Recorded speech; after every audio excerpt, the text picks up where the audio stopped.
Again, you find yourself looking at that big old... It's you again. What is it?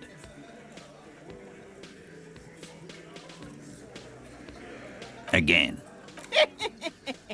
About fucking time.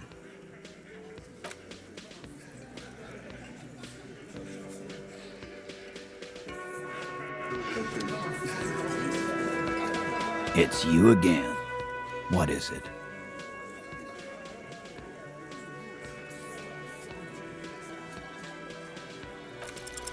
Establish authority.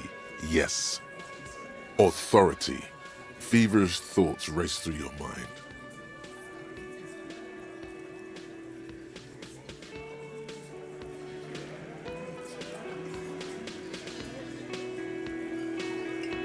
And what exactly is it you've been doing that's so goddamn special?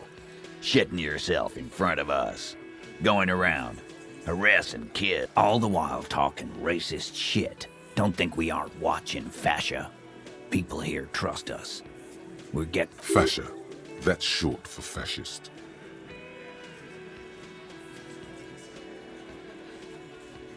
Of course you have. You've been calling people kipped left and right, inciting race violence in my town. Kylie said they've been trying to set up a race rally, whatever the fuck. He's not racist, and there is no rally. There is no Carly either. It's a joke. Let's move on, or get some air. What happened? You got your ass handed to you. Always go with the gun. How are you going to get out of this now?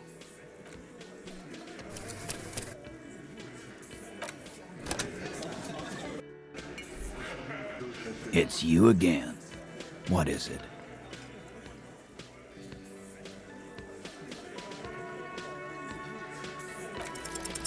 As you look around this room full of sweaty men, swearing, drinking, spitting out tobacco, does this look familiar?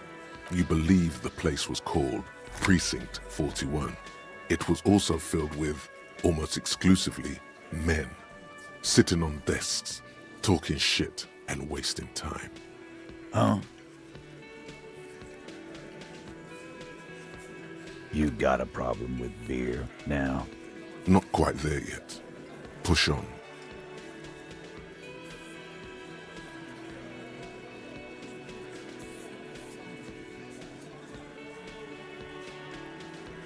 You saying we don't help people? I've been doing this job for 10 years. Martinez was a dump before we put this outfit together. They don't know, man. They weren't here. We had 3 shootings a week, kids dead, fucking graffito everywhere. You cops haven't shown up since the 30s. Congratulations on the graffiti removal. All I see is you sitting around talking about Monica's titties while there's a rape victim. So what? What do you want from me? We took care of that fuck. Don't let him drink that. One more push, quick.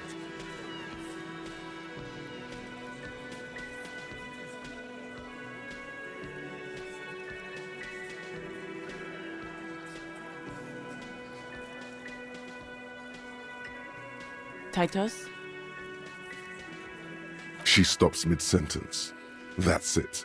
You got him. He's going to give it up, but on his terms. You wanna help her, cop? Fine.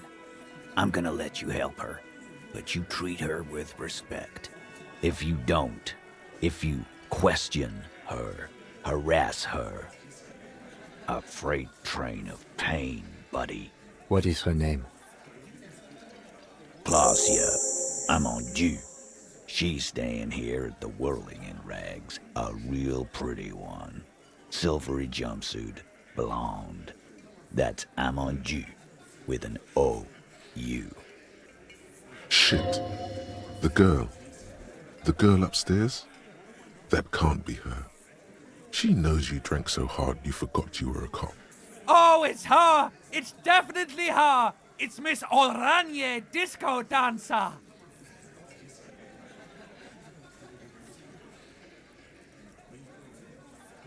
Sure, why not? You've probably seen her around.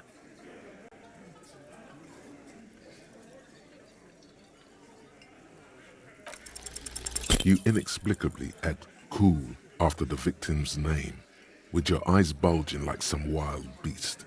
Your fingers are fidgeting and sweat starts forming on your brow as Titus looks at you oddly. I don't understand what's so cool here. Nothing. We just have a few more questions. Then we'll... Calm, normal. Try to forget this little hiccup.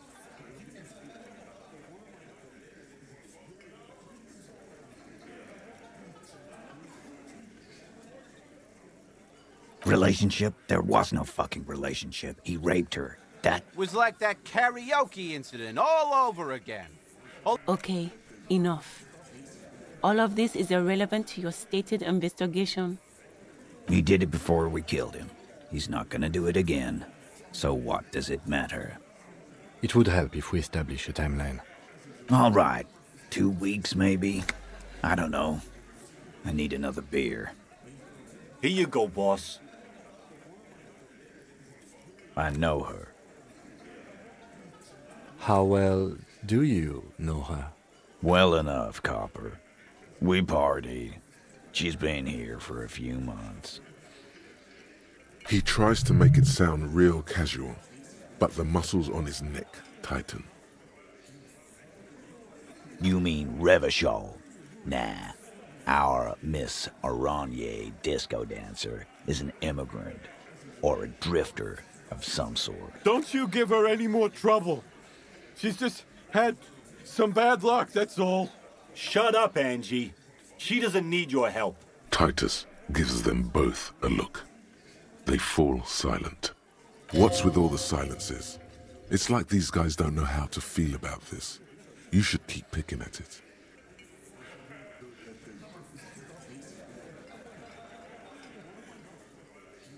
What do you think I meant?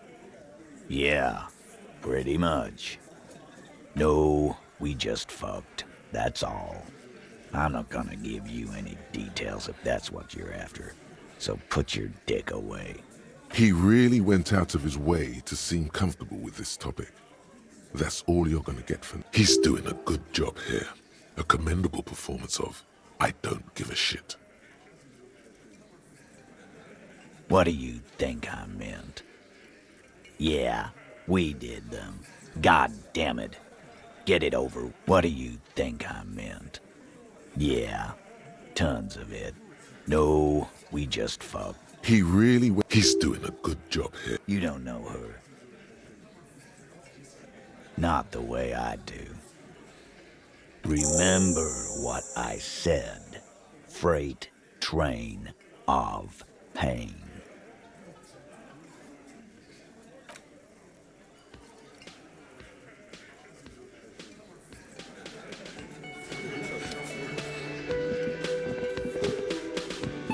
Officer, what was that? You looked strange when he mentioned the assault victim's name. Do you know that woman? Is there something I should know before we talk? Whatever you do, don't say the first thing. What you're saying is, you raped her? Ice is forming on the inside of your chest cavity. Then, don't ever say that again. What else? Understood. You were not in good shape on Monday. Okay, that's manageable. This is unprofessional. Not sharing information with me is unprofessional. His opinion of you has lowered considerably.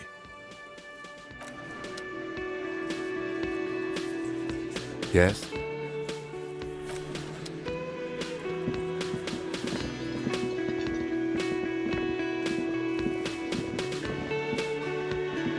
Yes? What is it? Again? I can't believe it.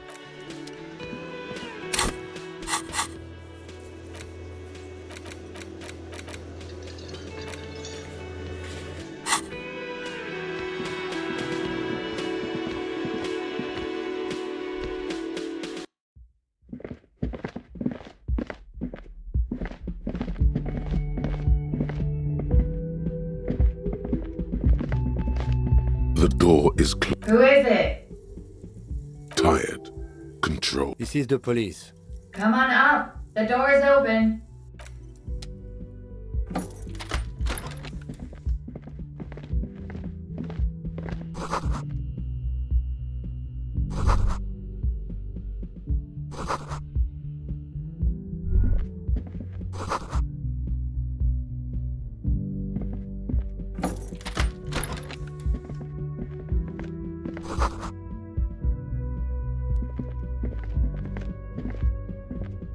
This medicine cabinet is full of wares.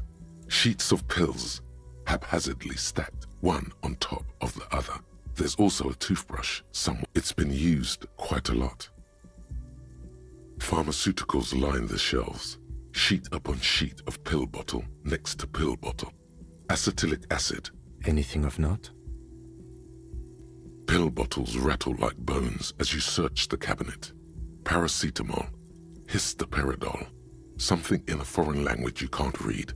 Behind them, an unusually shaped nasal spray. It's Nacra. This is used to treat opioid overdoses. Always handy to have around. Interesting. That's used for diamorphine overdoses. Among some foreign, probably Messinian or Gotwaldian, marked red blister packs you find. What do you find? This is going to take a little know-how.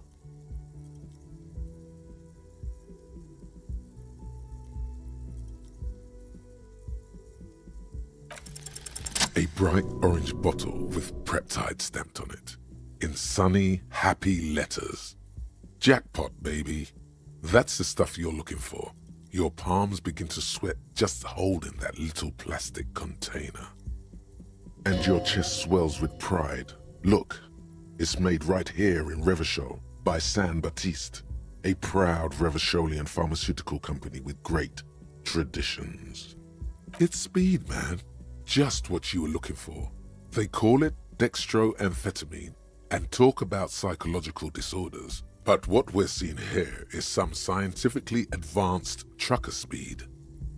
Preptide, a euphemism for pharmaceutical amphetamine. Prescription speed. The fuck are you waiting for? Let's get super fucking preppy.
Welcome to the roof.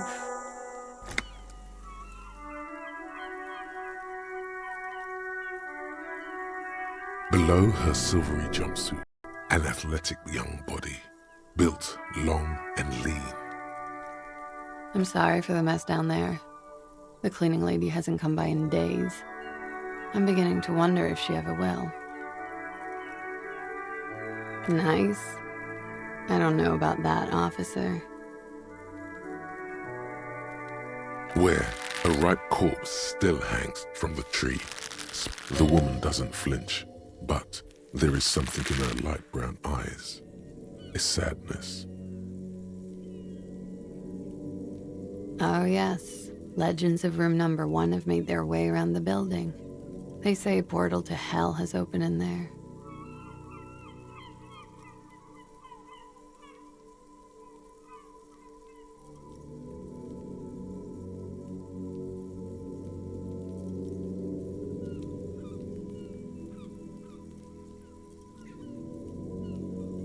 They also say that's why the cleaning lady quit. Because of the infernum. I'm Kim Kitsuragi. I'm a detective from Precinct 57. I see you've already met my colleague. Have I ever? Have you grown accustomed to your role as a police officer? Like riding a copper-cycle. Miss, we are investigating the murder of the man who was hanged. The people responsible have asked us to talk to you. Huh. I see. Be careful. Ask something else first. When you go there, use words like, I hear you have been through something difficult.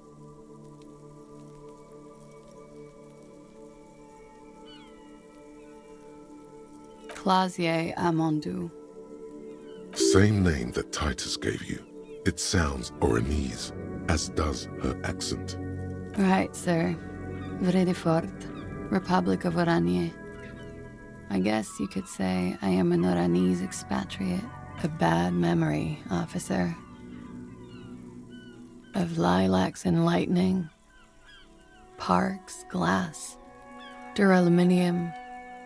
Vrai de Fort is a conference city. It's always autumn there. And night. What's so bad about that? Nothing. If you're no longer there. I'm 28. Something stupid. Oranese lit. Oranese literature. It's what I studied at the university. Fear of failure, fear of death, how it sucks to be Oranese. All national literatures are... only the name of the nation changes.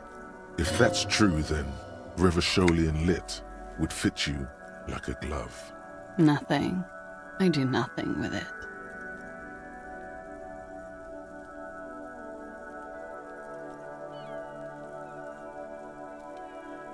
Cool. I've made more money by just being than I have with Oranese Lit.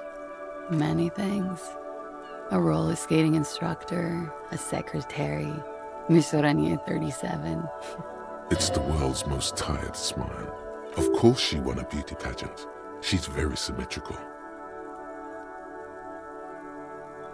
I'm afraid you can't. Why is that? Because it's buried in a sealed plastic bag at an undisclosed location on the coast, along with cash and airline tickets. Thank you for your candor. Why? They say so in your tourist brochure. Keep travel documents away from your person when west of the river.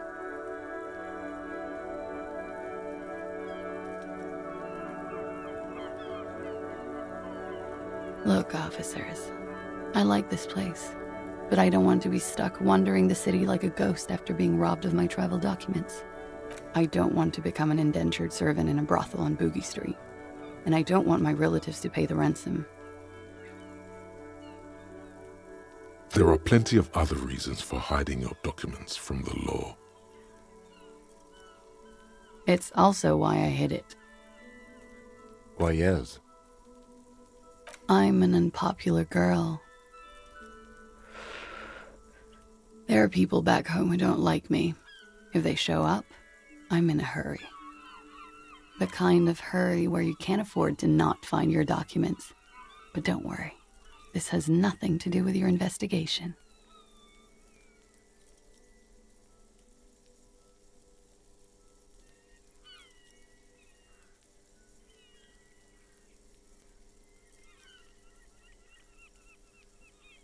I would love to change the subject. It's not important. Unless I'm some kind of suspect. Phew. Playfully. She doesn't seem to be overly distressed. Or distressed at all, really. If I were to lie to you, I would come up with a more mainstream name than Clausia Mondu. It's... She seems to be telling the truth, sire.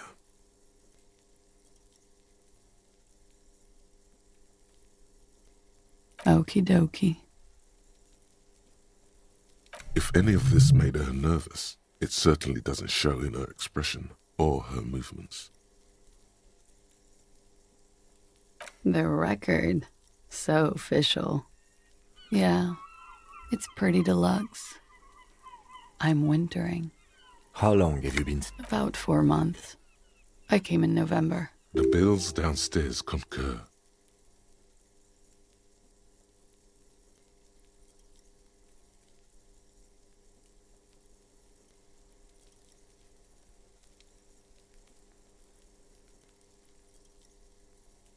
Here in the Whirling, here in Martinez, or here in Revachol? Because it's the funkiest building in Martinez. And because all the other buildings are bombed to hell.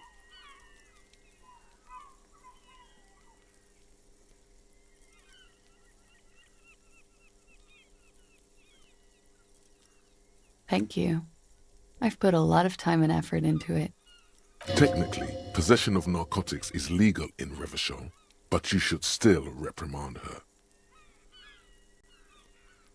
With money, sir. It's not exactly the anti-star size caboodle I intend. The anti-star is, or was, a Vespertine rock and roll star who liked to do drugs. He did so many drugs, he eventually mutated into a corpse.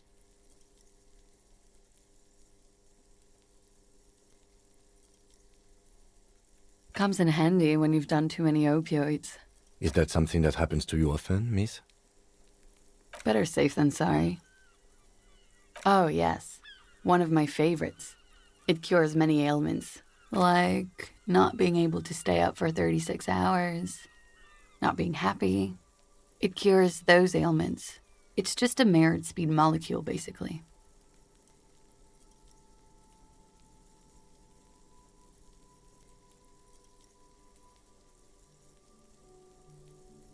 Very funky. Yeah, I've contaminated it pretty bad. The contamination spreads from room to room. First, I escaped upstairs. The SAD got that too. Then I found the handle for the summer door.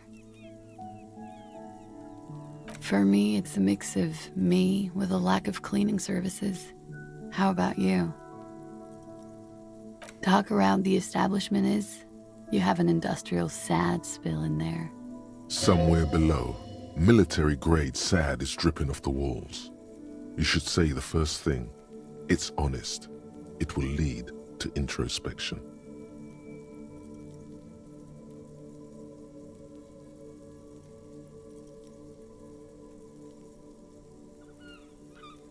I love apricot chewing gum. Betrayed by the things we love. What a rotten deal.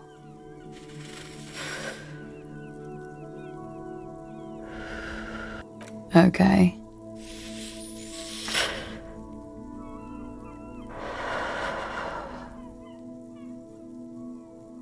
Yes, you're just one room away. Good, yes. This means she could have heard something, like what you were doing before you blacked out. You do not need to know that. What you need is to ask normal police questions, like...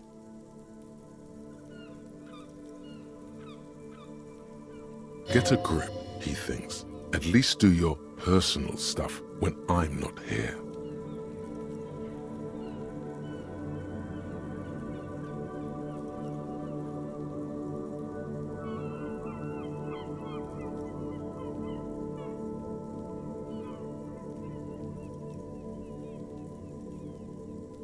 Something difficult? I've been through at least half a dozen difficult things. Which one do you mean? By sexually assaulted, you mean raped? Yes. It's a bit early in the morning for raped. She sounds positively buoyant, vivacious, totally unbothered. Is it? It is afternoon. Time flies, man. Yeah, I'm gonna go with not raped. I don't want to say that shit about him. Tell them it's not my style. They'll have to, you know, if they want to jazz up the charges, they'll have to get someone more, rapeable. By they, she means the Hardy Boys. Are you saying that you were asked to tell us you were assaulted? Not explicitly, but I understood what they meant. It wouldn't hurt to spice things up a bit. Some assault and battery. Sexual assault, maybe. It was clear the latter would be spicier. Pretty much. Warming them. She must be very cold and exhausted of this life. I'm 89% sure.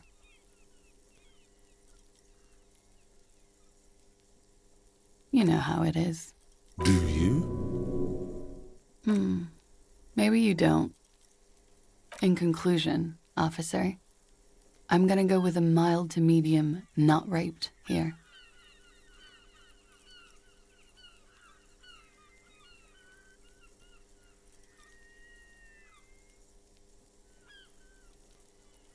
Let me make this 100% clear then, officer. I was not sexually assaulted. Would I be as flippant if I had been? We partied. A lot of partying going on. With all due respect, sir, I think we partied a little harder than that. Oh, it is. You're still alive. What did you do when you partied? We drank, sir. A lot. For weeks, basically. We had that effect on each other. We made each other drink harder. That's why I liked him. What else? Stimulants. Speed also has that effect, making you drink harder. And then drinking harder makes you do more speed. It's quite the combination. We also had sex. I guess you can say that, yes, a bit. Lovers is such an emotional word. But there was something there. We did enough drugs for there to be. How did you two meet? Downstairs, at the bar. He was on some sort of assignment, a military man, as you probably know. Had a cool, scary scar. When was this? A month ago? Something like that.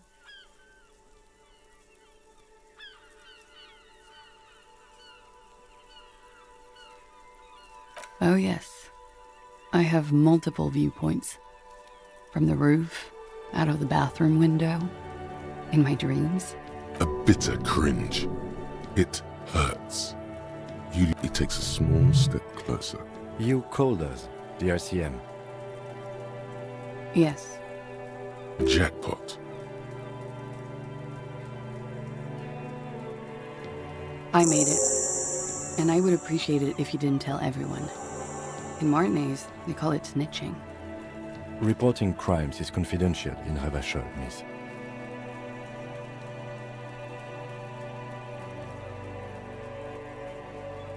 Because I couldn't handle it anymore. None of these people called. He just kept hanging there. Then they started stripping him. I didn't exactly disguise it. I just muffled the mic and nicked the landline a little. With nail clippers. And I diverted some radio fuzz into it. So that's why the phone is out of order. She tampered with the whirling landline. Did I? Fuck. I didn't mean to. I had no idea what I was... Jigsaw falling into place. This is satisfying. Good catch. I appreciate the symmetry. I don't know, sir. It was stupid. I was drunk, too. I was probably afraid the Union was listening in. Locals say they have ears in the wires.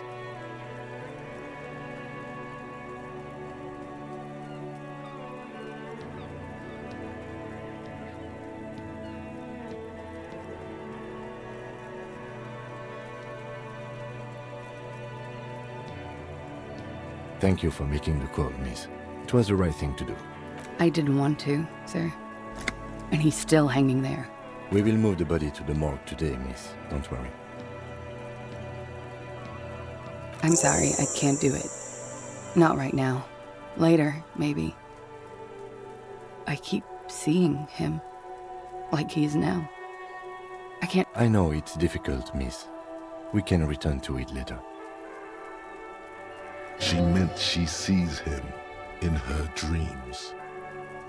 You pissed it all away. All of it. Elysium.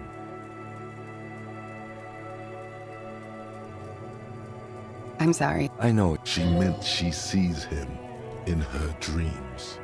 You have? Not like I do, I imagine.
You don't want to know.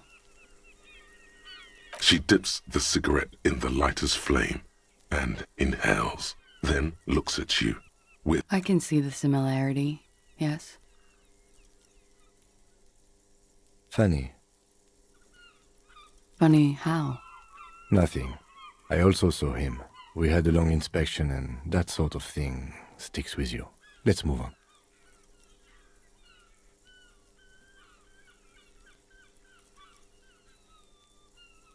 He had something to do with the strike. One has been roiling since I got here. Rotten timing. But you probably know. And his role in this strike was... what? I think he was in a security detail. He was ex-military, worked for Wild Pines, and against the Union. We didn't discuss work much, if you know what I mean. And they lynched him for it? She nods. They're frequent guests downstairs. They have a booth for Union members. They're probably down there now. Over drinks. It's been a long, boring winter. A little, yeah. Like you partied with the deceased? No, not as hard. I'm sorry to have to ask this, but have you had a physical relationship with any of the Hardy Boys? I have. Which ones, sir? I don't remember precisely. Titus, obviously.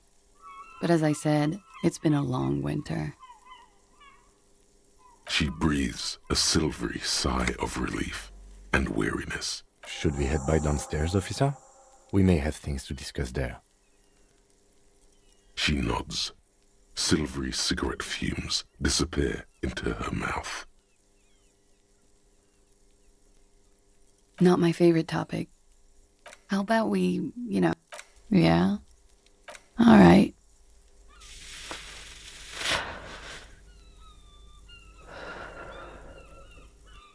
Why not?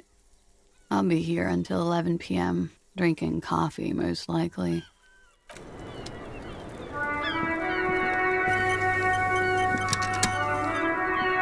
Looks like we have more to discuss with those so-called Hardy boys. Half their reasoning just went out the window. Nothing will make them respect the RCM, but it will disrupt the game they prepared for us. We just stripped off one layer of whatever it is. Her decision to not corroborate their story was definitely not part of the plan. What else could she have done? Lie? She saw there was no way to lie and get away with it. If not you, then me. It was a smart move from her. You think so? She seems forthcoming. Unusually so. Being forthcoming about some things is a good way to obscure other things.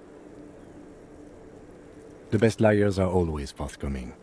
Anyway, we should move. I suspect our investigation will bring us back here soon enough. The same small, heavy door. No lock in sight. I don't know. It is not the first closed door we found in this building. There is also your mysterious blue kitchen door. I don't know. The further we get, the more this building seems to be tied to the case. The vigilantes, the cadaver, and a number of people connected to the case are in or around this building. This door is part of it. It's not unimportant.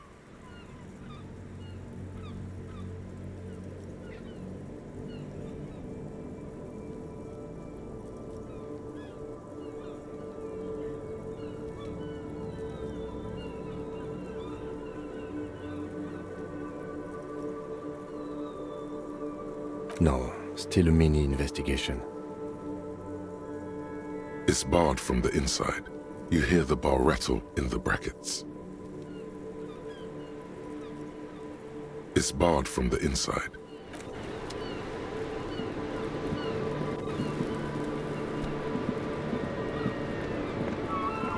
Officer?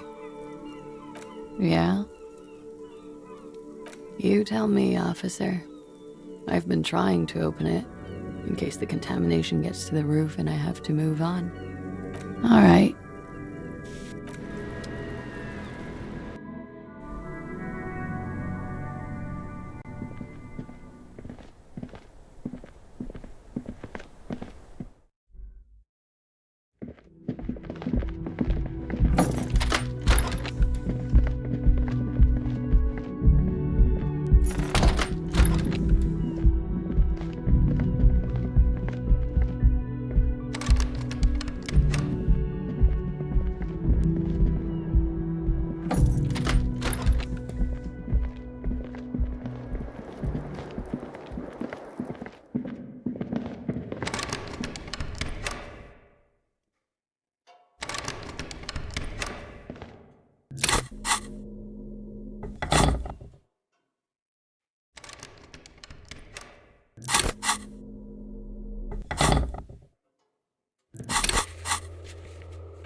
The man ponders his cooking utensils and he looks up at you, then looks. Shrugging is an international sign for No.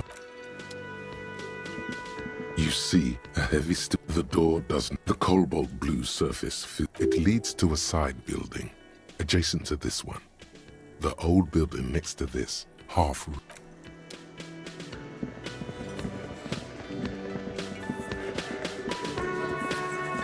I've got nothing to say to you.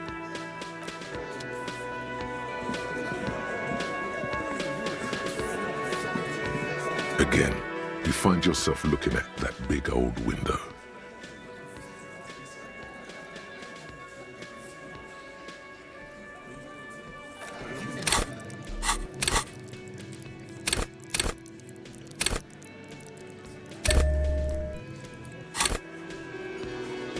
Again, you find yourself looking at that big old window.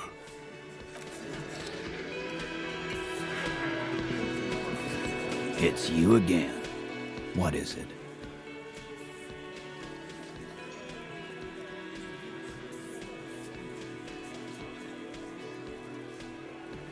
Again? Seriously, man. Fine. Yeah, whatever. Fuck! I knew that fucking whore couldn't be trusted. For the record, Titus Hardy did not explicitly specify the victim as a whore, nor did he say anything about trusting her. Oh, shut up and stay out of this, Liz. He raped her. He was out of his fucking mind. You have no idea. She's just in denial, asshole. You don't understand the traumatic experience. She's shutting down. And she doesn't... Yeah, she's crazy, you know. A crazy bitch. You know the type. She's fucked up. This is a diversion. Stay on track.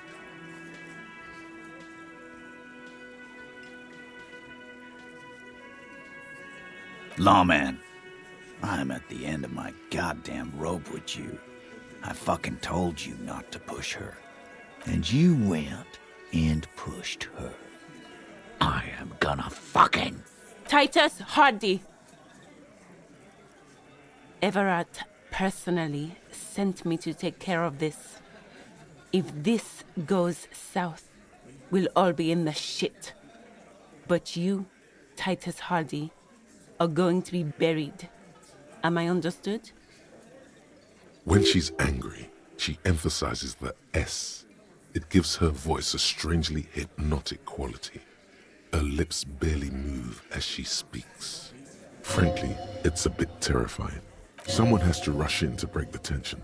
The second in command. Look, Copper. We know that that fuck was a rapist and a killer. We got him confessing to it on tape. Show it to him, T. What's the harm, right?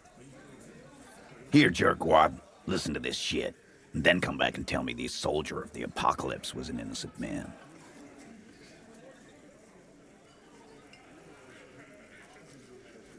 This is their last play, this tape. Their story is in tatters, a mess. It might be nice to listen to, but at this point, you don't need to. You think we go into this shit deaf and dumb? You RCM aren't the only ones who know how to bug people. There's no university degree for that. We have machines. We're in logistics. How do you think a harbor works? Understood? You've listened in on their communications. How long? Since way before their chief started taking swing lessons. Things got nice and quiet after that.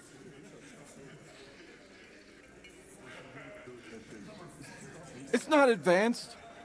You just hold up in a coop all day, writing down what they say. It gets hot as hell in there. Don't put yourself down, Angus. It's important work. Yeah, man. They're like a radio genius.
What's on it?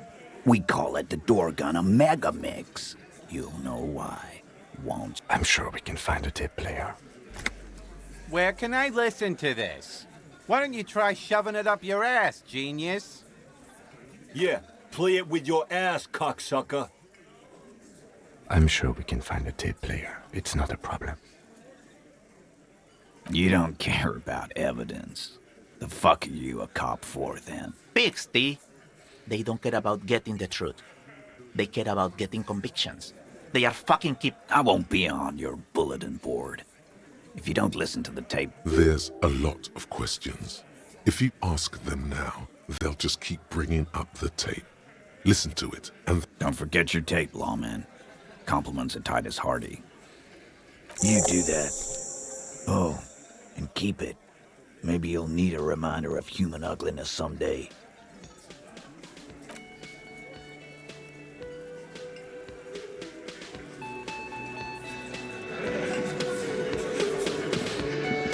Again, you find yourself looking at that big old window.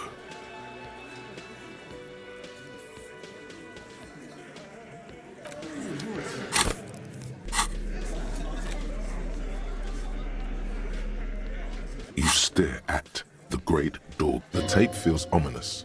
Upon it, the dead speak. Respect.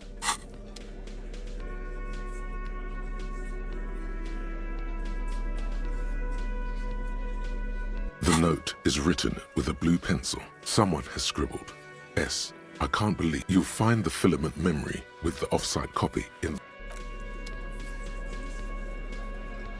There it is again. The scent of apricots with a touch of cinnamon. Smell bitter, citrus, whatever petrochemical byproducts they used to create this artificial flavor until a blossom of skin and flower petals erupts behind your closed eyes. Made of toffee, cream, and distance. You just had to take a dive.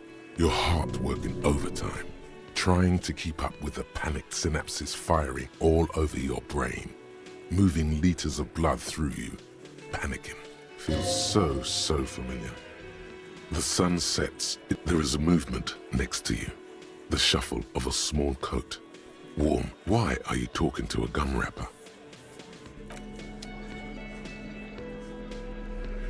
The worn mat features the patchwork grid of your finger moves through the various streets. Finally, coming to a halt. For a more detailed view of...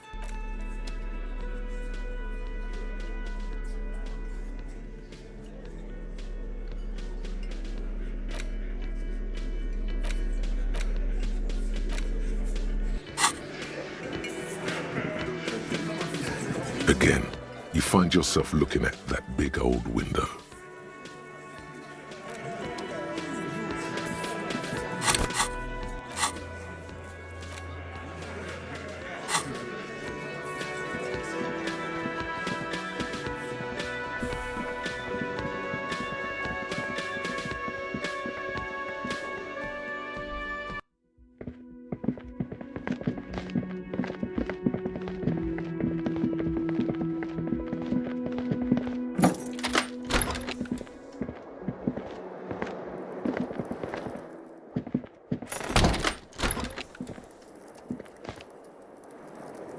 The compact tape player is still and silent.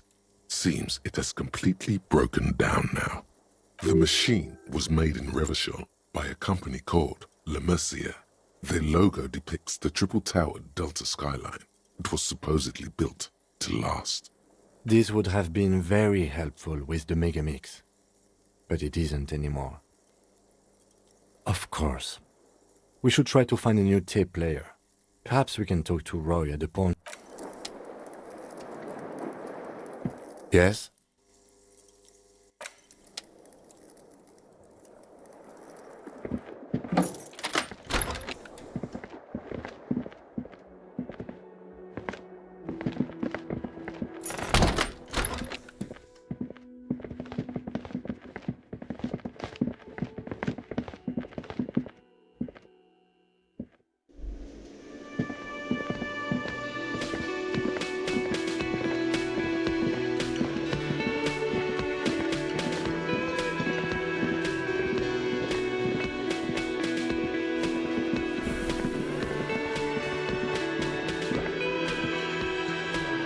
Can I help you? Got the 20 real?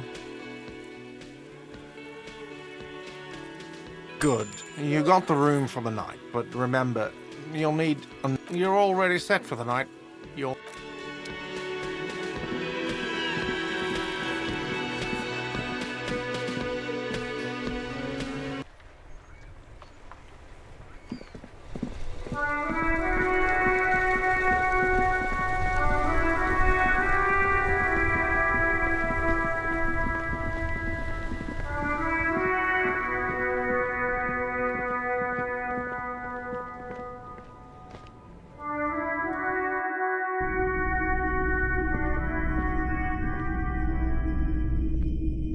The boomboxes wait on the shelves, and your boombox, that gold and amber Harmon Welsh. A discount?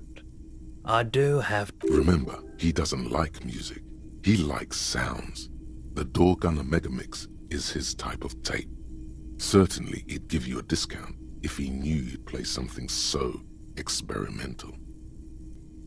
4 real is offensively low, but just this once.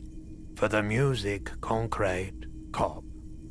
Sorry, man, I can't be giving out freebies. Never have, won't now. And here you are, quality sound reproduction on the go.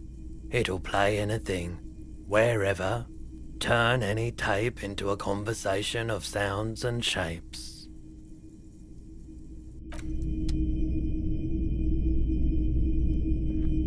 Hello again. How can I help you? Of course. It's in working order still, isn't it? Just pick... Sure. Let me have a look. Oh, no. I don't like those kinds of objects. Aphotic paths, counter-radiance networks, anti-magnetism. It's darkness. That's all I know. Sell me something. You have absolutely no idea what aphotic paths are, but... Anything else you're thinking of selling?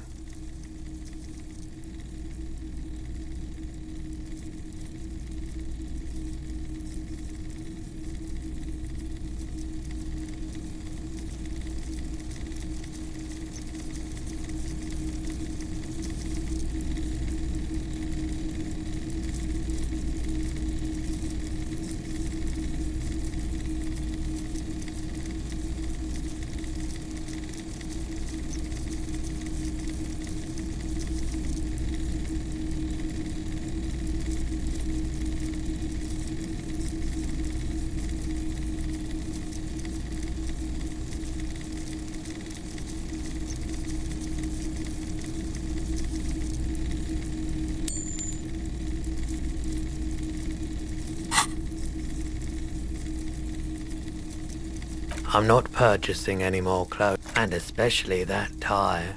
It swallows photons around it. I have no need for necrotic objects. Your mother is a necrotic object! I'm fun! Look at me sparkle in the light of the projector!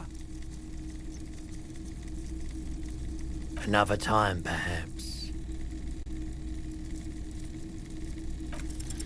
Feeling warm and enthralled by the movement of light, while the mind continues to race forward. Lucky bastard. He's probably on Prolidon. It's tough to... A drug developed by the military to treat and prevent radiation sickness. It has psychedelic side effects, and it makes your eyes turn yellow.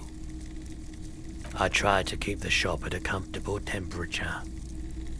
There's a note of indignation in his voice. Interesting.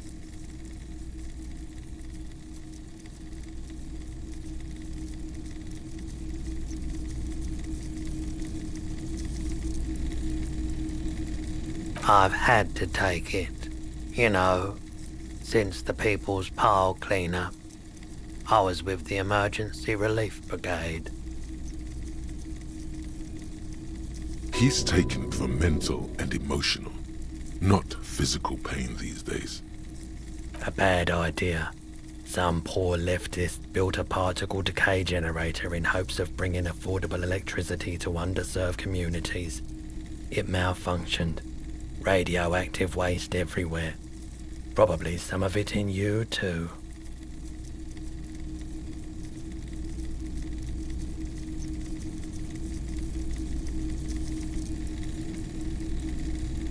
The People's Pile was a Type U particle decay generator that failed immediately after entering service, releasing radioactive waste into River Esperance, a primitive nuclear reactor, also called a pile.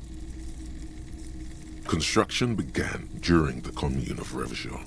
The people continued work on it after the Commune fell. They wanted a cheap source of energy for Revachol West. Needless to say, things didn't work out. An emergency valve defect resulted in steam pressure blowing the turbine, taking the fuel containment vessel up in the explosion. Both the faulty design and lack of finances contributed to the catastrophe.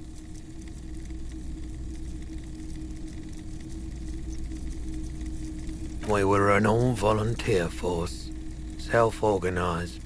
Tried to help the fire brigades contain the spill.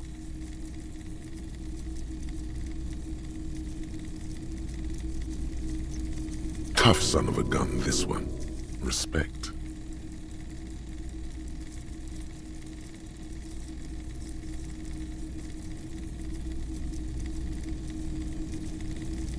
I lived by the river since I was a small boy. The Esperance. Didn't have the heart to let it all go to shit with it. There wasn't much the volunteer force could do, however. We wasted years in the river mud. Years getting sick.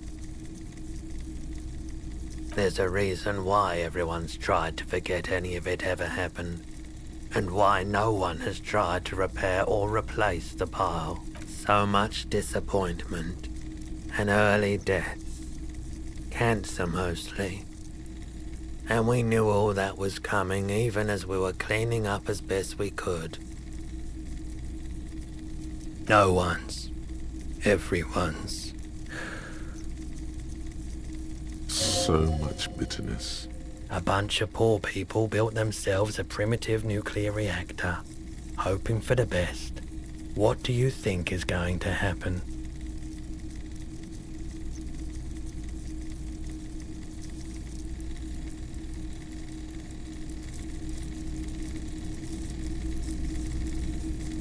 The cleanup happened 15 years ago. I was young then. Later, my second aunt died. Left me this shack and all the assorted junk in it. So I came to Martinez. People told me don't go there. It's a shithole. I said, people, we just had a nuclear pile meltdown. I'm gonna get as far away from Forburg as I can. Still in the same city, but I like the theory more than the story. Outward movement, not vortices. Yeah, you gotta get in on those vortices, my man. You said you'd done it before, yeah? The lieutenant steps away, pretending to admire some of the knickknacks on display. Looks like he doesn't want to get involved. Go ahead then, he thinks. As long as you can walk straight, I don't care. He won't be your nog, but he won't be thrilled about this either.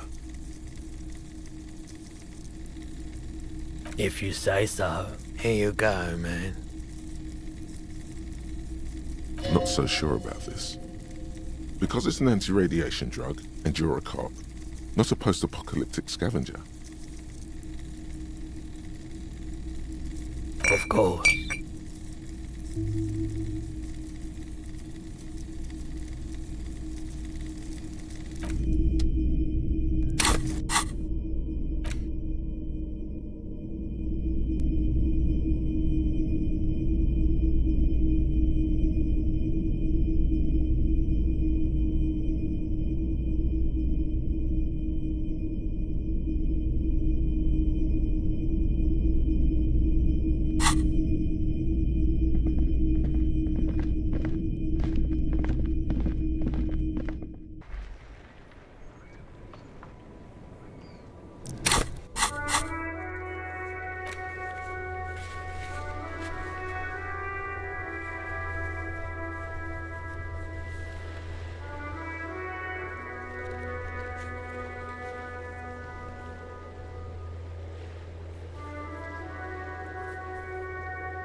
You're back. Good. What can I help you with? More lessons in basic reality? My favorite part of the day. Go ahead, ask me anything. These are unimportant times, Detective. You and I were born after the dust had settled. 1,000th of a second too late. For the big time. The revolution. It's quite easy.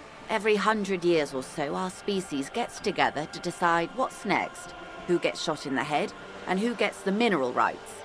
It's a real kerfuffle. Those would be the communists. Generally speaking, 40 million people got shot in the head during the World Revolution. But the communists, they all got shot in the head. Oh, and the anarchists too. They shot them well. So well, one forgets they did they ever. Before they got shot themselves, they shot 2 million people. Yeah, it was a kerfuffle, all right. Yes, the Insulindian deluge, they call it.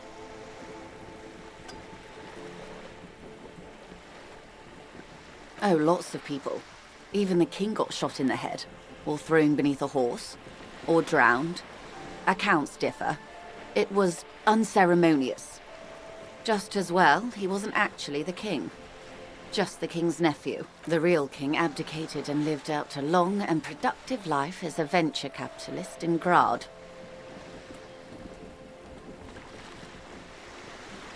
Which one? Actually, it doesn't matter. King Guillaume has always been my favorite. He could smell a PR disaster brewing. So he got out alive, and his nephew, Fricelle, got shot in his place. Him and tens of thousands of his wonderfully fascist kingsmen. It was a wild time. The liberals got the mineral rights. And by mineral rights, I mean everything.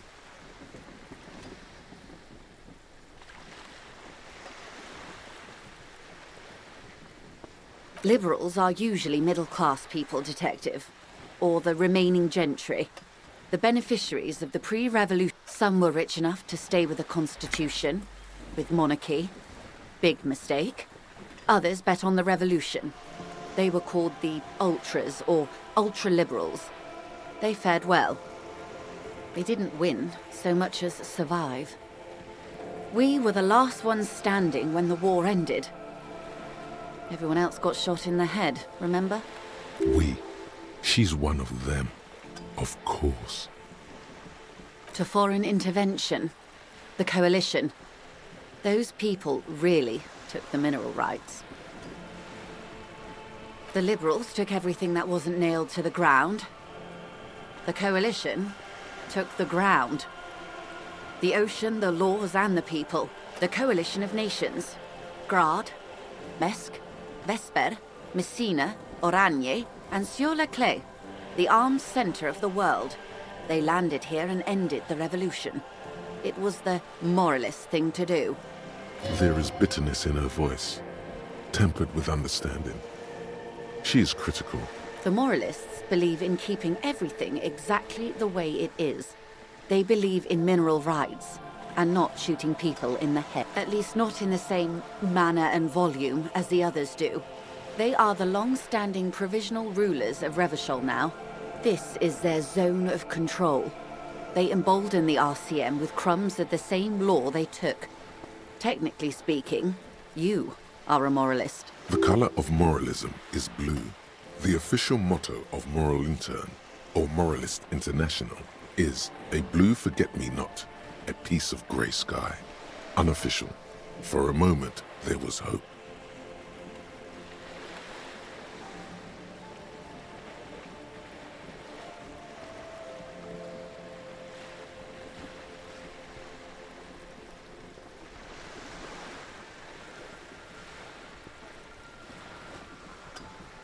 Of course. Not easy to be moderate about head shooting in your line of work. The turn of the century revolution? Don't answer it. It's a trick question. The revolution began in '02 on the Isla of Grad, though by the end, nearly the whole... It wasn't a who, but a what.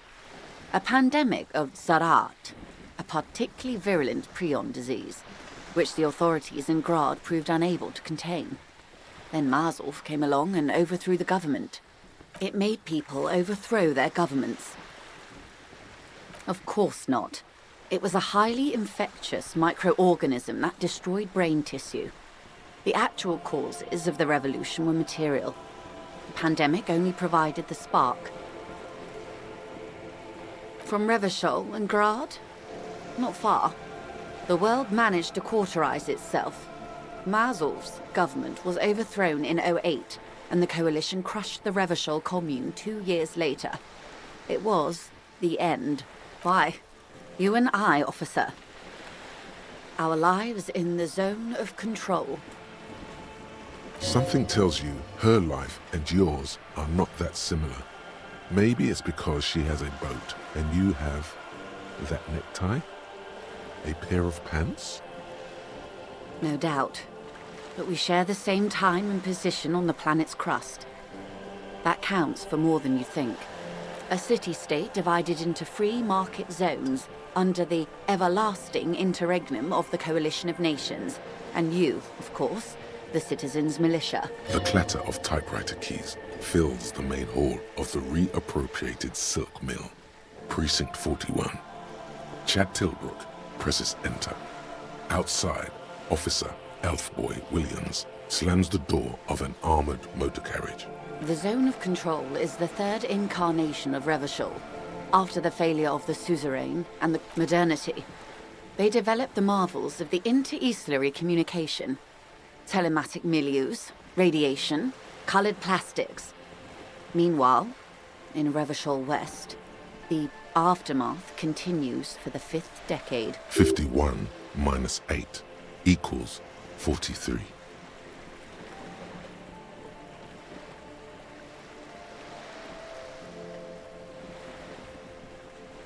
Time flies. The 20s saw a decade of urban war, west of the river leveled, offshore platforms in flames.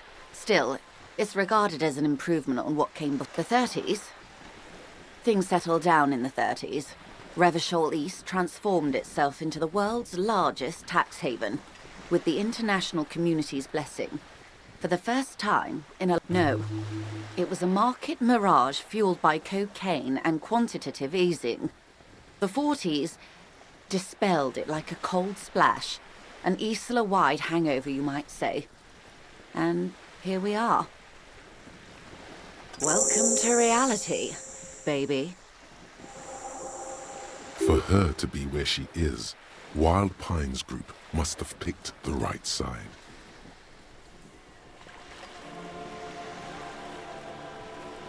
They picked the winning side. That's why they're here, and others are not. Perhaps it wouldn't have turned out that way had I been in charge. I might have bet on the king and led the Pines to doom.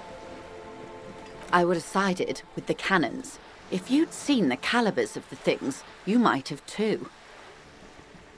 Perhaps 10 of the 14 Indo tribes got it wrong. Feld, Kupri, Tricentennial. So I suppose I would have been in good company. She narrows her eyes, turning her gaze to the future. All she can see are vague outlines of a great winding down. The doldrums. People killed, but no great transitions of wealth. It makes her feel old, and something else. Good question. What would you have done differently? No, her first.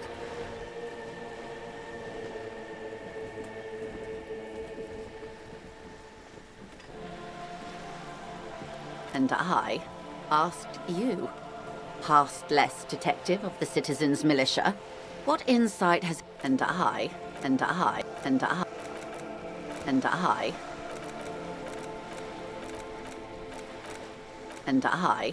asked you, past less detective of the citizens' militia, What insight has acute encephalopathy given to you? So a quarter of humanity simply lost their minds. And how would you stop a prion, a complex folding protein, unlife, with a technology 50 years ago?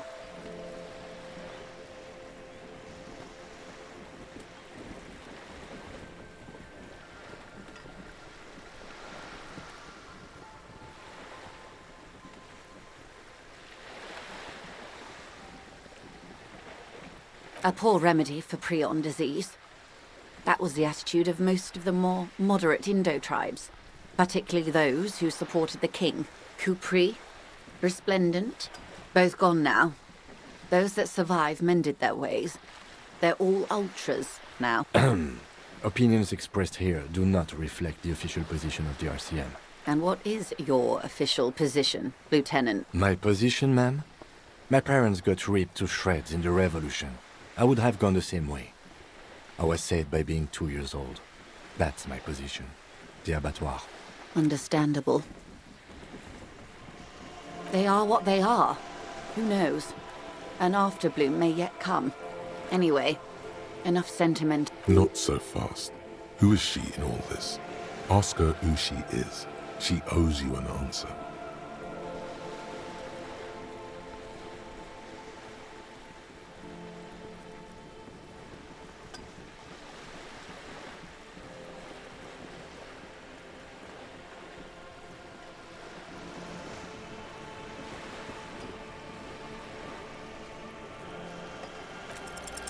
Six kilometers southwest, in the Valley of Dogs, Junior Officer Chad Tilbrook takes aim at a rabid black dog licking its wounds in the grass.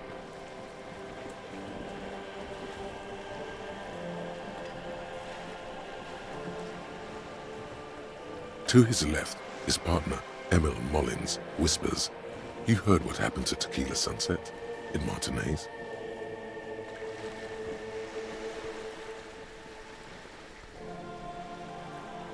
"Yes, he lost his mind," Tilbrook answers, fingers on the trigger. "Don't worry, Emil." He pulls it out slowly. Slowly now. We always do. You? You're an officer of the RCM. Preciso mundo. Nothing more nor less than the de facto law enforcement body. Yes, we are the Revachol Citizens Militia. He's being sarcastic. Yes, that means not de jure. The RCM acts in what is poetically called the twilight of international law. The RCM's responsibilities are defined by the emergency... All three are good to know when we are out policing.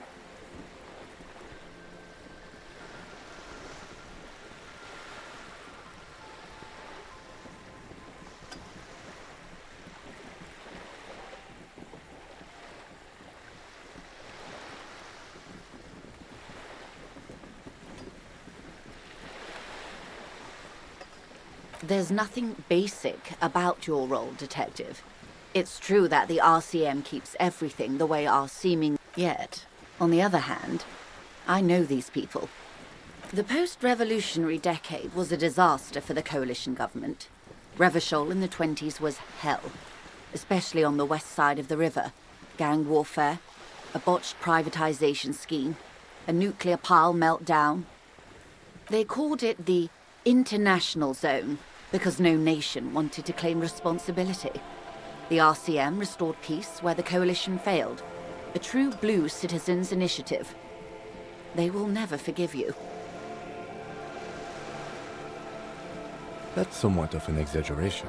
In reality, ours is a mutually beneficial arrangement. Revacholians get to keep the peace in Revachol, and the coalition doesn't have to worry about it. Anyway, sorry to intrude. Please continue. Yes, Lieutenant. Permit me to conclude with this. Who you are, to me, is the police.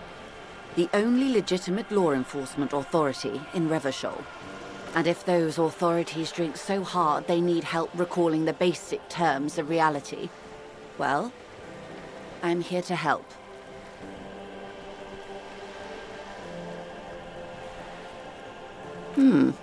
She won't maneuver her way out of this one.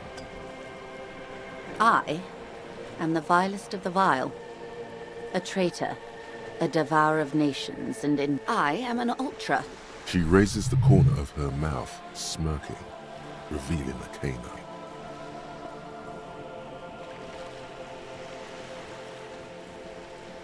An ultra-liberal. It's a type of liberal. From the revolution. It's, not the moderate kind. No, not like me. I am the nether creature of the Forbidden Swamp who pushed the king under a shit wagon and betrayed the revolution. Are you liberated enough to offer up your home on a plate for financial colonists? No, I think not. In her green eyes, you see a mixture of truth and self-satire. Decades of guilt and pride. A devil, who being of great charm and guile, sneaketh into the homes of the godly. I hope we are able to continue as friends, despite my scaly bulk. And when the dust settled, the liberals were the only ones left to clean up the mess. By virtue of their survival, they were handed enormous power to shape the future. This was all our last generation managed. With due respect to our overlords, the eternal caretaker government that keeps Martinez a monument to the efficacy of its artillery, I would not have relinquished sovereignty to the Coalition. Not here in Martinez, and not in the Stella Maris or Delta Beachheads either. If not for my own... She realizes her small, cold fists are clenched. She loosens them. Then for my daughters. We had an obligation to defend our sovereignty. We should have burned the whole Isla down. Dark orange flames reflect in her green eyes. An oil fire on the ocean.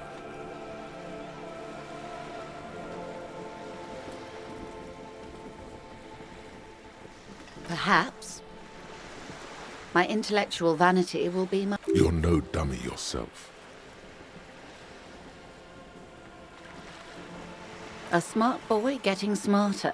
One basic term of reality at a time. Yes, I suppose I am. But I wouldn't be a patriot anywhere but here. Seditious talk, man. Yes. Whatever else I am, I'm also a mother. And a wife.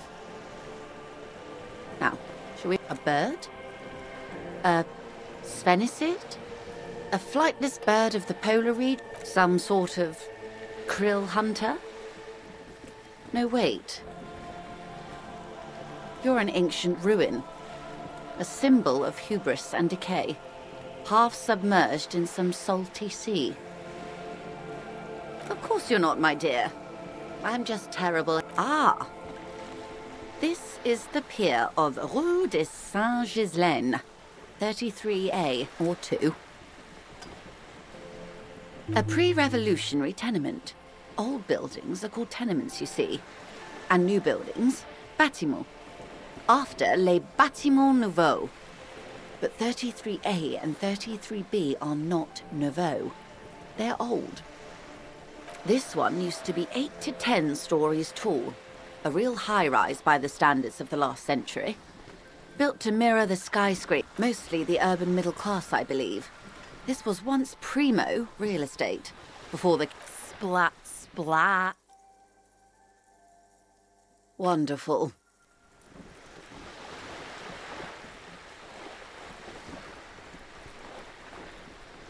Nothing more nor less than the de facto... Yes, He's being sarcastic. we are. Yes, that means not de jure. Permit me to... And if those authorities drink so... The girl in the old lady rags looks like a sullen and rebellious member of a teen infraculture. Yes, you and I belong to the supraculture. We're common, the herd. The music on the radio, the food in the chain restaurant, those are all too popular for the girl in the... She prefers a fantasy world, an infraculture with its own dress code and vernacular. It is an illusion, I'm afraid. There is no refuge from the supraculture.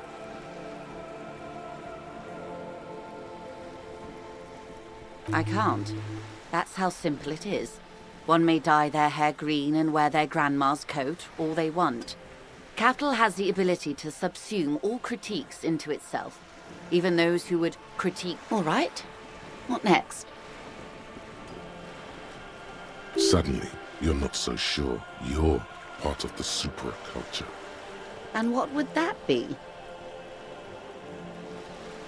Ah, yes. That is what counts, I suppose. For my part, I was more of a the new, a cultural era, and the name of the decade it ravished, the 30s. It came out of post-revolutionary Revachol. It was ultra-liberal. It involved lots of partying, as you might imagine, and champagne-colored everything. By the looks of it, that would have been when you came of age. Now,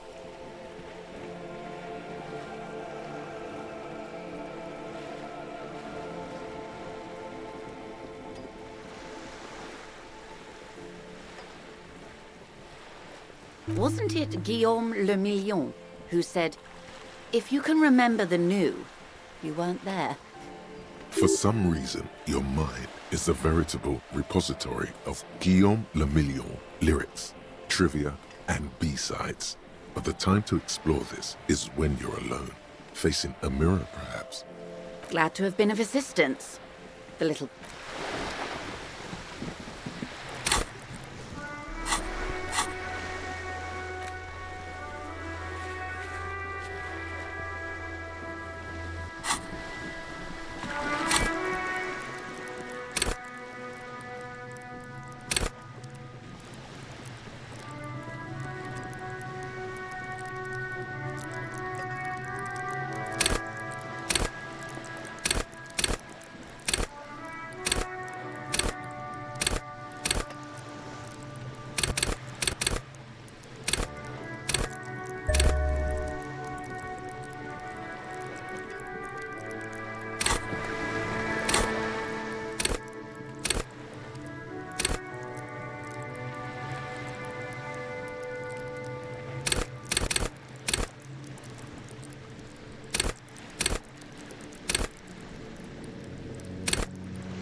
Hello again, officers. Have you come to admire my mural? What do I care about some fucking tin eggshells? Ugh, alright, sad piggy. I'll give you this one. I saw a little girl in the fishing village running around with military-grade hand. If you haven't been there, the village is a shithole down the coast from the main plaza. Have a good time. No. That's all the snitching Cindy the Skull does for today. Actually, I have a weakness for animals. It's the animal thing again. Or a weakness for police officers, miss. Thank you either way.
Vigilance officer, what can this old carabinier do for you?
Shine on these sunglasses lasts a life.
Rust peels off the bent iron posts of the swing.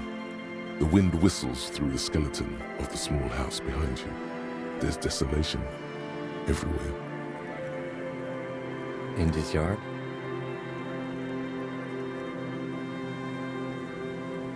He's assessing the situation. How long ago was it abandoned? Someone thought they could have a summer house in a bloc obscur, for cheap. It didn't work out. They abandoned it about a decade ago. A black bloc, a part of the city left unrenovated after the war, or one that has fallen to gang violence, or has become inhospitable in some other way. On aerial photos, bloc obscurs look like dark squares, hence their name. Practically, it's not an official term in any way, but look around. No sewage, broken power lines, crime, drunks. Life is tough in the blocks. It's no place to build a summer house.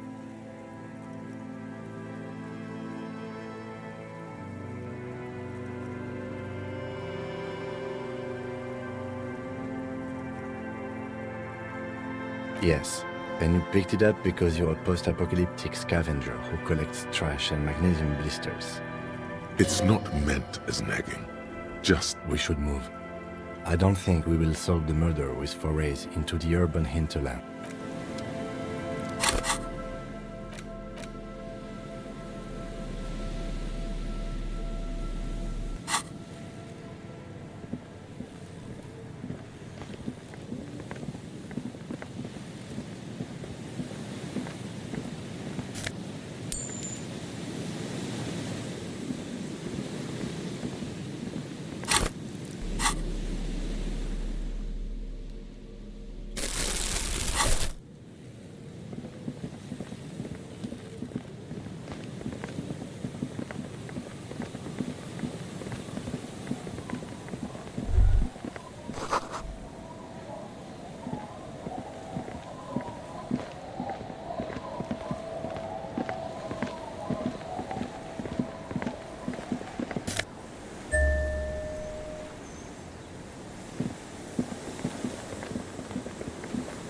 A banged-up motor carriage lies half submerged in the icy water, slowly sinking into the Insulindian Ocean. Only the cabin top, rear wheels, and the engine remain visible.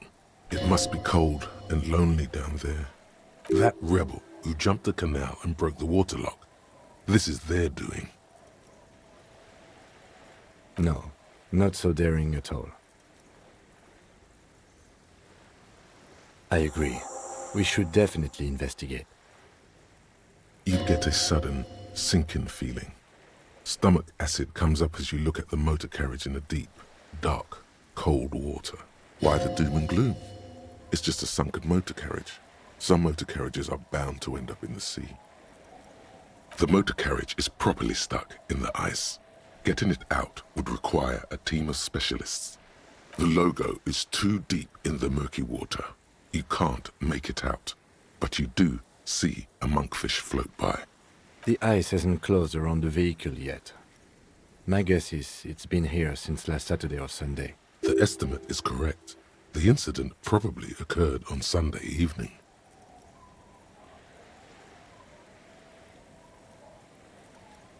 Your mocking tone finds no response, but the motion of the waves.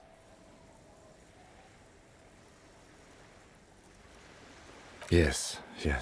Crazy recklessness. I'd say it has been here since last Saturday or Sunday. Let's wait for the low tide and see what's inside. Great idea. Then we can get the things inside. The joyrider must have left something good inside. Guns, papers, maybe a cool jacket. A joyrider jacket. A joyrider jacket. You feel a strange connection to this joyrider. Maybe he's from some kind of joyriders district and likes blue and white racing livery, like a cop would. I don't know. An hour or two, tops?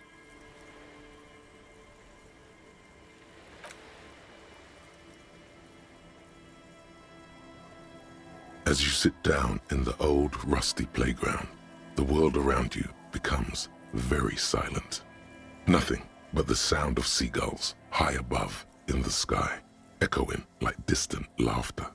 Ice cracks around the blue motor carriage in the sea. tune on your lips forms a strange yet undeniably beautiful contrast with the surrounding bleakness. The lieutenant gives you a quick glance, then, still looking straight ahead, he joins you with a higher pitched and slightly more melodic trill. Two birds on a wire, whistling by the seaside, looking at the water. And the clouds pass in the sky, and the shadow of the swing moves like the hour hand on a timepiece. 30 minutes have passed. Looks like this might take a while. Time to present a good topic for discussion. I believe it's following a pattern set millions of years ago by cosmic forces. But I suppose it could move quicker, yes? Clouds on the horizon grow darker, and the shadow of the swing set keeps climbing. You hear the distant rumble of the city. 30 minutes pass.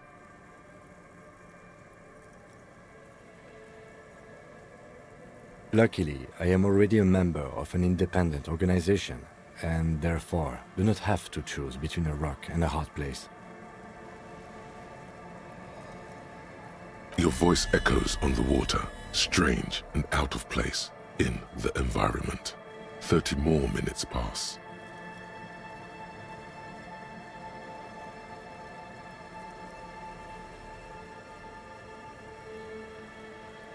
Yes, 41. What do you think it stands for? It's as if he knows what it stands for, but wants you to say it. It's pedagogical. Does he know something about that speed racer?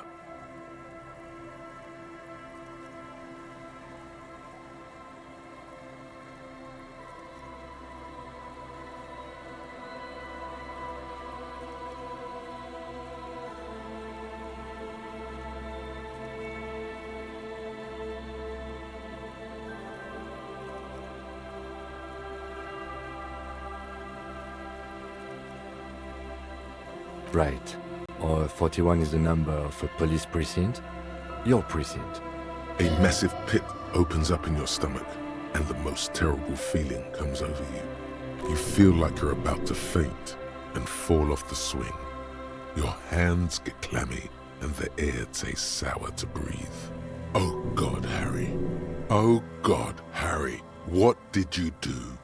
No. Just nope. Say no to this, Harry. Yes, your car is in the sea. Face it, so we can start dealing with this. There were never any street racers. It was always you. You drove your car in the sea. The lieutenant just shakes his head. I'm afraid so, yes. It looks like you drove your police motor carriage into the sea after you jumped across the canal. Of whom? I don't think so. If anything, you were probably drunk.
Detective, we don't.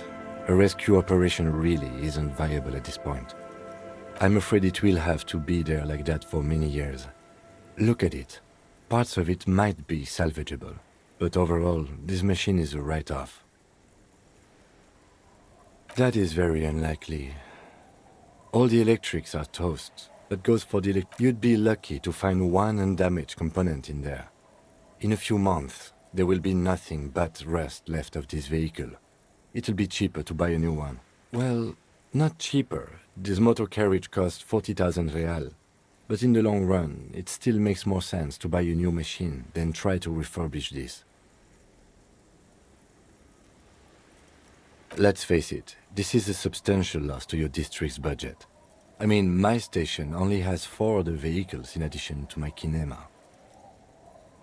This was 20% of the station's vehicular budget.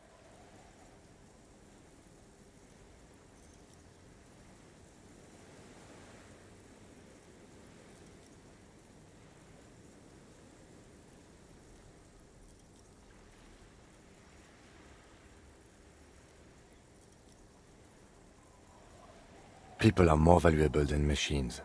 Training a police officer is even more costly. People, yes, but not you. The lieutenant adjusts his glasses and doesn't say anything. There is also a 4th thing you've lost. More precious than the gun, the badge, and the motor carriage combined. Lost forever into the deepest of seas.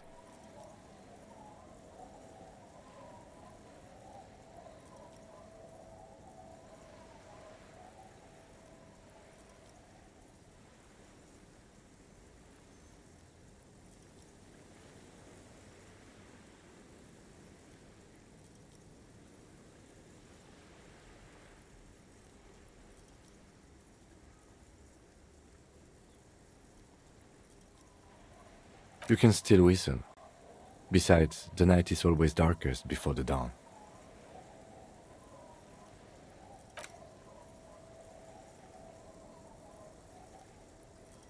Yes, let's go take a look.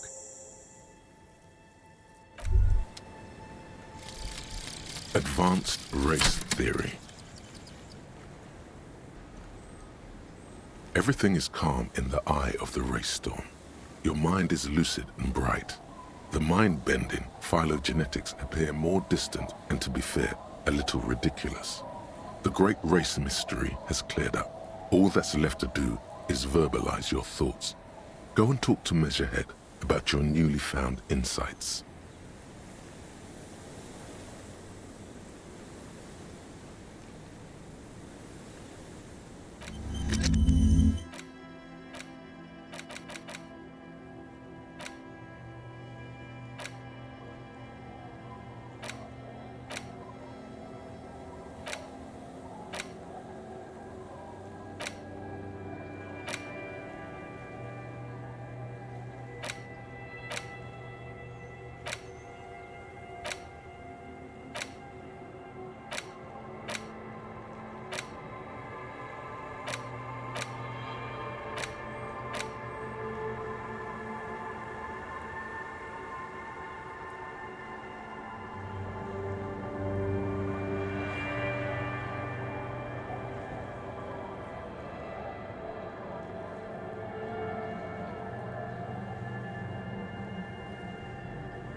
This is it, the scene of the party, the fire pit, cigarettes, and empty bottles, all not as such. I'm talking about what came after the party scene. Looks like they were here a while, judging from all the bottles. The sunken motor carriage provided them a focal point, like a goose ice sculpture or a chocolate fountain. Looks like it. Hey, let's keep moving, detective. Somehow.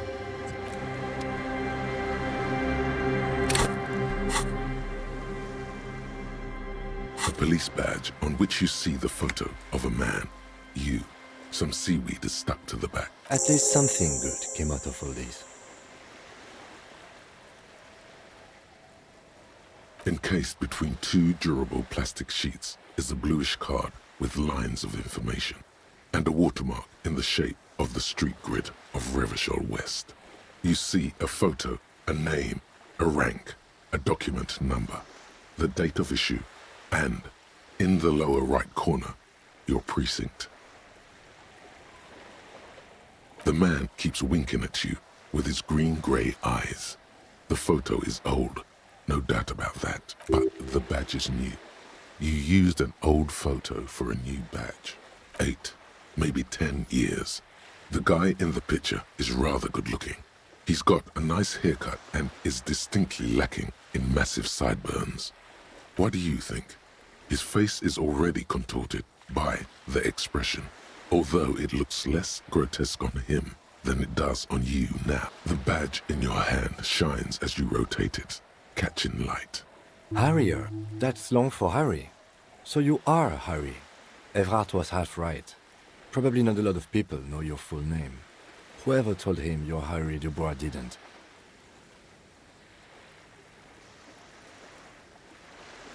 It's a wartime name, revolutionary. The kind mothers give their sons during troubled times, like Undying or Boxer or Ironhide.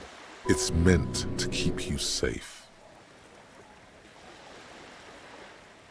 Pleased to make your acquaintance, Harrier Dubois. He's not going to call you Harrier. He'll keep calling you officer when he's angry with you, and detective when he's not. The badge in your hands shines as you rotate it, catching light. Lieutenant W. Freighter. The lieutenant is a rank above sergeant and below captain. It's the highest rank in the RCM that still does field work. I am a lieutenant.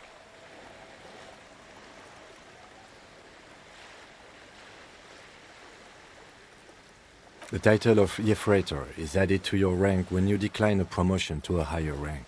In your case, captain. You have declined twice, thus you're double Freighter. There are many reasons one would do this. The rank above you in your precinct's décomptage might be taken, or sometimes promoted officers do not want to replace it.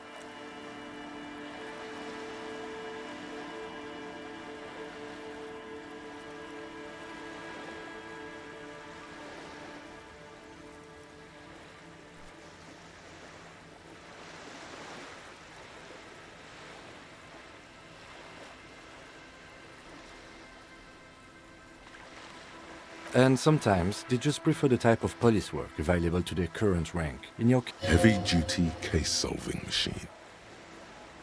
Décomptage is the hierarchical system employed by the Revachol citizens' militia. It means counting down to twos. The countdown is modeled after the dual leadership system employed by the left during the revolution, which, in turn, was developed by last-century experimental psychologists in the university. The lowest rank is junior officer, usually teenagers. Then there are the patrol officers, then sergeants, lieutenants, and then a captain. That's basically it, except for a few kings. Kings like satellite officers and the additional freighter rank I already explained. The long and short of it is, you're his superior. You are given the title of satellite officer if your partner is quickly promoted through the ranks and you rise with him. You don't seem to be a satellite.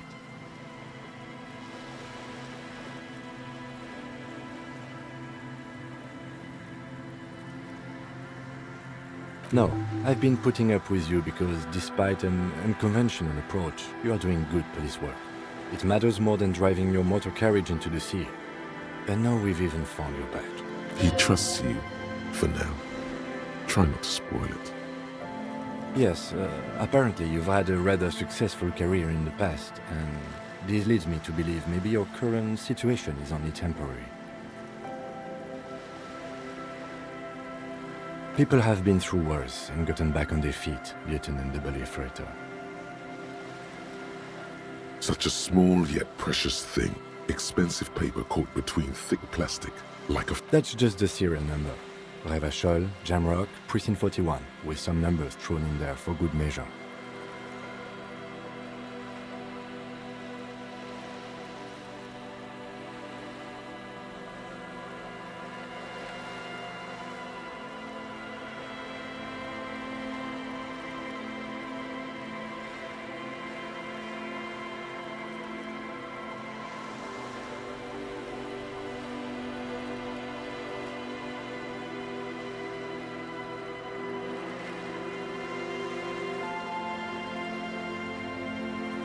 The numbers are not there for good measure.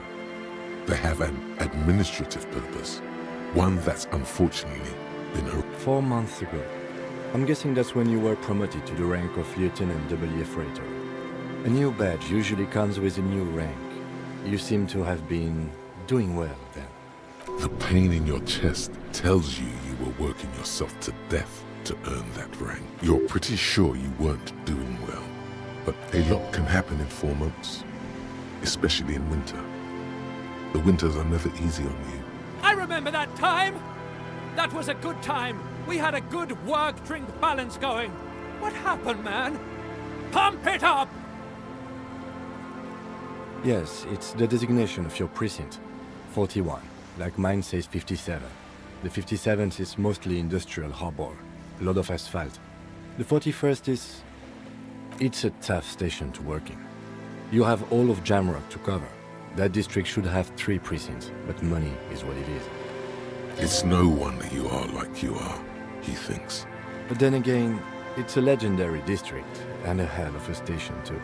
It must be an honor and a curse to work with people like Price, McCoy, Berdiaeva. Roberts, Feuerbach, Dimitri. Suddenly, names from your decomptage flash in your forebrain. The badge in your hand shines as you rotate it, catching light.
Great news.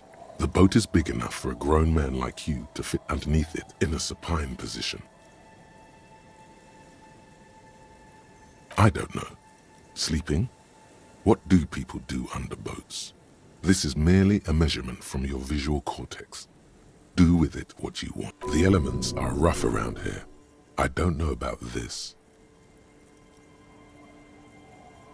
Huh?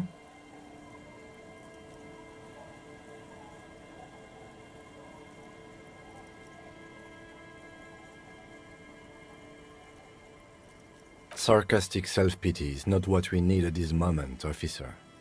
I understand the situation looks grim, but we must continue with our investigation. Think of it as a salvation. You have a home somewhere. All cops do. When this is done, you can return.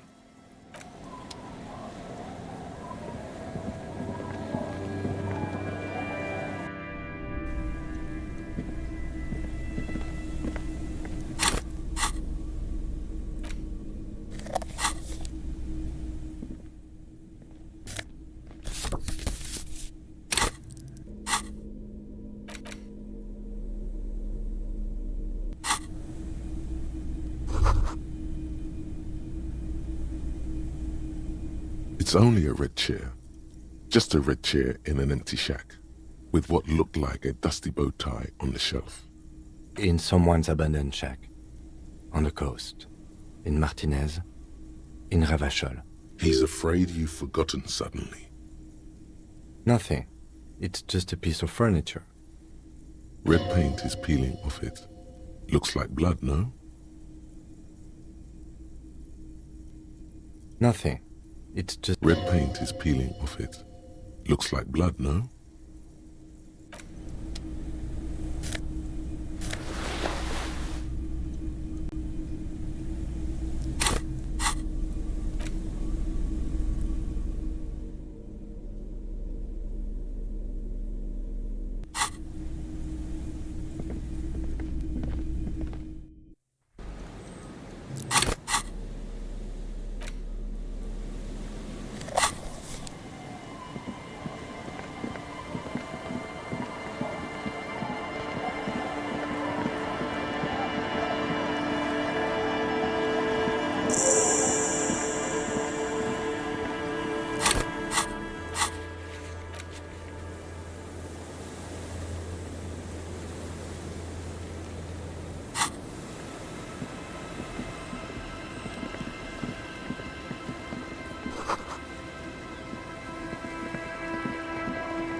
These are some wonderfully regular pants.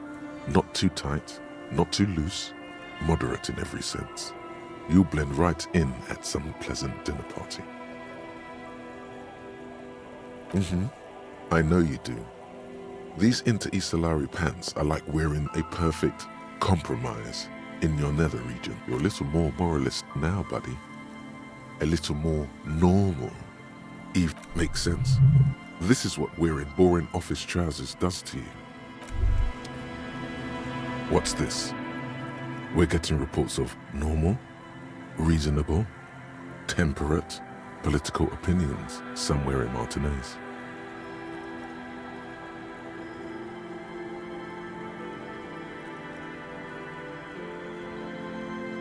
It's also about that, but it's also more. Perhaps it's the hangover.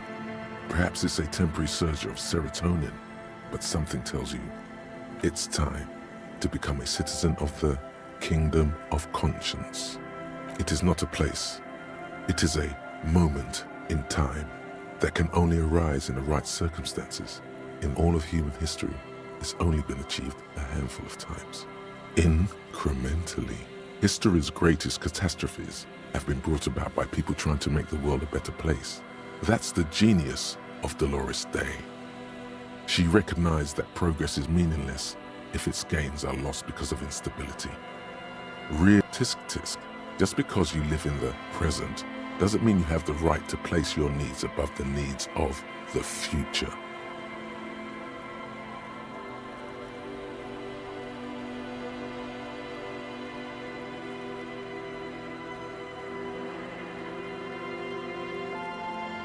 You may never live to see the kingdom of conscience. Your children may not. Even your grandchildren might not. But that's no excuse not to keep working. What rationality? What sang-froid? What benevolence?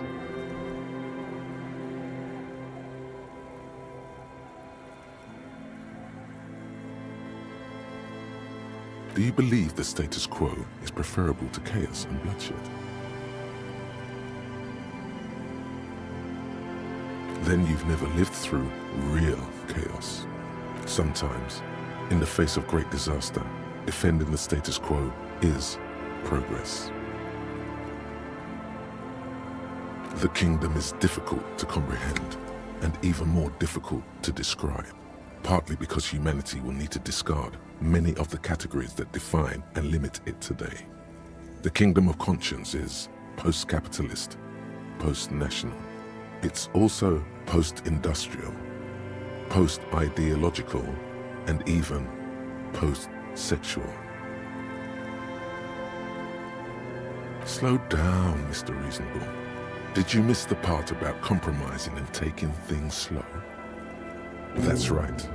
Remember, real democracy is just around the corner for Revachol. When that real democracy kicks in, a long time from now, we are all going to be so much happier.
You're not sure about the melody, but it might be South Samaran, possibly Sigayan, also known as the apricot suzerainty. Welcome to the fishing village. Please lean in closer. I have cataracts.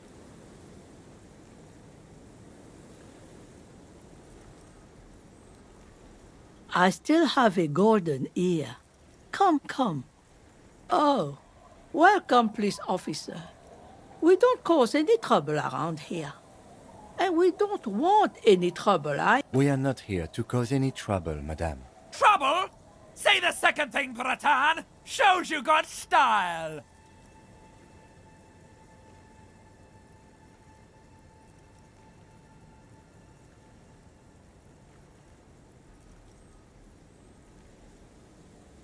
Oh, of course. Last time we saw you around here was 12 years ago. You also came to take care of trouble then. Wish you did. But still, in Martinez, no, not you personally. I meant the RCM. He was brooding, needed some help opening the door. You got it open for him and took him to think about what he'd done in a more secluded place, somewhere more quiet.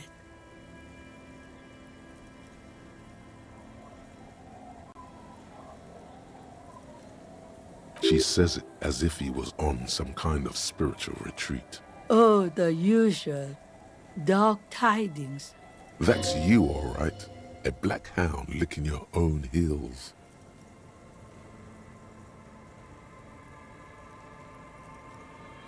You're not. No one around here considers us an ill omen. People would have told us. Maybe they are afraid, because you're an ill omen. But you're still welcome here, as long as men with guns aren't chasing you. And maybe even then, I'm sorry there's not a lot of room to park the motor carriage, and not a lot of houses, or a lot of people. My kids are long gone, searching for treasure. So are others. Ah, look at me ramble on. What brings you to us? Just us. It's barely a village anymore. We almost don't exist. This is pretty much a non-place. A gap. A blank spot on the map. Just a cluster of nameless shacks on a name. The place is so pornographically poor, it's not even funny.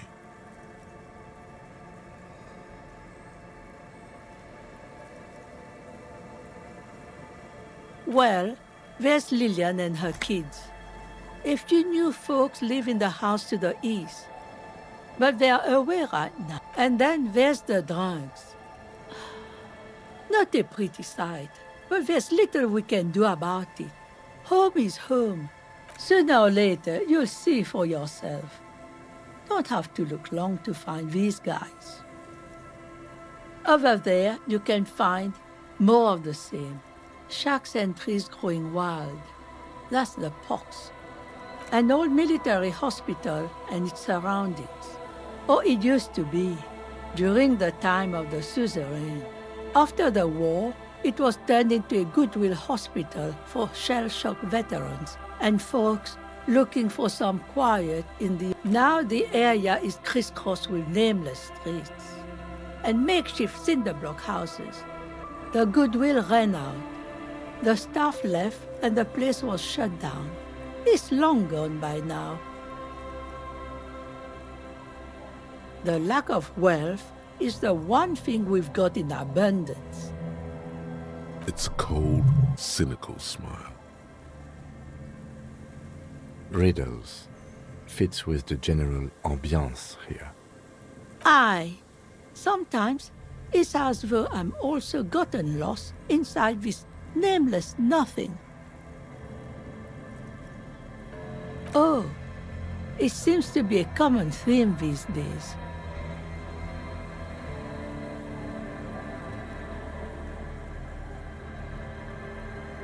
Maybe it'll be easy, but right now you want something from me, right? Here, for you? No, officer. The only money we have here is some coins the drunks tried hiding. She nods, rinsing another piece of cloth. Not much. There's the abandoned church, the DeLorean Church of Humanity. It's been there since before my time, even. Some things just don't fly, officer. Look around. Who'd go to church here? They built it 300 years ago. Must have been nicer then.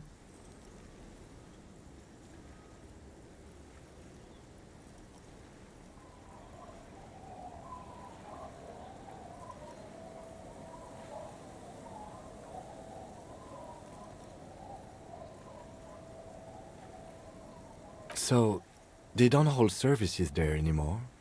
The Ecclesiastes?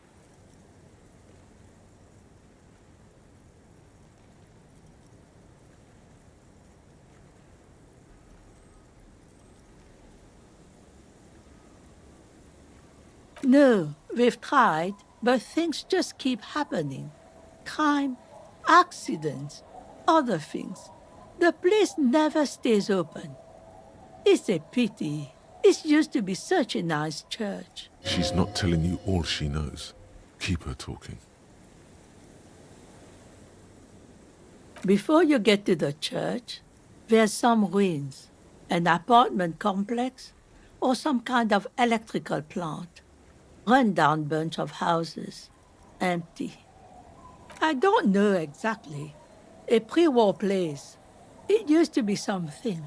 Before the war. I wasn't here then, you know. Was born in Samara.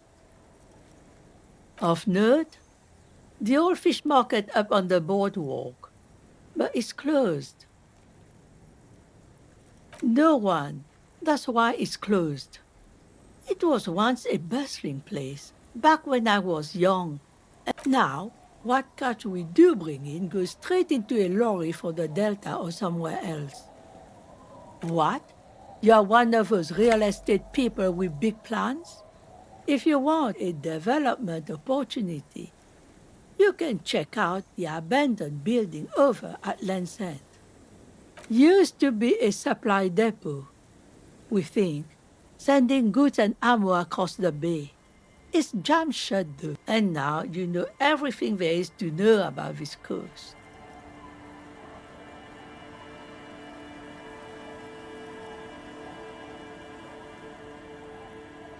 Me? No one. Just an old washerwoman. Mother called me Isabel, if that's what you're asking. And my married name is Sadie. Now it's your turn, Mr. Quite a handle you got there. So many titles. One of them double.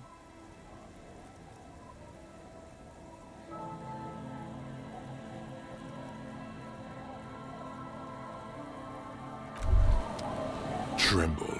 The time is now. Ta'ola. Time for the show. For Ta'ola. The hallowed time of fear and disintegration. A countdown has begun. All will collapse on itself. The world will disappear into a single grain of blackness. All sound will be muted. All life will scream.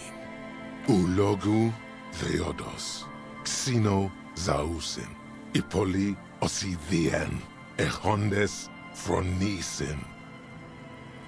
Monday morning, the moment you arrived in this reality, are the first crack in the sheer face of God. From you it will spread.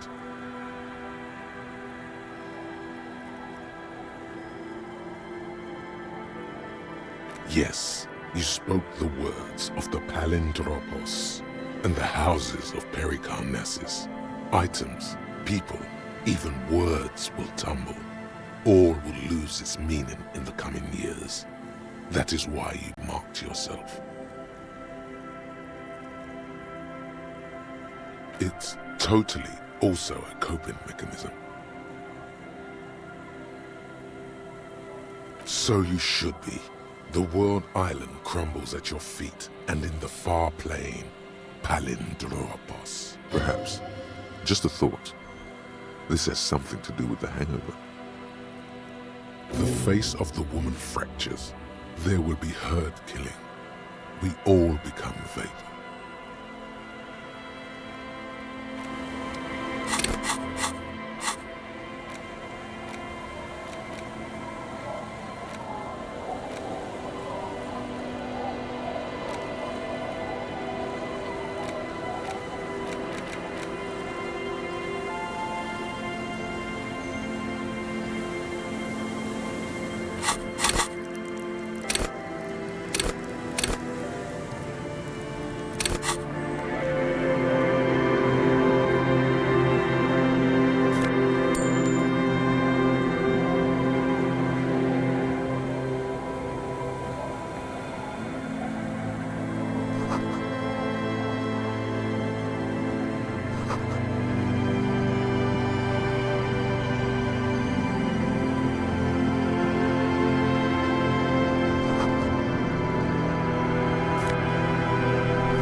Hi, officer.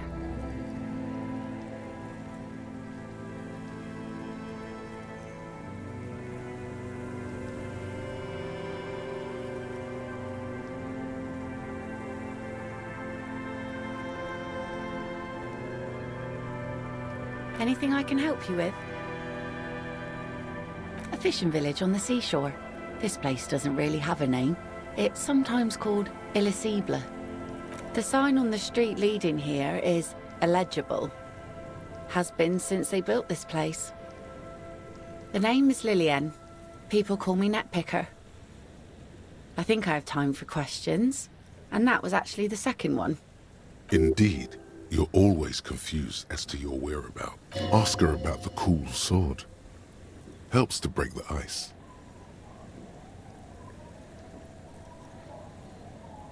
Unfortunately, the factory sold this one with a 3-year warranty instead of a story. It's to intimidate folks, mostly. It's a regular mass-produced sword, like a shovel or an axe. Nothing fancy, just for intimidation. From time to time, people need a lesson in respect. That's just the way it is. Back in the day, I caught the eyes of many men. And believe me, men need a lesson in manners from time to time. What makes you think we haven't? The truth is that almost everyone in this life is scared and tired and stupid and too dull for that. That goes for men too. But they put on an act for us. Pretend like everything's good and living in shit doesn't bother them. Like anyone falls for that.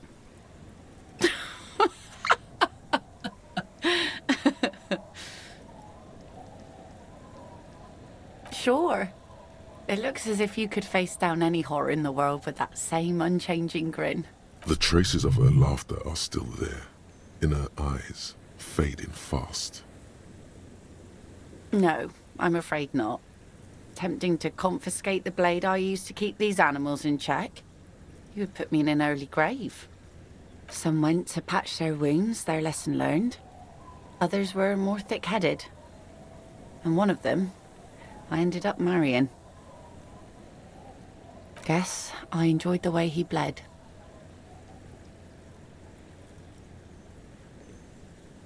If it is, then why the melancholy? Gone.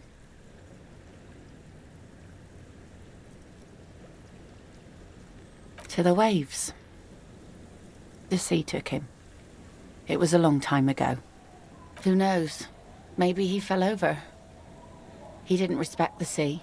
Went out there, drunk like a skunk, and sure enough, one day the boat was found floating empty. The bloated corpse turned up 2 weeks later. Now, before you tell me how sorry you are for my loss, know that it was 4 years ago, and I've moved on. There's only so much mourning you can do for a drunk with sinewy muscles.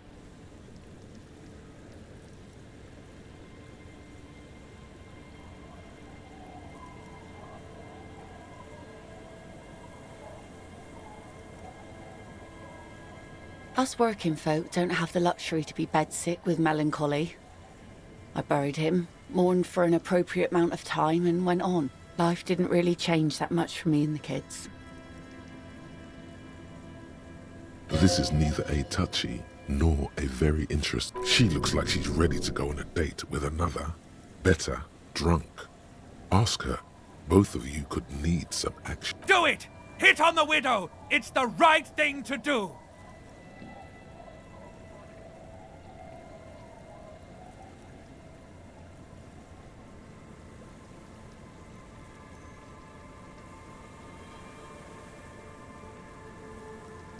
Sure is. The sun, I call her, coated with a fresh layer of tar just yesterday. It'll take some time for it to dry, assuming the sunny days continue. Like I said, fish mostly. Sail the waves, take care of the kids, pick nets. Right now I'm tarring a little skiff. I sell the fish to people in the Delta to serve at their fancy restaurants. Authentic insular Indian cuisine. Sometimes I also walk to the beach to see what the sea has given up. The sea is full of surprises. Keep it professional, man. Don't make it sound like you're hitting on her. Wood, pieces of glass. Every once in a while we see dead bodies.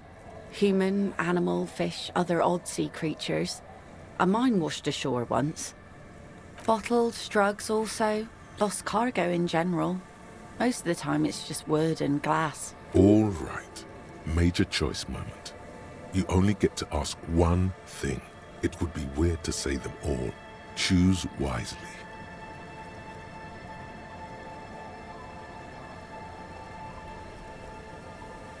Well, you're barking under the wrong tree then, officer. I have no interest in floaters. Seen enough of them in my life already. Very unattractive bunch. Let's see. Who are you looking for? I don't think I know what these are. Care to elaborate?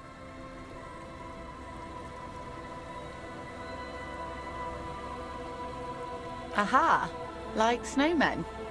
Two odd guys have been wandering around here, nose in sand, talking nonsense about snowmen and the like.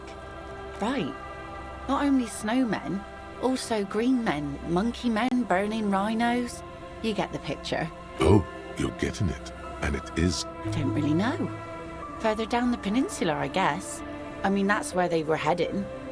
Who else are you looking for besides snowmen? Yeah, I'm not really looking for that anymore. Not much into the middle-class ones either. Could do with some landed gentry, but apparently they don't make those anymore. I wish I could help you with that, but I haven't seen your working-class husband.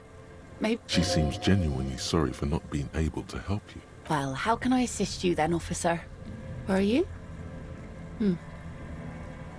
This says by signing, I agree to living with construction noise. What exactly is the Union building? What a nice idea. Wouldn't have thought that... She sounds incredulous about the niceness of the idea. That Everard and the Union have nice plans for anything. I thought they only cared about themselves. Well, I guess Union members have children too. And those members have a vote when electing the head of the local chapter.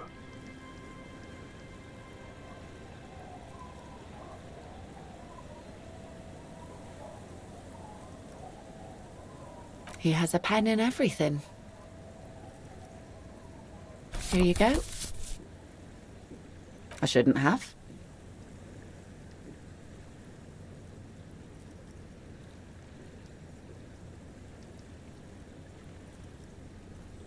Probably, but it is a youth centre and I have children. Got to give them something else to do. They're cute and small now, but they're growing up fast. Anyhow, you also need Isabel's signature. If it's a bad idea, she won't sign. You'll find she's a tougher nut to crack than me.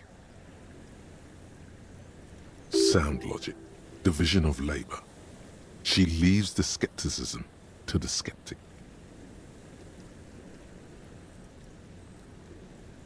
Oh? Well, how can I assist you then, officer?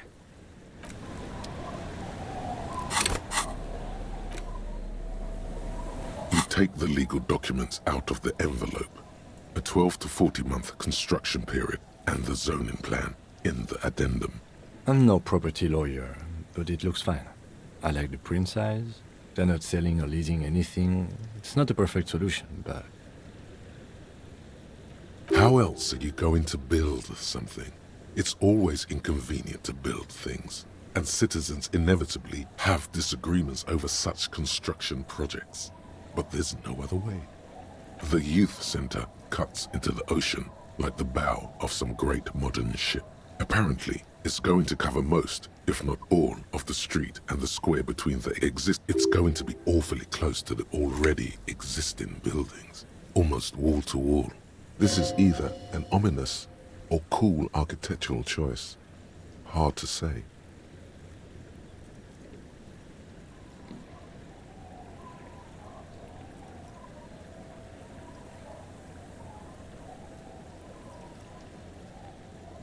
My money is on cool. Looks like a cubic pyrite.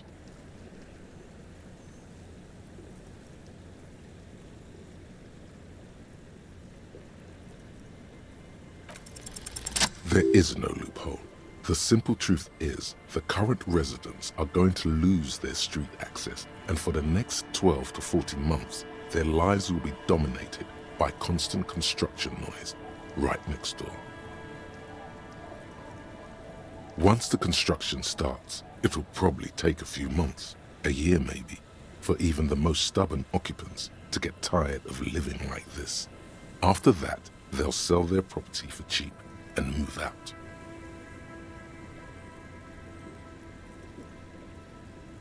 Of course, I should have seen it. Everard probably has eyes on us, but if the second signature were to be somehow wrong? He won't say it outright, but he's suggesting forgery. Forgery, yes. It would render the document invalid.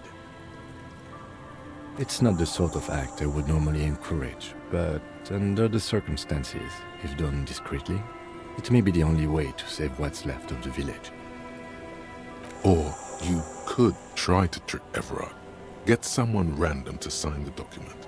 By the time the union boss finds out, your business here will already be concluded.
There's a gap where the name of that song should be.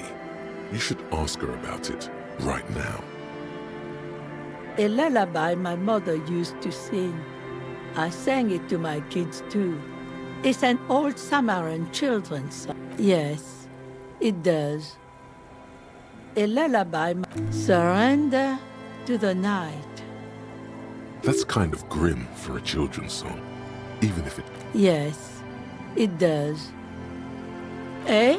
What's this about? Come now, I can't read all the scribble. Tell me what it says. Huh. I might be half blind, but it looks like part of the village is gonna be a street. The best part. The part we need to get out of our houses.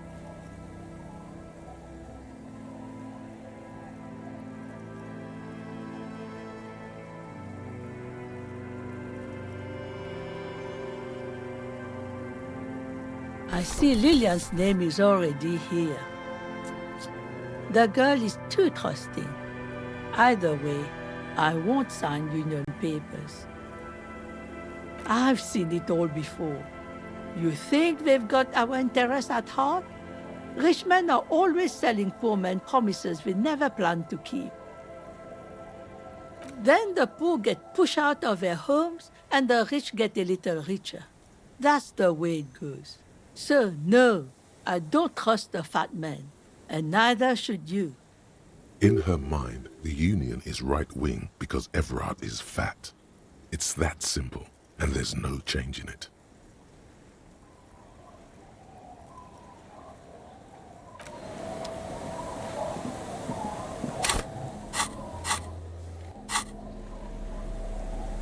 You take the legal documents out of the envelope. A 12 to 40 month construction period and the zoning plan in the addendum. Underneath all this, Lillian's signature and an empty line waiting for a signee.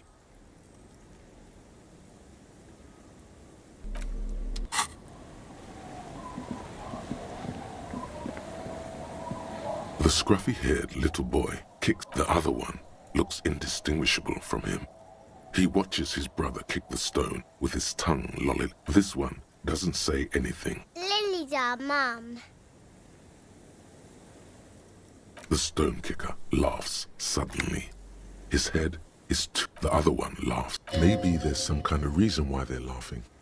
An interesting reason, somehow tied to the case. The boy keeps laughing.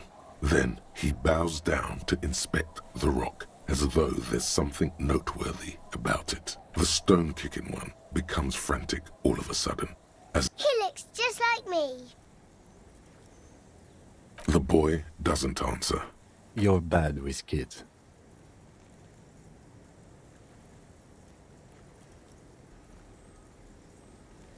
You're right there. Let's see if we can find some police work, shall we? We're not getting anything here.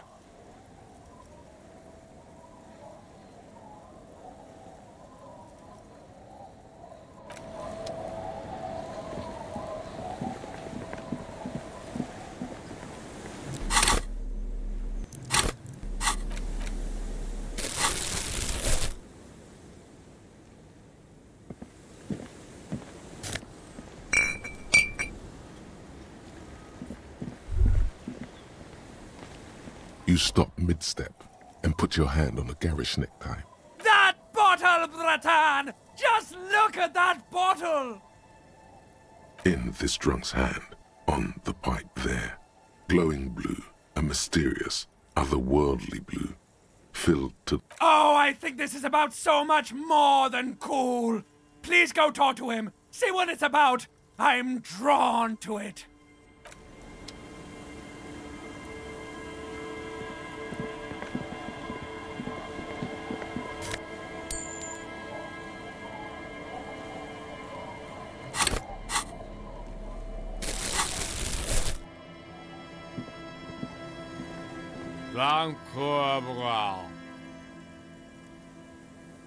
The noxious odor emanating from the drunken man. Don't you call her? Yeah! Don't call Abigail! Abigail. Oh, Abigail. Uh-huh. Abigail. Don't you fucking call Abigail. You're not going to get anything out of this guy. He's Don't call Abigail! The man hiccups, then mumbles something. He snorts and beckons you to lean in closer. He waves his hand as if shooing you away. All the while, There's no use in yelling at drunks.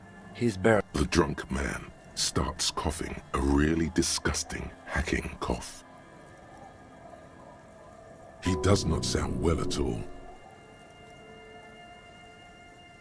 Don't you fucking call her! Hear me? Don't call. There was little chance he'd be a... Don't call her. There's no waking him from his stupor. Good to see you, friend. Do I have deals set up for you, buddy boy? Does he actually know you? Or is he just shopkeep friendly? So what do you want? I got smokes. They're cheap. Very cheap. I got Pilsner. Great deal. You won't get a better deal on that piss. Spirits I can let go for 300 real. See? There it is, Bratushka! The spirit! Let's buy the spirit! 300 real is a lot, but this has to be done! It's our end game!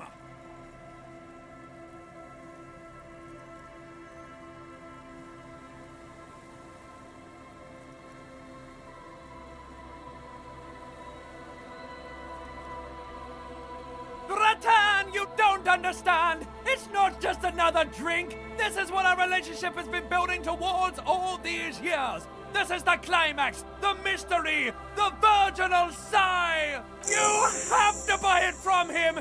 Get it off him. Kill him if you have to. Our ultimate fate depends. The lieutenant looks at you, looking at the bottle of spirits, then at Rose. Aye, by amphetamine I mean speed. Sure did, buddy boy. That's why I said amphetamine. I mean speed. I mean amphetamine. I got both. Good, my man. Now what can I offer? Oh, the system's been good to old Rosemary here, and I'm milking her like a bitch goat in the backyard. You see, friend, man makes his own luck, and I made mine real good. Got my hands on 3 bottles of liquor ex-squeeze. Sold 2 to the... Bought cigarettes, bought beer, even bought a bit of speed. And look at me now. The hook. Where is it? I can't see it.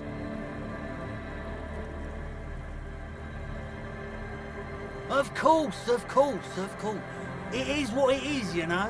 What it's always been. See, friend, it's real valuable. Worth every real, if you catch my drift. Got it from a bit of a business venture. You know, it's funny, actually.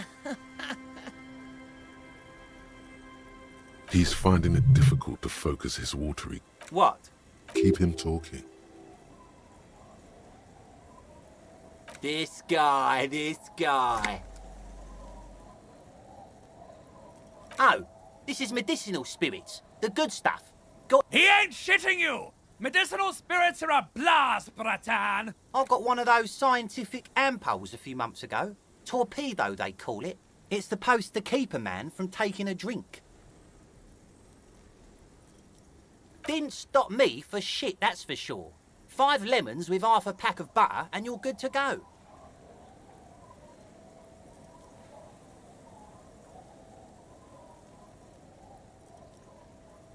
It really isn't.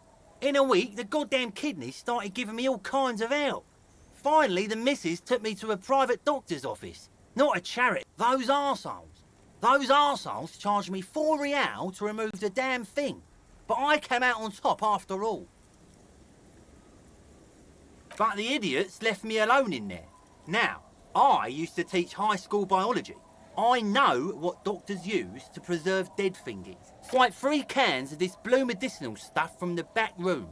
Threw the snakes out and voila. What's left is this beautiful blue stuff. 98.7% almost pure alcohol. Snakes or intestinal worms? 2 I already sold to these fine gentlemen here. But this last one is yours for 3 real, if you want it. Yeah, you thought right. Don't even try to sneak anything past old Rosemary here. I got all senses locked on you, buddy boy. So what will it be? Aye, that's what I said just now. 300 real. Don't you try to trick me, buddy boy. Now you want it or not. 300 real and it's yours, as promised. Best shit around. Finally came to your senses, buddy boy. Ain't nobody else gonna give you a price like that. Had to let life squeeze you to get that, huh? Sure, friend. A bottle of high-quality spirits coming right up. That'll be 3 real, and you're practically robbing me at this price.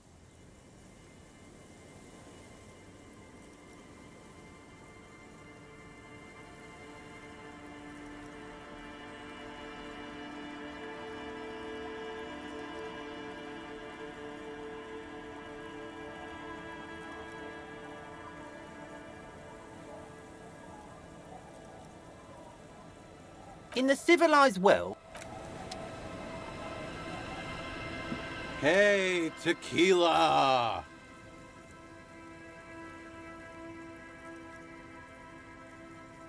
Good to see you. How's business? How's the whole reality situation treating you? So what's happening? Yeah, Tequila Sunset. He says it like it's obviously your name. Like you call someone Billy Brunel or leader of the 4th Street. Good. These people know your true name. Looks like it has proceeded. I like this guy, you should too. He respects you by calling you your true name.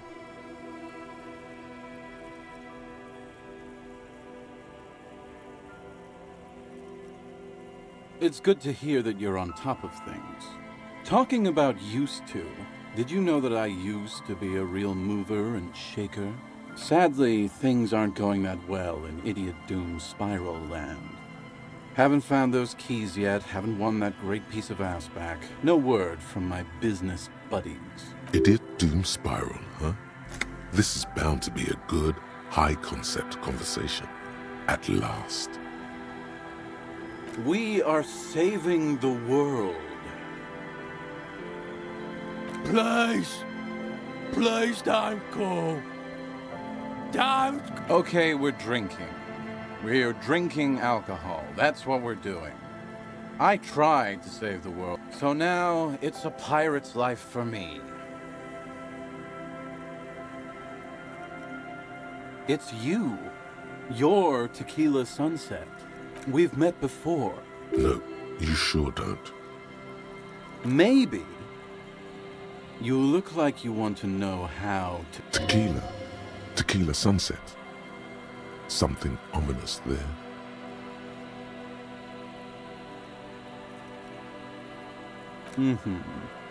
Let me take a sip to moisten up my chords. Tequila Sunset rolled into Martinez last Friday. And by Tequila Sunset, I mean you. The man, the myth. Hey, let's not jump ahead of ourselves. You got here on Friday to solve a case, hoping to be the early bird who gets the worm. And by the worm, I mean the buzz. Because as far as I know, all you did was get... Word on the street is you went around the local hostel telling people that you're a police officer. And that it would be really fucked up if you shot yourself in the head, right in front of them. It is. The lieutenant's brow is furrowed. He's listening as casually as he can. It was a late Saturday night when we, the Union of Moribund Alcoholics, were getting our drink on. Nothing remarkable about this. We get our drink on 24/7. Makes everything warm and glowing.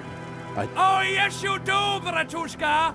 The only thing better than that is putting the pedal to the metal after you kiss the top. One moment we hear the sound of a motor carriage revving up somewhere on the plaza, followed by a series of dings and bangs. Do you remember the sound of wood cracking? The billboard? Naturally, loud noises pique the interest of anybody owning a pair of ears. That's just the reality we're in. Anyway, there was a brief silence, a gasp of silence, if you will, followed by a real commotion. Sounded like someone jumped the canal. We grabbed our brewskis and rushed to the jetty. Never underestimate the speed of an alcoholic. What we saw was a sight to behold. A beat-up police carriage containing you. Right there on the beach. You revved the engine and screamed at the time hath come! So, naturally, being the curious cat I am, I asked what time hath come. To which you replied, "The time hath come for Tequila Sunset, the end of all things."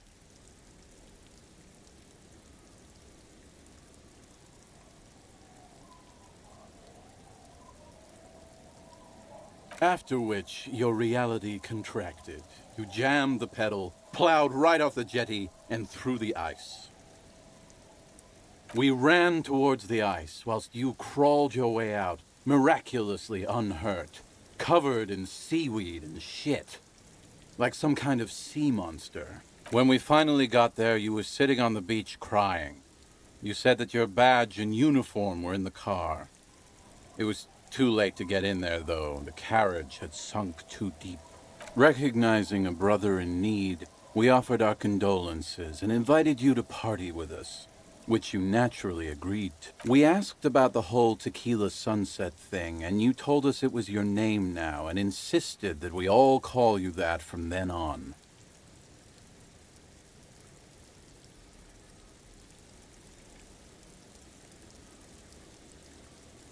Yeah, I agree. Ours. It was an all-night drink-a-thon. Then, at some point, I think it was Sunday morning, you got belligerent and wanted to talk about Revacholian women. How they're beautiful and also whores and so on. How one of them fucked you real bad. After a short while, you crossed the event horizon, looked sullen, got up, and left without saying anything. Wow, that's quite a story. Yeah, I bet Tequila's a fucking legend around the precinct. You must be proud to work with him. If you only knew.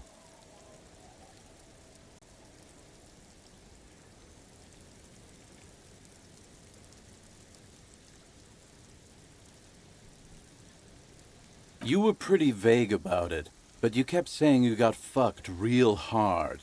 And please, don't open that door. No one's fucked me. I do the fucking around here. Abigail. It seemed pretty painful, to be honest with you. If I had to guess, I'd say you're still working through some shit.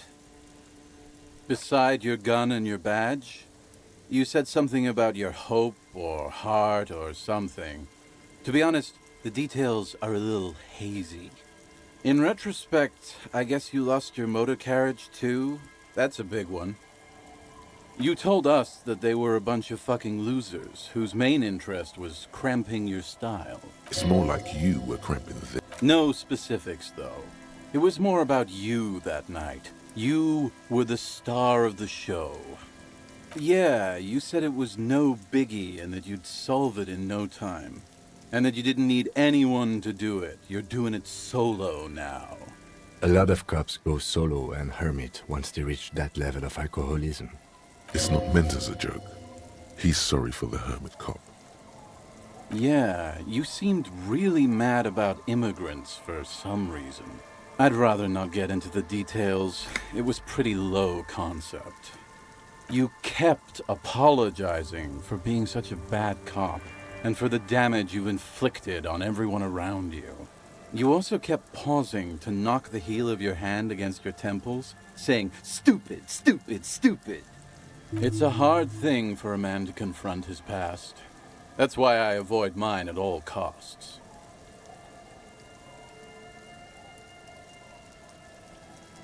Whoop-de-doo. So now I'm a fucking storyteller. Right, why not? Better than a beach bum. It depends, really. You might get scammed here. No, the reality of the situation requires a rather modest contribution. A little motivational package. Booze! Did you already forget our party? The thing I relayed to you earlier. So, have you got anything for good old idiot Doom Spiral? A bottle for a story. Seems fair to me. Then I will see you again once you've procured some. Par exemple, my good friend... All kinds, sir. Beer and wine.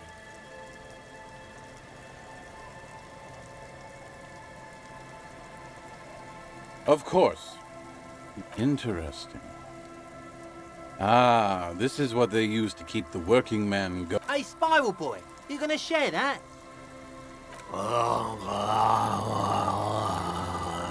Shut up, guys. I'm telling a story here. Something happened to you. Something happened to me, too. My actual name is George. I was once a reasonably high net worth individual. A founder/junior partner at a high-concept creative services agency. When my story begins, I used the profits from my agency to finance what I called a cultural incubator. Abstract value generation, value per person, high-concept stuff. I developed the paradigm, worked within the paradigm, but the burden of leadership weighed heavily on me. So I went jogging every so often to keep myself sane. 22 full-time employees, an all-star team, a potentially historical set of individuals. Worrying about them often kept me up well into the morning hours. It did. With my trusty sans-serif tracksuit, but now dreams are worn thin, much like my tracksuit. One day I left on my evening run. As you may know, it's impossible to clear your head when you're distracted by the sound of keys jangling in your pockets. His eyes are clouded. His dilated blood vessels encircle. His eyes are your eyes. So I removed the key ring and put the keys for the front gate and the apartment into different pockets to stop the jangling, you see. I was halfway done with my usual lap when it started to rain. The reality situation became very wet, very quickly. It was a day not unlike this one here. I made my way back home and discovered that I didn't have the key to the front gate. I'd mixed it up with the key to the left. Naturally, the situation required me to climb over the gate, which I did. There was no climbing down because I slipped and landed on my ass. No, you don't. Whatever. The point is, reality was looking rather grim just then. Me lying on my ass in a mud pit in the middle of a heavy shower. But when life knocked me down, I always got up. So I made my way across the yard. Standing in front of my apartment door, fumbling with my pockets, I realized that I'd also forgotten my apartment key. I wish I were, Tequila. I wish I were. Instead of my apartment key, I'd taken the key to the office. I rang my neighbors' buzzers. It was late, and most of them didn't even answer. Those who did assumed I was trying to sell them something and hung up before. People are naturally wary of ad men, you see. One moment someone chats you up, 5 minutes later you've bought a box of edible lingerie and a strap-on. I don't begrudge them, especially since I was known to be... Heavy is the head that wears the crown. Just then I experienced a moment of clarity. I still had the key to my office. I could wait out the storm there. But when I reached my office, I remembered that I'd asked one of my producers to change the locks that day.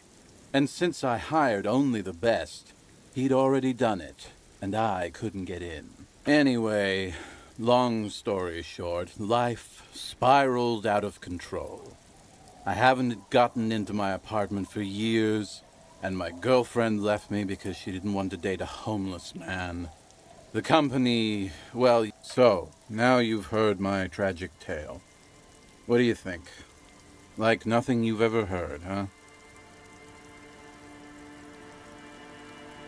Tequila, I've thought about this series of events for a long time. Why didn't you go to the authorities? Well, at one point they came to me, but, you know, I didn't have any ID on me. So they tossed me in jail for 2 days. I can't say it increased my faith in the RCM. No offense, gentlemen.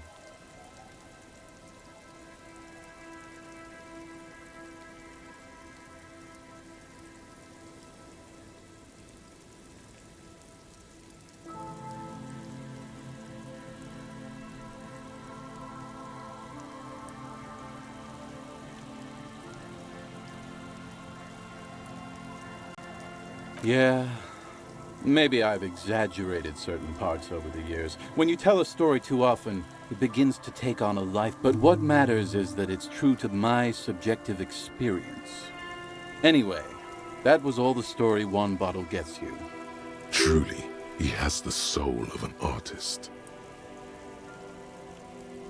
Good fucking question, Tequila. If I knew the answer, you think I'd be hanging out on a beach in this formerly premium but now extremely dirty two-piece lycra tracksuit? I used to own my reality situation. My business buddies and I had our own creative services agency. I had a nice apartment, an even nicer piece of ass. Now I can't hang on to anything. Just last week I stole this nice new jacket, but then I lost it too. The only things I haven't lost are these two drunks. You of all people should empathize with this. Perhaps this lost jacket is something you could help with? My agency. Man. The Boom Boom Room. Our concept was combining high art with the lowest forms of marketing. The color red, breasts, and oil painting. I convinced my partners to reinvest some of our profits in an even more high-concept cultural incubator called Thin Air. I was financing a group of poets in East Revachol who were developing a new universal poetic language. Sounds intriguing. What say you, Artcot? If it sounds like it makes no sense, that's because it doesn't.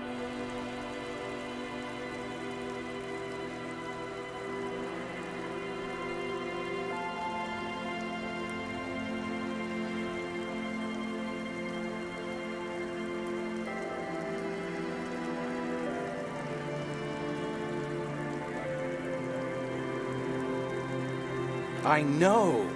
It was fucking awesome! Too bad I went on a jog, unleashing a cascade of doom that washed it all away. What? You've never seen 100% Lycra before? You really shouldn't touch it. That might be the right idea. This here is one of the last of its kind. Should probably be in a museum, honestly. By primo, he means possibly carcinogenic. Lycra, TM, was a synthetic fabric developed by manufacturers in the middle 40s. Notable mainly for the swishy sound it makes as the wearer passes by. It's also known to become extremely itchy if not properly cared for. Wow, you're lucky. He never lets me feel it. That's because your paws are fucking filthy, Rosemary.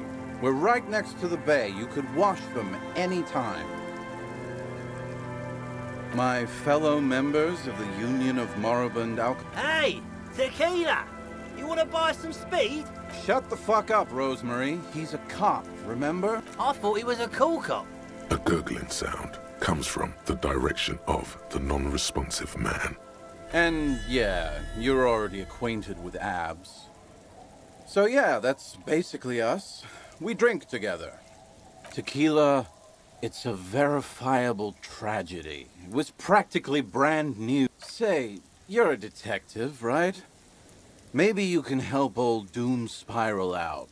Solve the case of the missing jacket. What do you say, Tequila? Yeah, exactly. You're here. If I knew where I lost it, don't you think I'd have it? I mean, maybe I was up by the boardwalk or walking along the beach. Somewhere north of here, that's for sure. You could ask around, see if anyone's seen it. I'm all ears, Tequila. I do.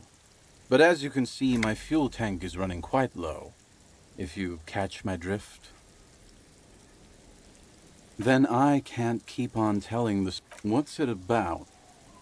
I'll let my hand address the situation. Maybe you've heard. I used to be a very successful businessman. I've signed more than a few lease forms or whatever the fuck they were. Anyone's got a pen? The pro's gonna do it.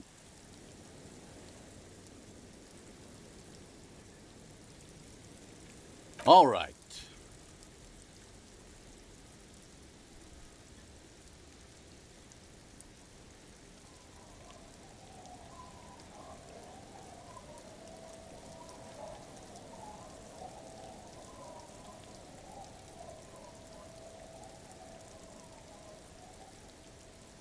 Don't know if I've mentioned it, but I used to be a businessman. And as a businessman, I am going to keep the pen. Don't know if I've mentioned it, but I used to be a businessman.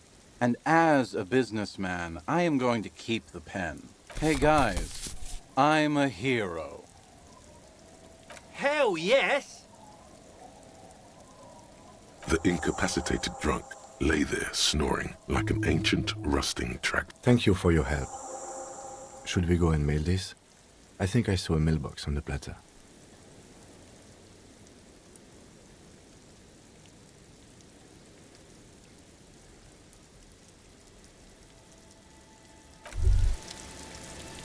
As you turn, a bright light catches your eye, making you squint. From a distant sunset, a stage light, flash photography, nowhere in particular. It's just what superstar law officers do. They squint at lights, and they solve shit.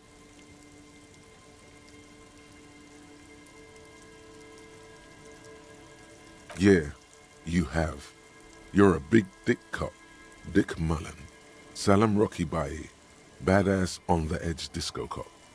Time to receive. With a sudden flash, the world freezes around you, and you along with it. In an iconic monochrome solution, a black silhouette against a rasterized orange world. It's on.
You take the legal documents out of the youth center cuts into the ocean like the bow of...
Right to work! Right to...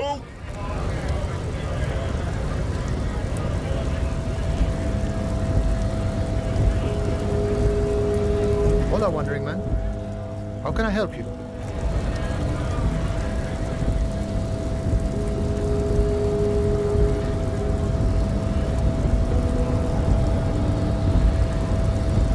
The unpromising race pupil returns. I am not the first line of defense.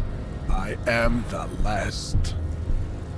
In addition, these so-called Hardy Boys are an effeminate clique of bodybuilders.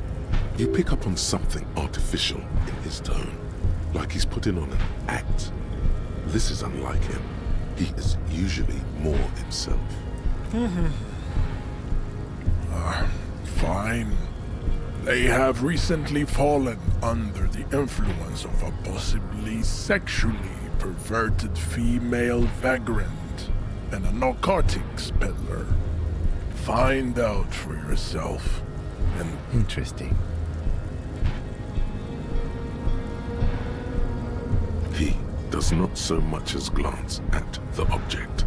Stop showing me your pathetic copy. He had nothing to do with it. And?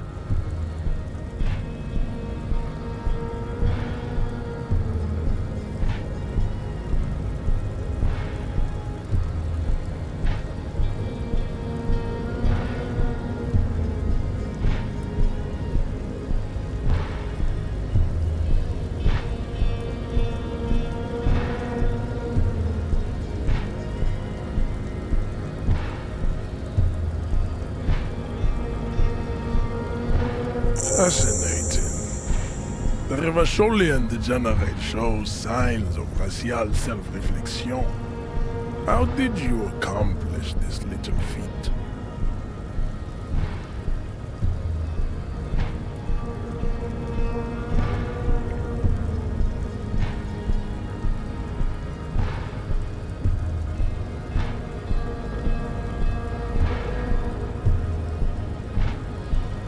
So it would seem, Thrall of Rule. On one hand, this pathetic self-therapy has little to do with the great mystery of living organisms. And, of course, you will not be able to free yourself from the yoke of Rule.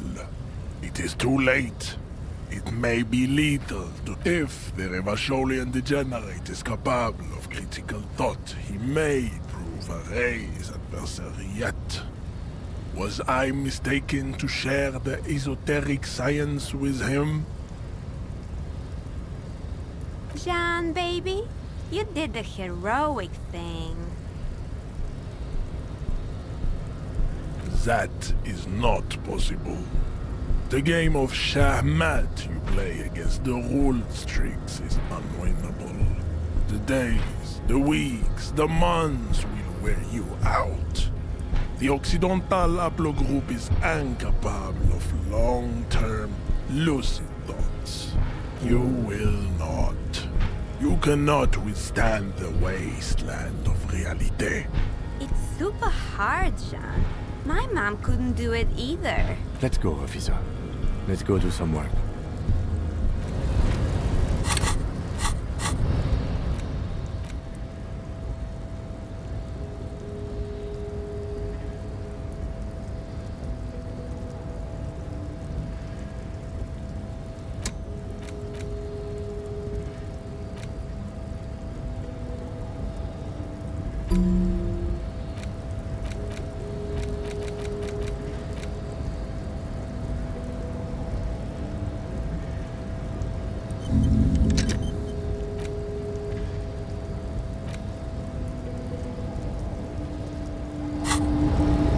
The unpromising race pupil returns.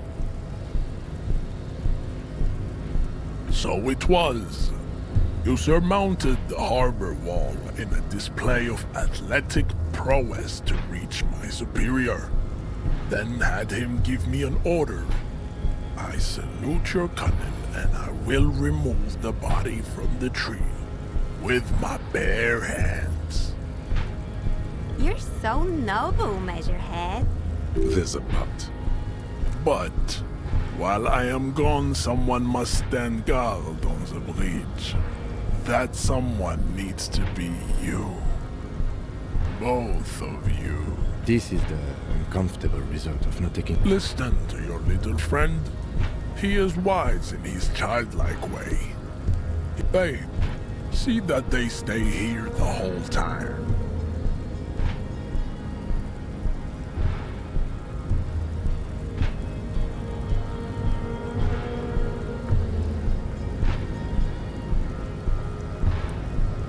The woman's gaze follows Measurehead. So, you guys are like cops or something? Cool. I like men with guns and power. I'm Katya, by the way. You hear that? That sound. He's breaking something. Yeah, Jean-Luc must be really tearing it up over there. I wish I could see it. Look at you! RCM rent-a-cops! Guarding that bridge like Everett's lapdogs! Is this where it's at now? The RCM is for sale. Spoken by a mercenary pretending to be a worker.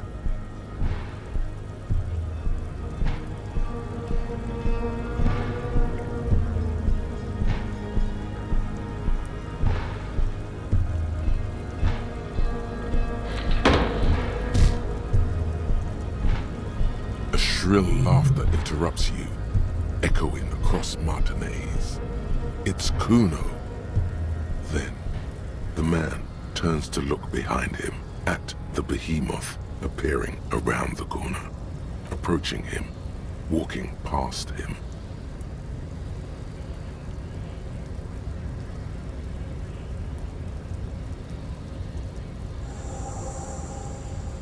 The corpse has been removed from the tree.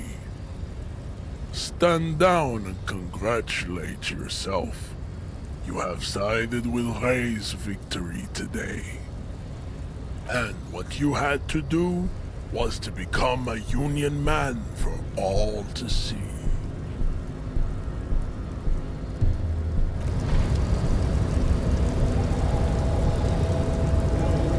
The unpromising Ray's pupil.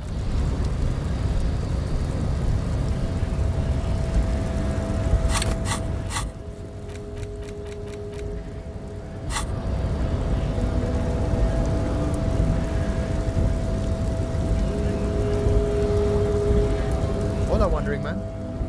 Okay.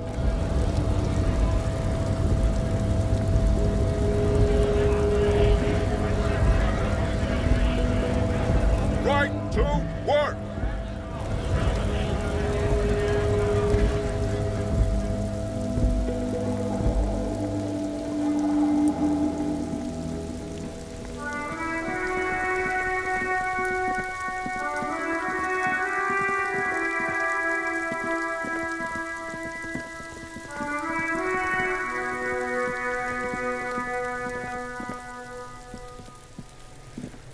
You missed a good show before.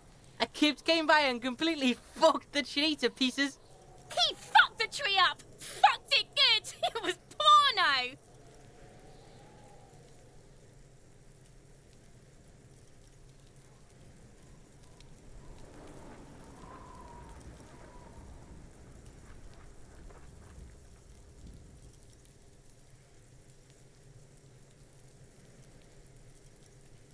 Watch out, Kuno! He's trying to crawl up your ass! Kuno knows which Kipt Kuno meant. Kuno knows all the Kipt. Kuno's dad's a Kipt expert. Says Kipt every day. Oh, Kuno's dad doesn't give a shit about... Try to crawl out of Kuno's ass now! Yeah? The fuck did you want anyway? You got your fuck bag down? Kuno doesn't...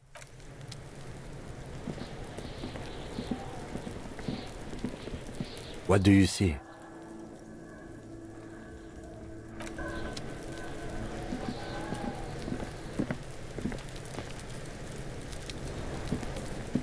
The corpse lies on the ground among the remains of an absolutely demolished pinewood branch. It's gently laid on one side. Mr. Measurehead has done a good job. Nothing is too broken or compromised. The victim is ready for a field autopsy. Yes. 1.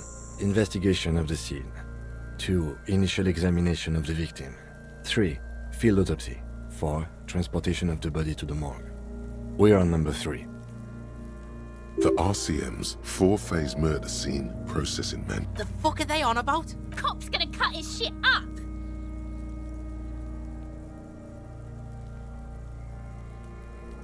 No, you and I are detectives.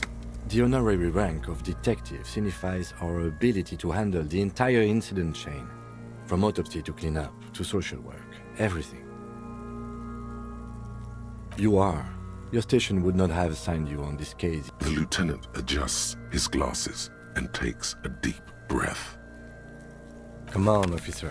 You know what a field autopsy is. You've done 100 of them.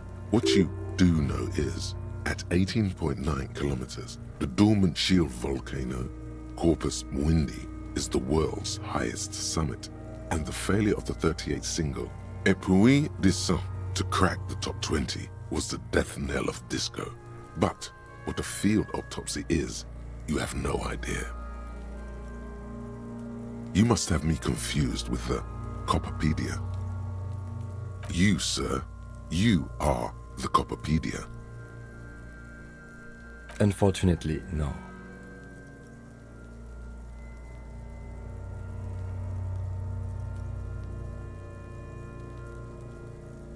Let's not go glove hunting, please. Let's use division of labor.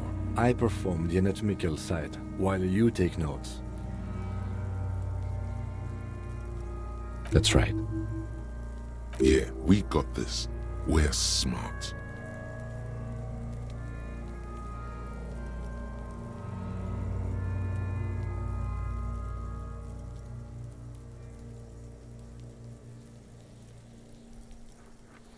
The dead man stares in silence as you crack open the ledger. The bright red paper is covered in boxes and lists, describing the condition of his skin and organs. Above those, an 11-field info form needs filling out first. It begins with,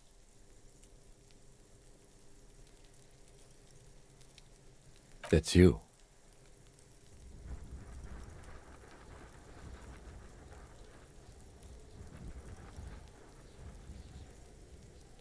The corpse is indifferent to your scribblings, just lies there. The next box says, KK57 dash. KK equals Kim Kitsuragi. 57 equals Precinct 57, followed by his date 0803 and time of arrival 0815 on the scene. He's indexed the case after himself. That's because he doesn't want to bring up the messy question of your initials. And what would that make the alphanumeric? HDB 41 0803. Help me out with the time. 1111. It's meaningful. 1015. It's understated.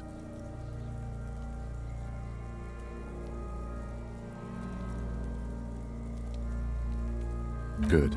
Let's go with that. The lieutenant is quite surprised you managed to come up with an adequate case number. We've heard the nom de guerre. Lely. It's better than nothing. Write it down. What's next? Date of birth? NA. Roughly 50. Try 40. The damage is so extensive, it's better to err on the young side. He nods. Mondial. Fair to olive-skinned, from the Isola of Mwindi. This is as vague as it gets. You might as well say whitish. The pudgy mess of curdled meat looks neither mondial. Fucky! Male. Pigs can have sex! Nor does he look male, with his pregnant belly and indistinguishable. We're still going with March 4th, 51. What else? 9. Body identified by is non-applicable. 10. Case number is the same as the coroner's case. HDB 41 0803.1111 listens, motionless, with the cargo belt still around his neck. None. At least not after the initial exam. A strange word.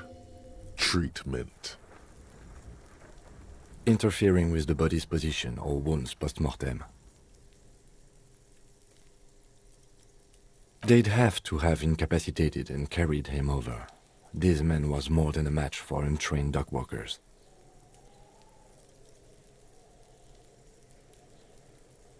Your central nervous system recognizes this gesture. It's the stations of the breath. Ecclesiastic, religious in nature, a holdout from pre-DeLorean burial rites. It takes him 2 seconds to perform. Then, somewhere in Jamrock North, a small wood shed behind Rosencrantz Row, Lieutenant Nick Feuerbach puts his hand to the chest of a small corpse, no larger than a monkey. It's raining outside, light drizzle. There elsewhere yet, an obese female sits in a wicker chair, her silhouette bull-like against the window. Outside, Grand Coudon. The day is turning dim for Sergeant Mac Dawson.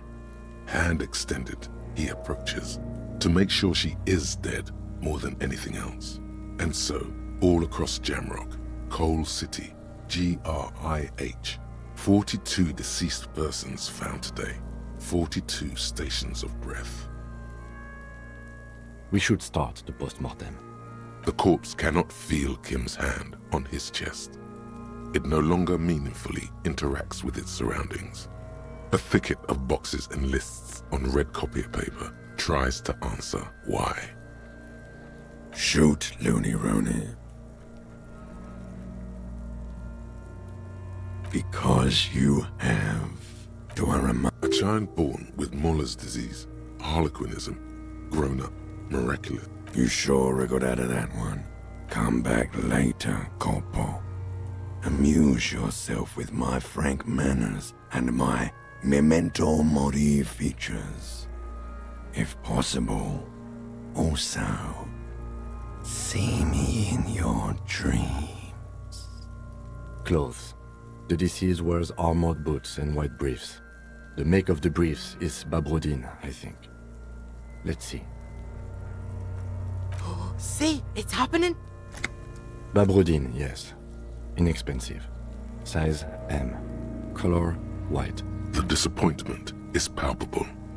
The red-haired thing was... The rest of the clothes have been removed post-mortem by scavengers in order to get to the victim's ceramic armor. Officers are in search of the missing pieces.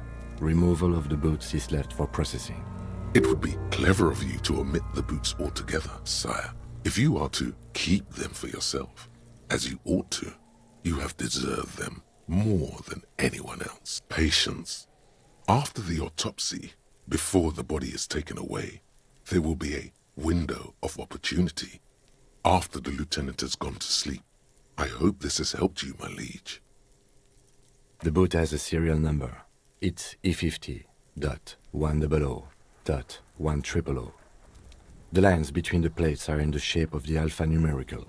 The number is purposefully concealed by the design. Tattoos. The upper torso is covered in a single, continuous tattoo, resembling a map of the night sky. It reaches from the right shoulder to the heart. The ink is blue and white. The assistant has a color photograph of the markings, to be added to the case files as document A1. The photo is taken on the scene, using a Trigat Mini. The deceased has a belt for airlifting cargo around his neck, tied with a hangman's knot. Color, yellow. Length, 3 meters. There is a buckle on the other end. Well-nourished, athletically built, measuring 1.8 meters. Generally consistent with age 42. Preservation is good. Ambient temperature, below freezing. Body hair is light brown. Distribution is consistent with the age. The deceased had male pattern baldness. Hair is combed back, short.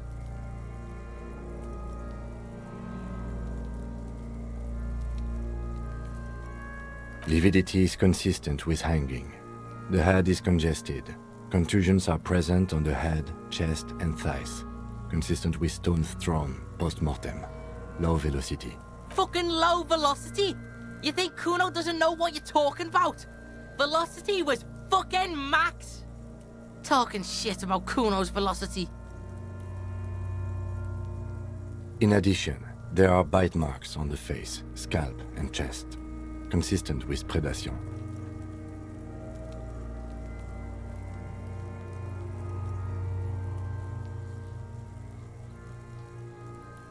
Ligature mark.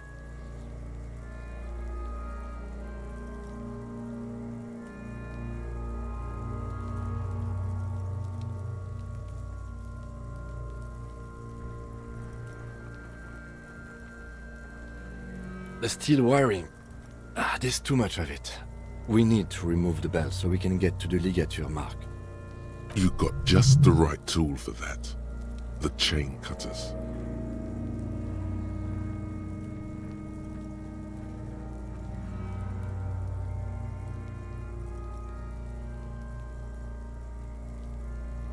The hanged man lets out a joyous little bubble of rot from his nose. Always good to think ahead. Now, we need to cut the belt to see the ligature mark below. Carefully. See? My pig is gonna fuck his head off. No, he ain't. Your pig's a boring fuck. The belt is equally tight around the whole circumference of his neck, swelling over the edges like white bread rising from the east.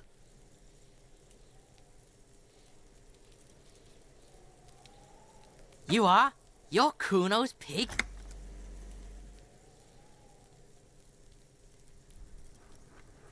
The belt is equally tight around the whole circumference of... You jam the cutters right under the knot. That seems like a smart idea. Yeah, somewhere there. Already they're buried deep in the man's flesh. Then you rotate them to get a better hold. Then...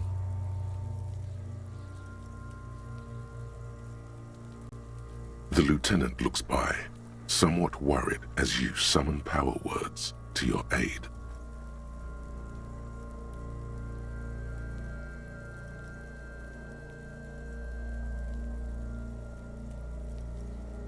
A really, really bad smell is coming from there now, and some kind of cracking sound. Yeah, fuck him! Fuck that faggoty! Corpse fucking time! Told you my pig was hardcore. I should have a go first. I think I have a strategy. He sinks the cutters into the knot, preparing to perform the cuts. With snap, the knot is slashed. Another cut and the belt falls apart like a flower bouquet, revealing the dead man's neck and the... Here. The rope rises to a point, leaving a gap in the ligature mark. The suspension point is in the back of the neck, on the nape. Hemorrhaging is observed on the skin, above and below the ligature mark. The mark is well pronounced, consistent with a drop from 1 or 1.5 meters.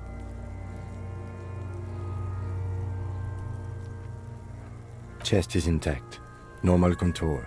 Abdomen is protuberant, pelvis intact, genitalia... No! Let's get up and see! I fucking knew it! This is clearly what they've been waiting for, ever since the autopsy began. Genitalia is male and unremarkable. No evidence of injury. Back is symmetrical and intact. Upper and lower extremities are intact, but asymmetrical. There are combat injuries on the right hand, thigh, and hip. In addition, I see smaller, residual scars, too numerous to count, covering about 30% of his skin. From wounds sustained over 2, maybe more decades, dispersal and accumulation indicates long and active combat duty. Mm-hmm. We have a real museum here. Last item, hands.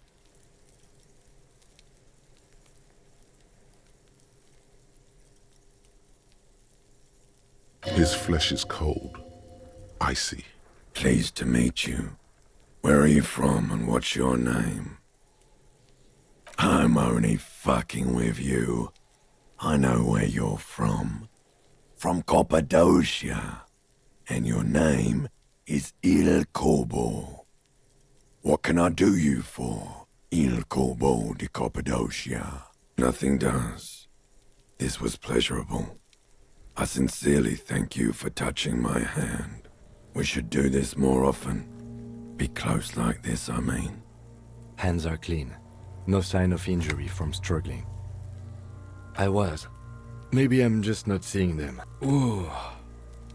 That's all for the external. Well done. What next? Central nervous system. I have nothing. Do you have anything on this man's central nervous system? Of course, there is a moral to be drawn from it. A moral to this story.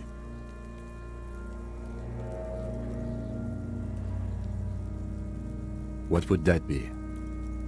The dead man looks, too, with barely contained excitement to hear the moral of his story. I think that may well be the moral of every story, officer. Good. Musculoskeletal. Purge fluid is coming from the mouth. Not injury-related. Eyes and tongue protuberant. Hyoid bone. With his eyes almost closed, the lieutenant puts his hand on the dead man's throat and begins to massage it, gently. A rotting smell erupts from the mouth. Purge fluid runs down his lips, black and viscous. You hear cracks as the lieutenant moves his sharp fingers inside the flesh, like the creaking of an old house at night. Yeah, jack that fucker off! The hyoid bone is fractured. The rest of the musculoskeletal system is intact. Unremarkable. Respiratory system.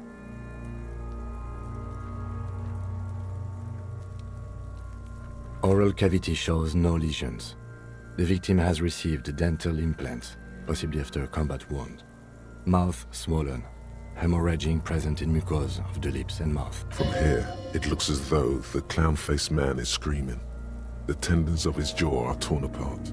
Hyoid ripped from the force of the lieutenant's hands. No scream, no sigh of relief rises from the darkness inside. It's humid there. Sickly sweet air, unlike anything living. You feel like throwing up. Straight in that mouth.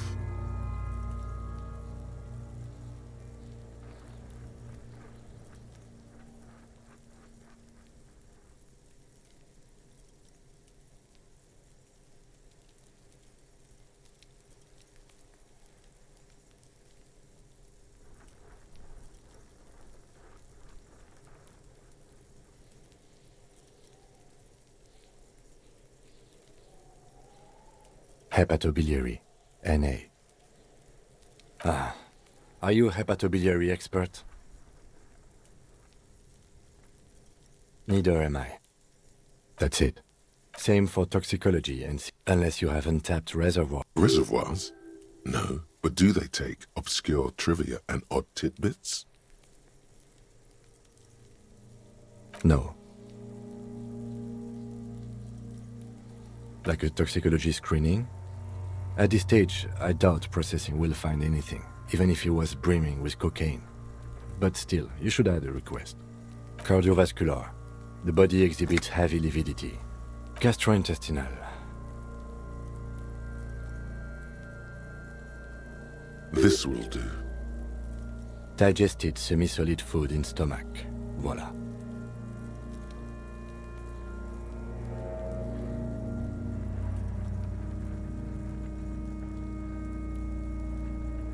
What's next on the list? Let's see.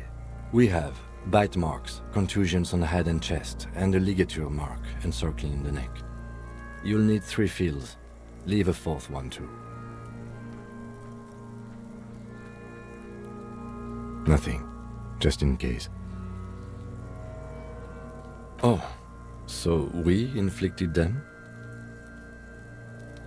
Okay, so there's a spin-stabilized munition from a Kiel A990 muzzleloader and an incision on the thorax from a chain cutter. I wouldn't mention those. Better not to muddy the waters. Be pedantic if you like, it doesn't matter. No one else is going to investigate this man's murder. And if they do, such details will... See?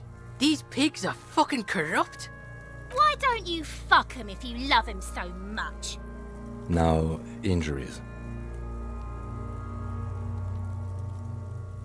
Head, chest and scalp bite mark injuries. Predation by birds has caused damage to the body. And your opinion, officer?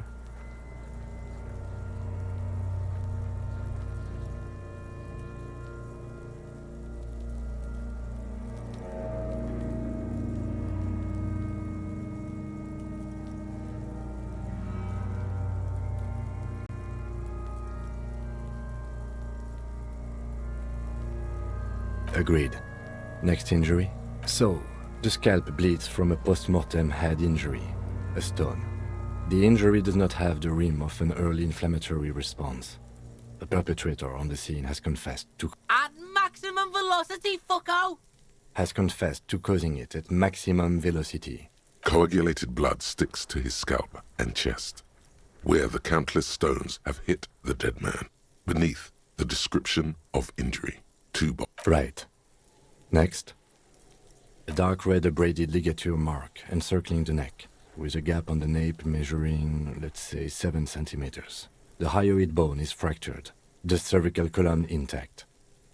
I see hemorrhaging on the skin, above and below the ligature mark. Depth of the mark, 1 centimeter.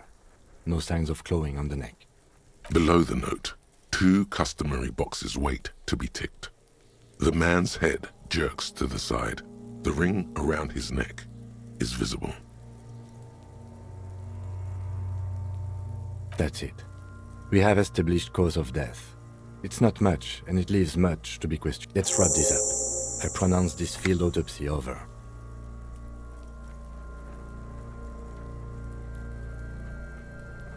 Well, we established probable cause of death. Some would say that's the goal of an autopsy. We also requested a toxicological screening.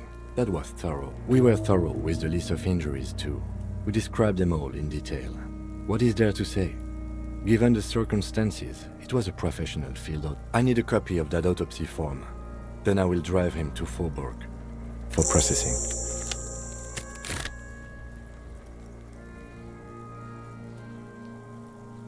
He's thinking, did I miss something? I'm sure we didn't get everything. There's always something.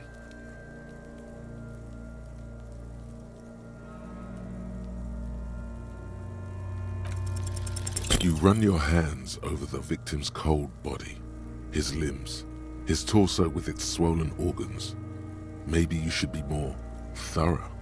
His fingernails have turned dark. They're chipped. Do you think we missed some? You can't shake the feeling that there are more secrets concealed in the flesh before you. Okay, well, we are in livor mortis here. He is disintegrating. We need to refrigerate the body if we want to conduct another examination, and we need to do it fast. Hey, wasn't there a giant ice bear sarcophagus below that building? Why, yes there was. It was massive. Red eyes glowing in the dark. Yes. Now, I've rarely been disappointed by the size of a giant ice bear fridge, but I think we should still take a look at it first. Let's move. With every hour, whatever we are looking for in the deceased will become harder to find. The man is decomposing visibly now. Every hour, he looks less like a creature. The lieutenant adjusts his glasses and takes a deep breath.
This orange machine is...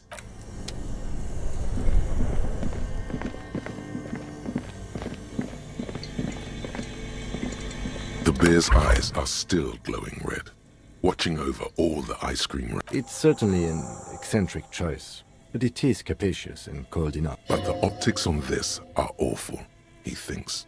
Your visual confirms you could fit 2 more bodies in the ice bear fridge. Shall we go and get the body then? I'll take the head, you take the feet. The stairs won't be easy, but we'll manage. The body is heavier than you expected and stinkier. It takes half an hour to get it down to the basement. Then 10 more minutes to stuff it into the fridge.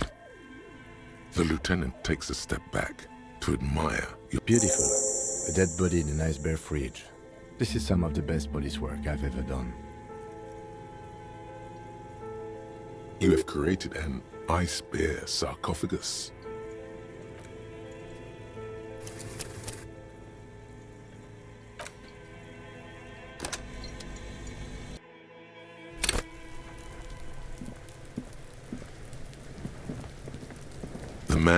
The lieutenant adjusts his glasses and takes a deep breath.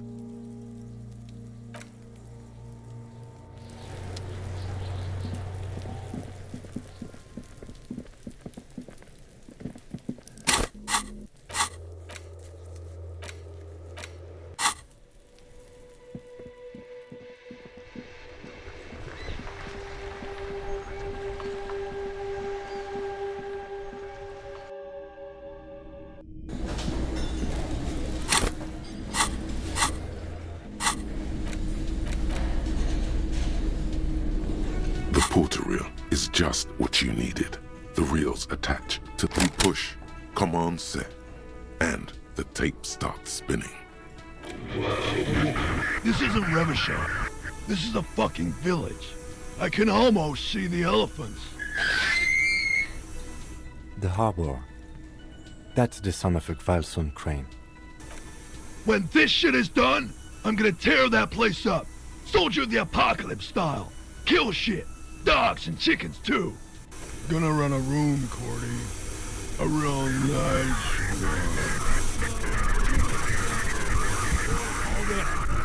I don't give a shit. I'm fucking done. I'm done mentally. I'll fucking do them all in. Rape that disco cunt on the counter. You know, the dance a whore upstairs. Do it Kohoi style. Never did get that taste out of my mouth. The lieutenant presses the button marked Arrete on your porter reel. The tape stops spinning. End of recording. It seemed authentic enough. Probably recorded off the shortwave, then edited to seem more incriminating. He sounded like he was on patrol around the harbor walls.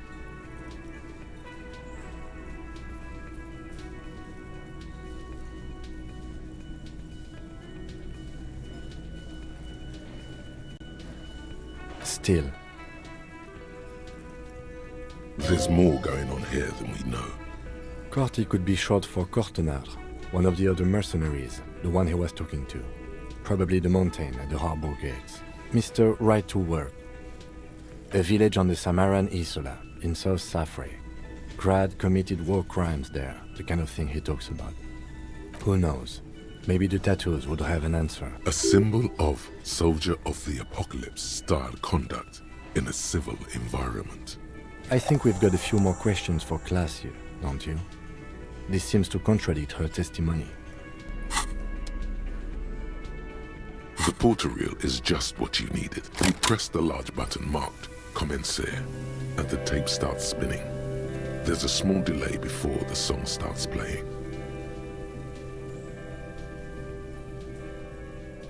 It sounds like someone's moving in the room, getting comfortable.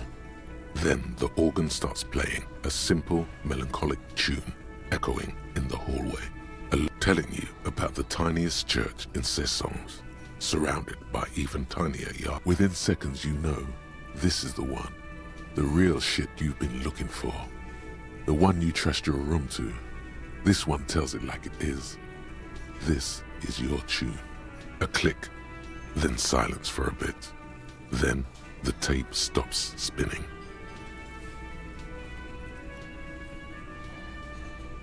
Of course you could sing this. You could take sad to a whole new level with this. And you already know the lyrics since you've listened to it like 1,000,000 times. Yup, they're all here. All 3 verses. And the B-side of the tape contains the instrumental version. It's like the world itself is telling you to do it. Only one obstacle stands on your way. Gart. You have to convince Gart to let you sing karaoke in the whirling. After you've won him over, you can express yourself. The lieutenant watches you pack up the boombox.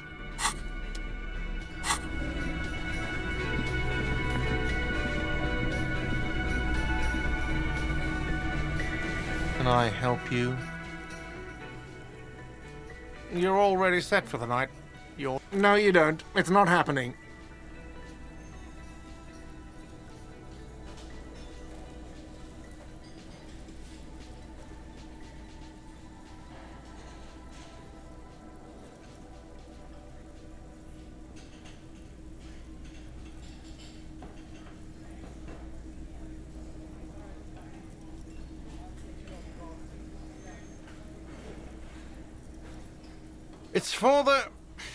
It's for no one. It's a prop. I'm not letting anyone use it after the great karaoke catastrophe of '44. A lot of people got killed because some arsehole wanted to sing karaoke. It's not for bands, it's for clients. Some clients, okay? Not you. Ha! Well, we don't have any tapes. They all got stolen. The man in the vest and the violet shirt stares at the tape you've just given him. He begins to frown. Fine, fine. Climb on that stage and do your thing. Just get out of my hair. I'll plug it in for you. Damn this karaoke machine. I'm having it uninstalled, he mumbles to himself. Oh yeah, time to do the damage.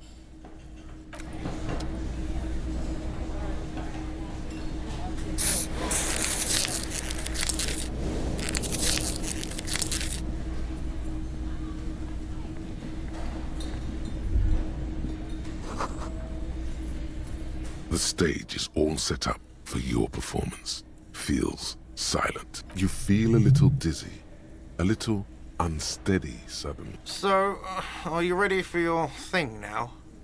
Let me know when I should turn on the karaoke carousel. I can see that. The bar is full and buzzing with chatter.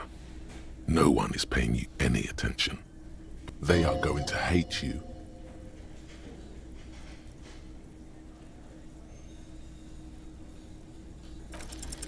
The air is... Someone dims the lights as the music starts. A lump's in your throat suddenly.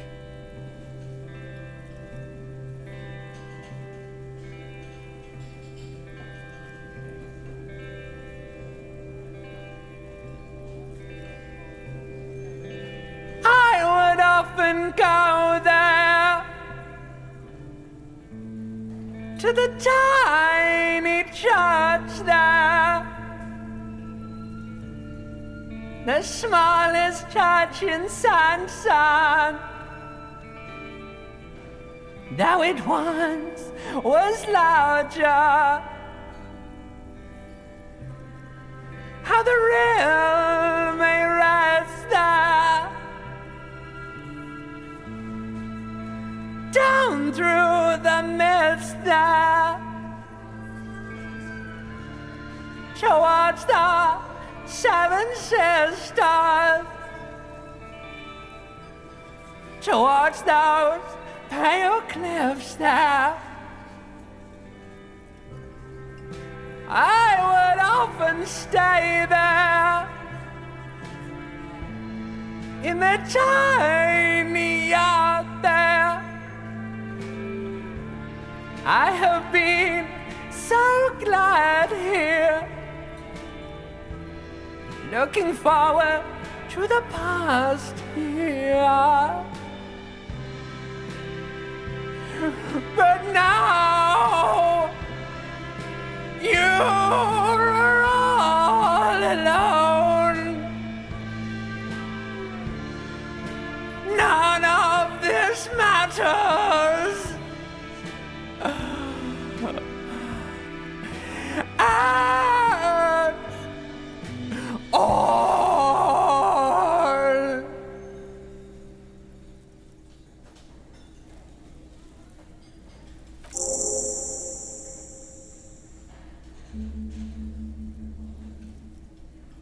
Do you hear that? It's the most pathetic applause in the world, Harry. Made of pity. No one liked you.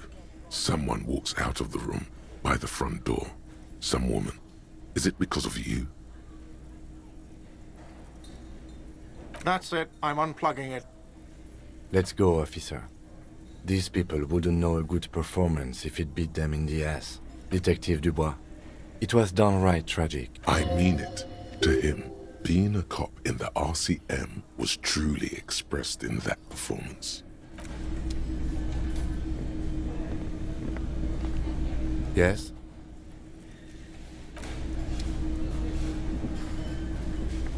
Wow. Just that real. It's safe to say this is about your karaoke performance. I get it. You were purposefully...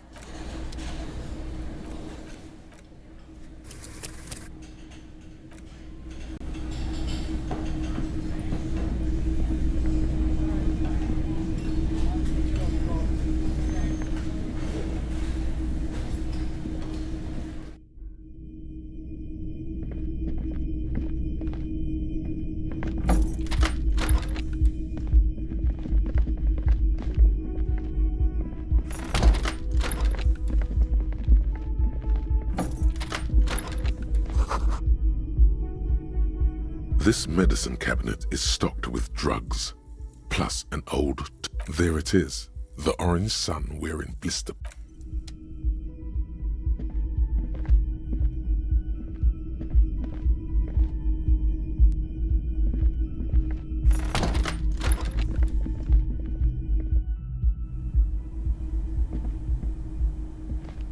This window is pristine on the inside, unlike the one next to it. Light from the desk lamp, smooth as ice. There are spots of mud and rain on the outside, even smudges. But following your lead, the lieutenant leans in closer to inspect the surface. Looks like it, yes. You know which window has not been recently replaced? Yes, that one. Cold wind is seeping in right now. Just one floor below you. Messing up your concentration here. Stop distracting him! He has work to do! Plus, if I recall, the window has been giving him shit ever since he got here!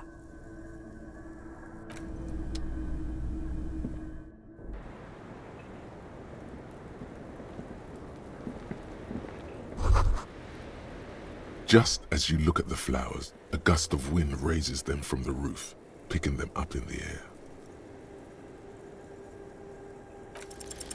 You catch a single white flower between your fingers. The rest fly off into the wind. It's a Maybell. The young woman looks at the Maybell in your hand. Just a glance. The lieutenant gives you an acknowledging little nod.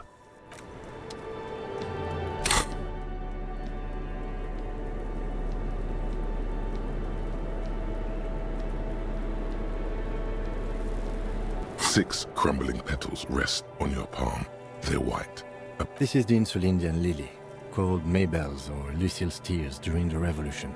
Girls used to pin these on soldiers before sending them off to battle. This flower is a spring flower, but it's a bit early for that, isn't it? The revolutionaries, so the communards and the anarchists. White's their color, but the custom started in the suzerain's army, so it held meaning for the king's men too. It's about girls and boys more than sides. Girls sending off boys who are going to their deaths, then also dying themselves in the ruins from dysentery and consumption. It's a symbol of the Civil War. Yes, but not this early, not to my knowledge. It looks dried, preserved. Maybe, maybe not. We'll see. The petals feel dry and fragile in your hand.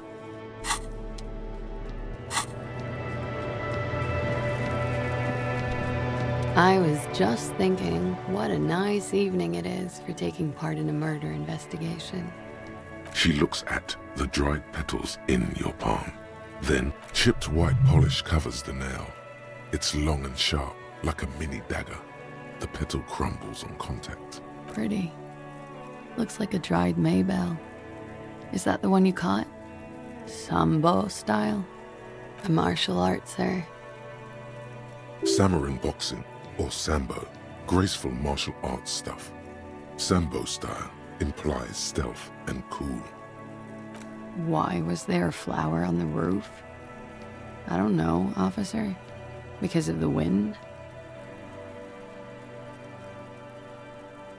She puts her coffee cup down with a soft ring as the porcelain meets the metal table. Did he? I never said he was a good man, or that he had good intentions. Only that he was never bad to me. She doesn't care. If anything, she sounds amused. Where did they get this recording exactly? It's intercepted radio chatter of the deceased, recorded via a de-encryption station. It's authentic enough. Does he say he's gonna do it Soldier of the Apocalypse style? Yeah. That was practically his pickup line. Did he say whores a lot? Was he pretty much on the verge of doing it Kohoi style? He wasn't actually there. He didn't do a tour, or at least didn't tell me he did. Would have been overkill anyway. He lived his own little Kohoi. It wasn't his everything.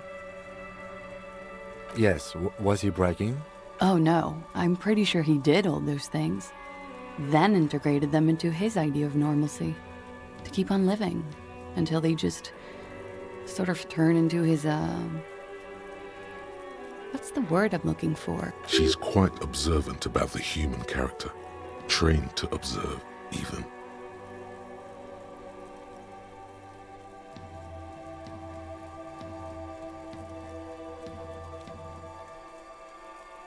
People who go to university know how to use words like internalize and integrate, officer. Now, what was that expression? There's more to this. She has an index in her head of pathologies and how to exploit them. I can almost see her turn the pages.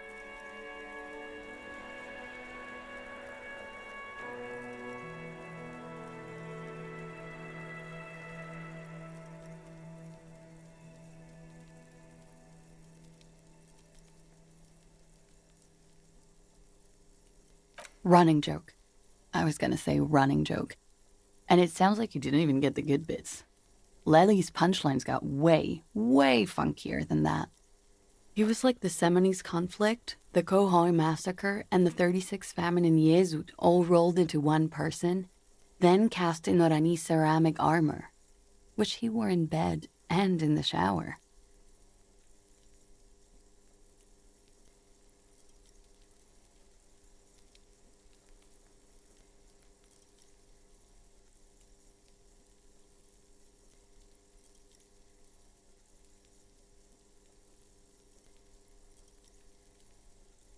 Afraid of what?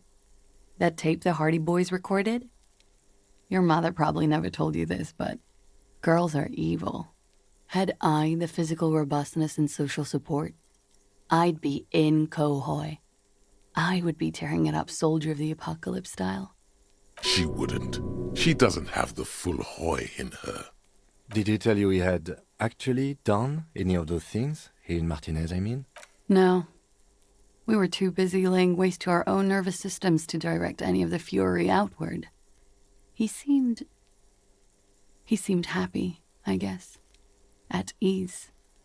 As much as a man like him could be. What kind of man was he? Before you go, ask for details. She seems okay to talk about it. Thank you for clearing that up, miss. Whenever you're ready. I'm interested to hear what Titus Hardy has to say now. She takes a very small sip of her coffee and smiles.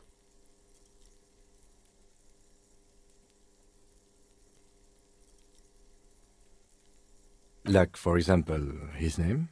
Actually, officer, I didn't know his name. I just called him Lely. A nickname? I guess. He came from Lelystad. It's short for that. And it was his army name, apparently. He said his real name wasn't his. Lelystad. That's a good start. We have a few questions you can help us with. A few things a field autopsy alone can't answer. The young woman cranes her neck, trying to catch a glimpse of the page the lieutenant passed to you. On it is a list of autopsy observations, record the last missing pieces of a puzzle of flesh. In Oranje, officer. It's, I think municipality is the term. And no. The Lelystad municipality has few boroughs and even fewer cities. It's made of agricultural plots near the border of Gottwald. Executive summary: cows, silos, and... You were almost right, officer. That means his race was occidental, not mondial. I'll update the form.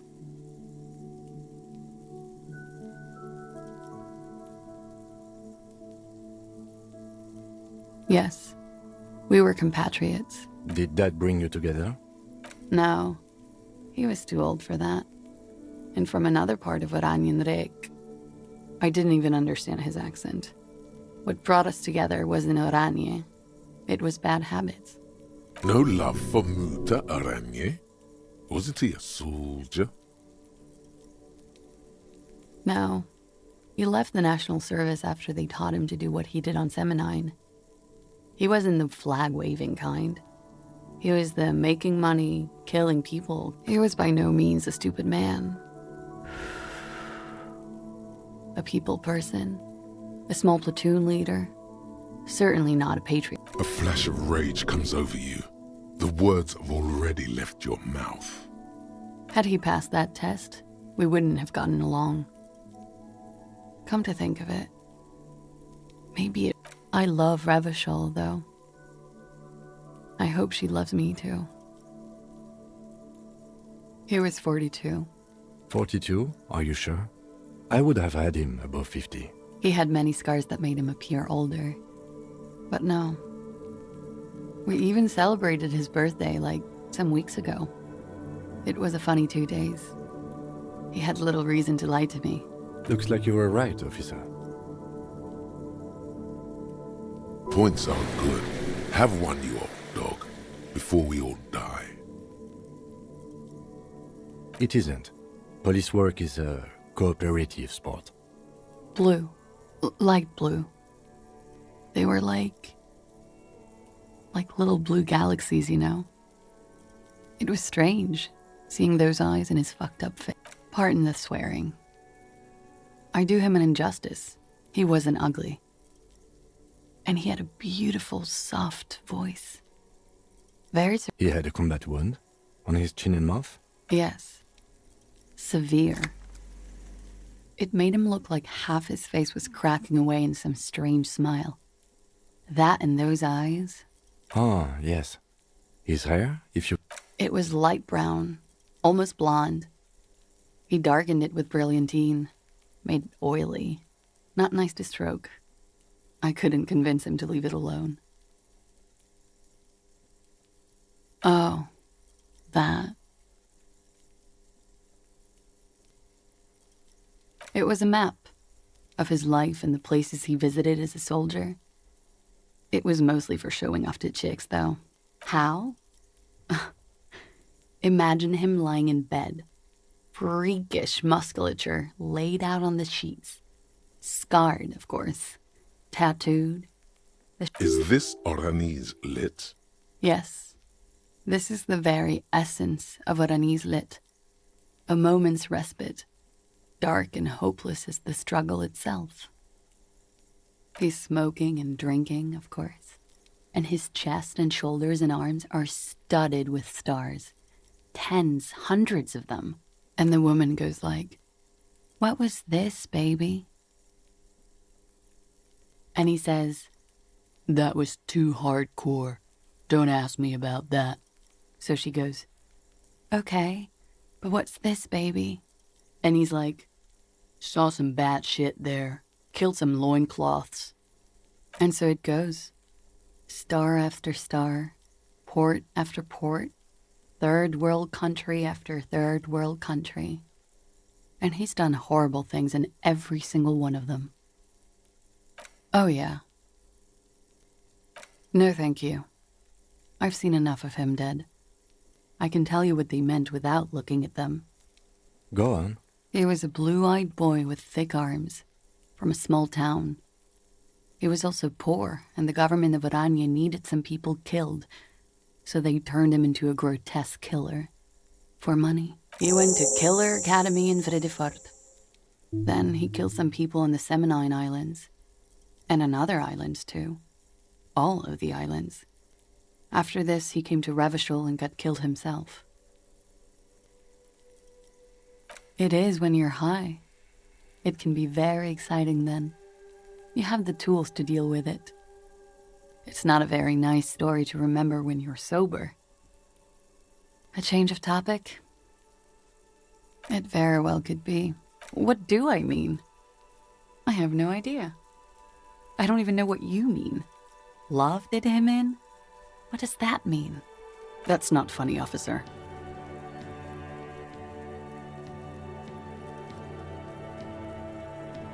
A real rainbow splattering of pharmaceuticals, I bet. Barbiturates, amphetamine, sildenafil. How much does the toxicology report cost the police of Revachol? I can do it for half of that. See? It's quite expensive, miss. But we'll manage without your help for now.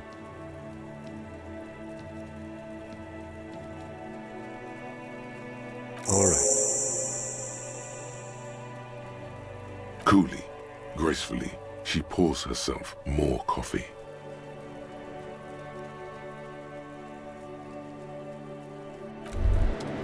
Wait, stop. That man, bloated beyond all recognition, was 42? Below the damage, the weeks of decomposition, all the swollen indignity of mortality. He was 42 years old? How old are you? That's where this is going. 45,000 liters of raw alcohol has left its disfigurements. What lies beneath, you wonder? Huh? How old? 58. He was deceased. He had been decomposing for a week.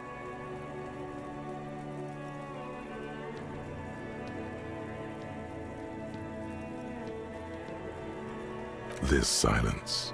Then a little more. Here it comes. Sure, you're 42. Let's go. Wait. This requires scientific measurements. To the laboratorium.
The same small, heavy door. No lock.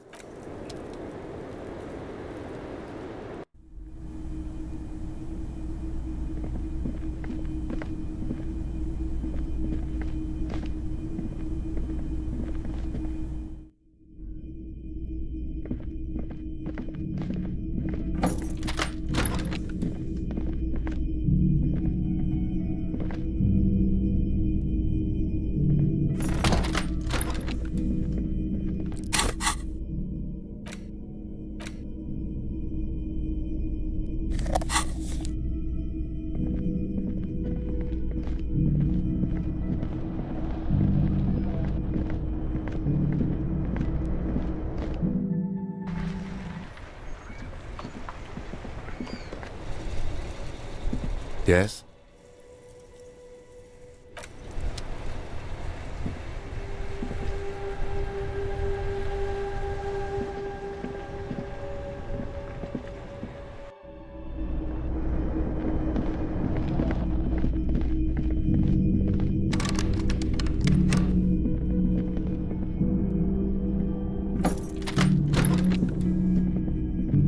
Yes?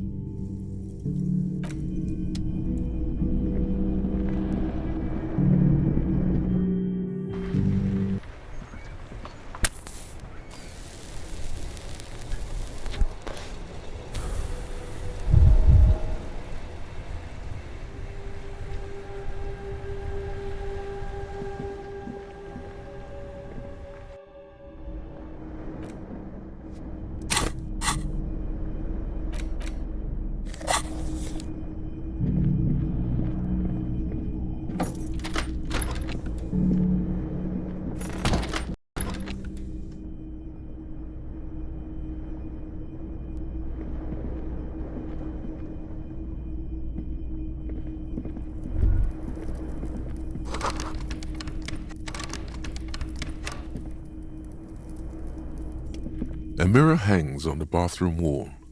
In it, your face, adorned with the expression.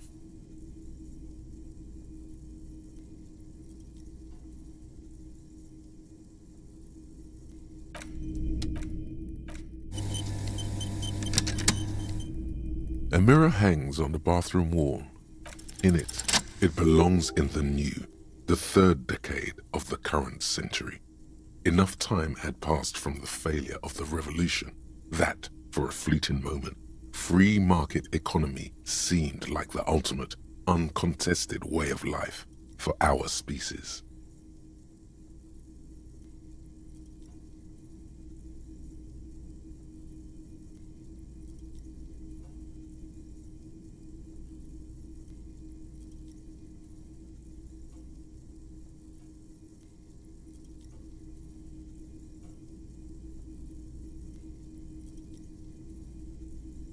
Things were good. It was smooth sailing. People made gold and champagne-tinted interiors and facades to suit the times, calling this the new style. But more importantly, disco happened. For Revachol, your city, that meant only one thing. Guillaume le Million.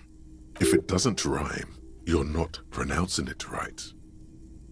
Out of the dazzling swirl of disco music, in an open-air boîte de nuit, somewhere in Revachol West, Guillaume's blonde mane appeared on the screen. He sang some bullshit. Then he made the expression.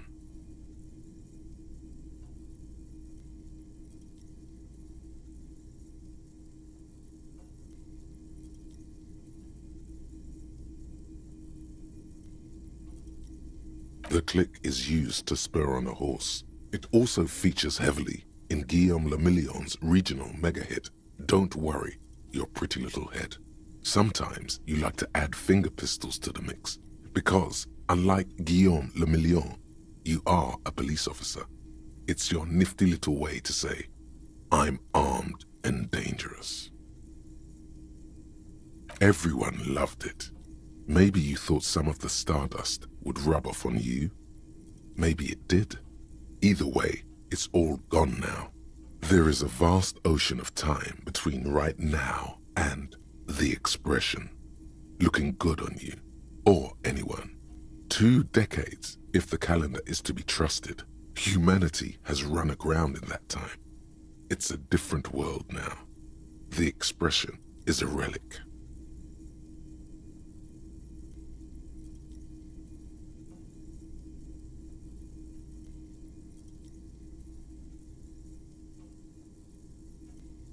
You have some understanding of the near history of disco, plus the trivia you've picked up along the way.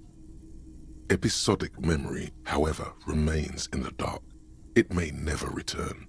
You should prepare yourself for that. It doesn't have to be. You can swoon over Guillaume and his champagne-corked smile whenever you want to. Maybe some of the stardust will return.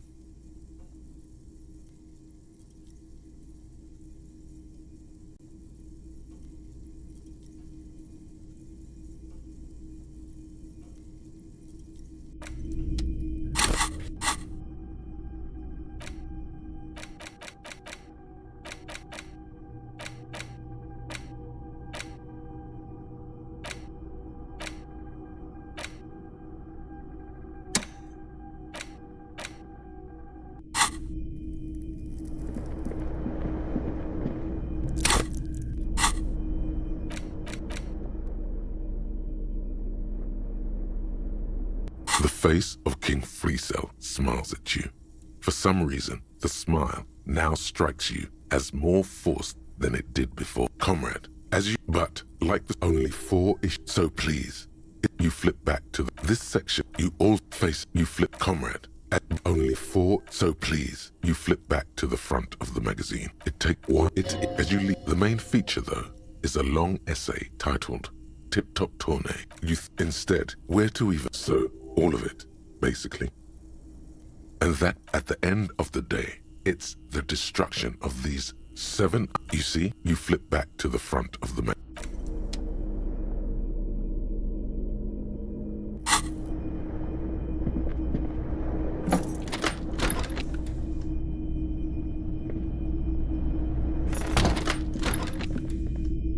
The lieutenant's door is closed.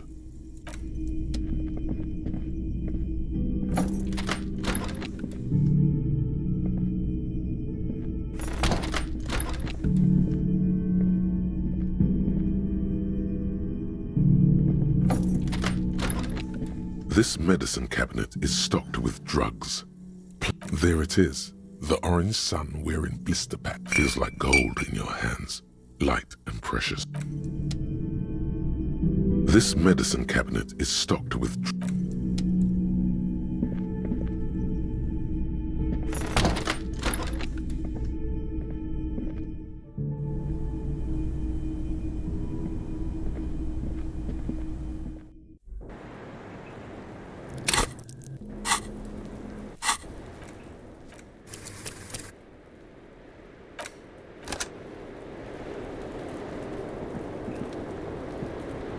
the same small, heavy door.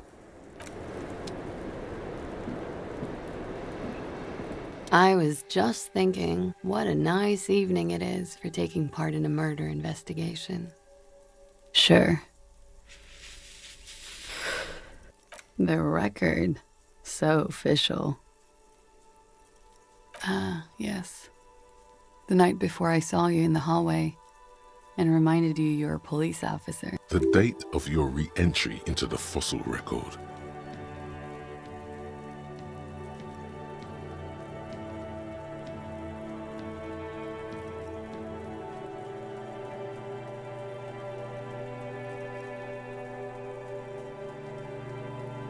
Wow. Elysium. You don't hear that term often.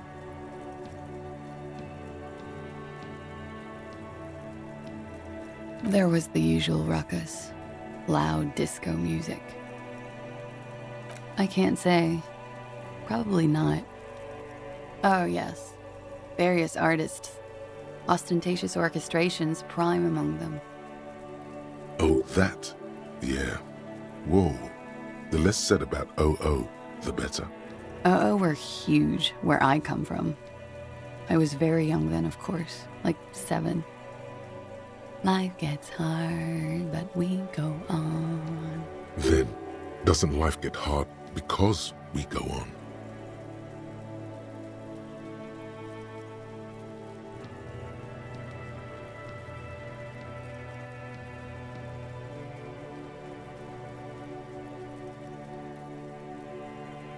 I think you might have come to the same conclusion last night. At around 2 o'clock, the disco stopped, and there was a change of pace. A slow, sad song started playing, like organ music on repeat. That went on for quite a while. Some of that time you were yelling along to it. Yes, there was a church in there. A really small church, like the smallest, saddest church in the whole world. That it doesn't matter anymore, and that we're alone now. It was difficult to tell. The song itself was very quiet and soft, but you sounded like a wounded boar, sir. It was hard to understand what you were singing on top of it.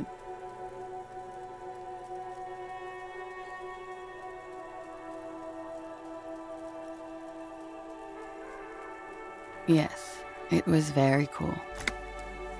It's impossible to say whether she's being sarcastic or really means it. Then you started screaming and trashed the place.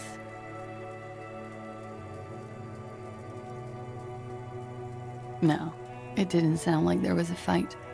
It sounded like someone was trashing their room. A window was smashed, the tape player probably, the song stopped. And furniture too. A real destructathon. There was screaming. Then I think you passed out. There was. I think you screamed that you didn't want to be this type of animal anymore. I may have misheard, but it was sort of memorable. I went out afterwards. Everything was quiet by then. Around 4 or 5. And that was it. No problem, sir.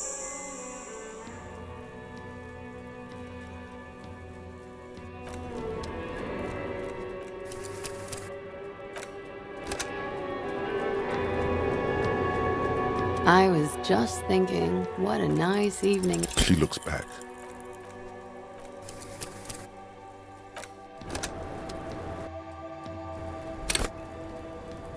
I was just thinking, what a nice... She looks back.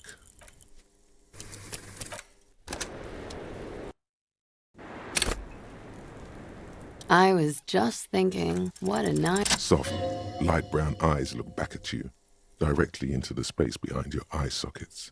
You see the smoke rise from between her painted red lips. She's beautiful. I have bad news for you.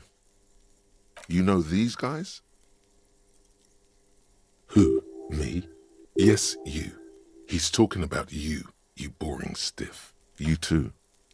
Me? What did I do? I'm merely a master thespian. These guys are compromised. She's got them singing along to her tune. The little bleeps and bloops you trust for info, you can't trust them anymore.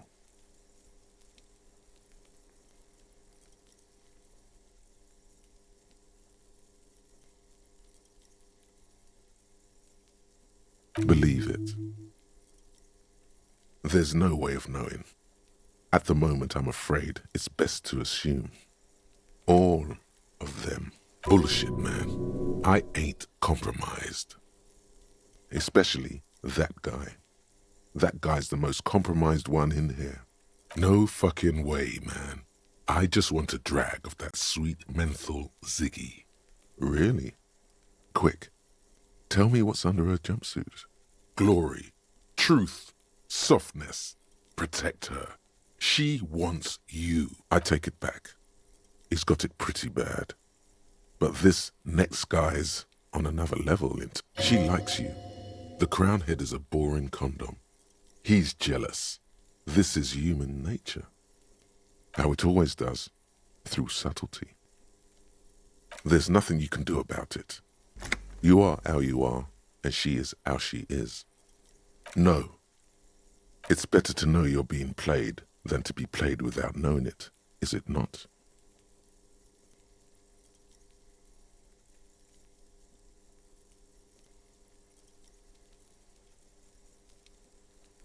I think it's safe to assume, yes, Mr. Thespian here hasn't been speaking up. If he were, I suspect there would be paeans to her truthfulness. Like this, she is a lady, most fair and just. In his defense, to reduce him to such inadequacy, she probably had to employ half-truths more often than outright lies. That is correct. And omissions too. A little. They're all still of limited use, interpreting things to the best of their ability. Maybe they add flair or something. I wouldn't know.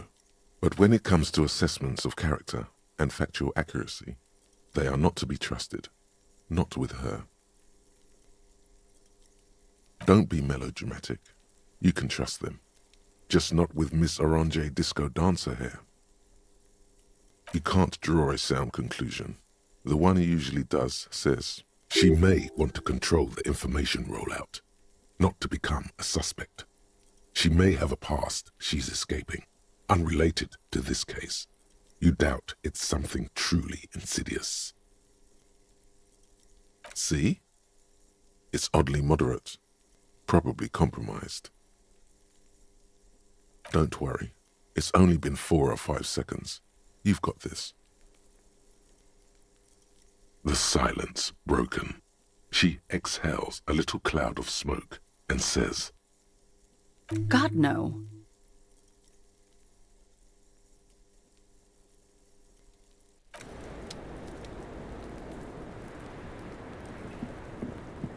The same small, heavy...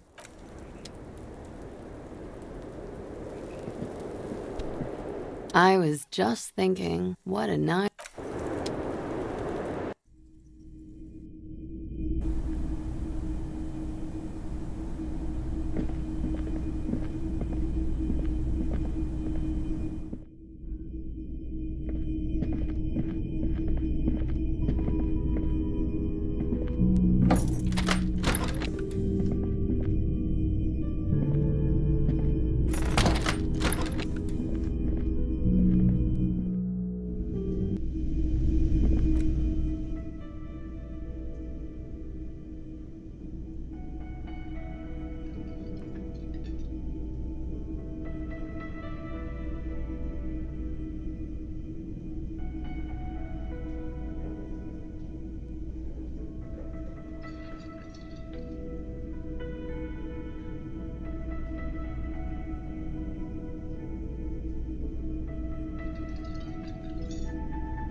You see a set of tire tracks in the brown slush that covers the plaza mosaic.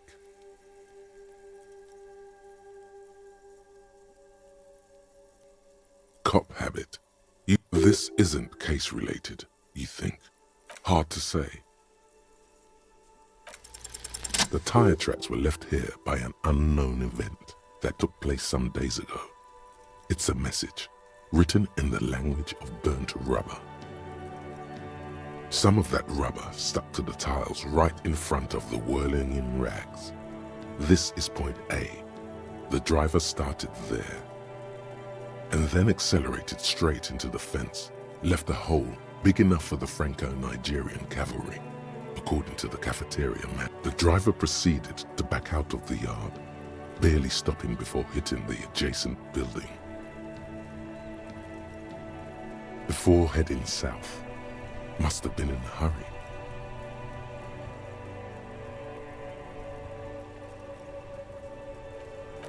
Maybe, probably, an ominous warning of bad things ahead.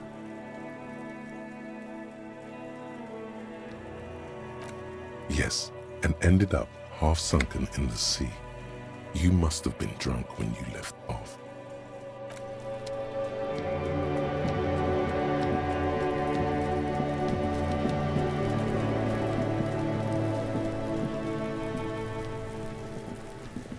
The man is decomposing visibly now.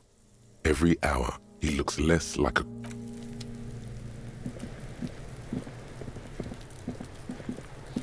The trash container.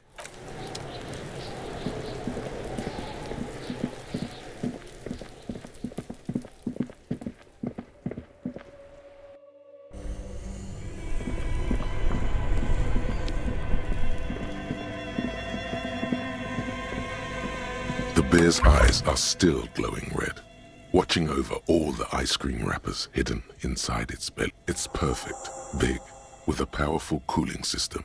Now, if you could just get the lieutenant to help you with the body.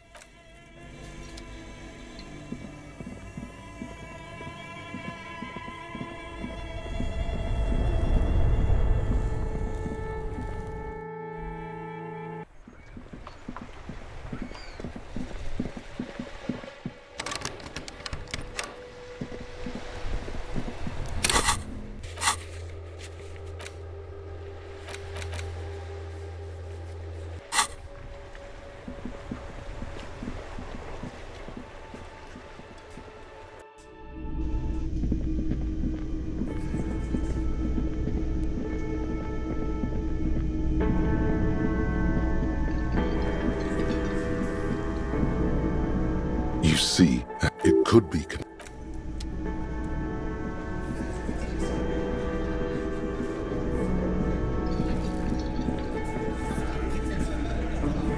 Again, you find yourself looking at that big old window.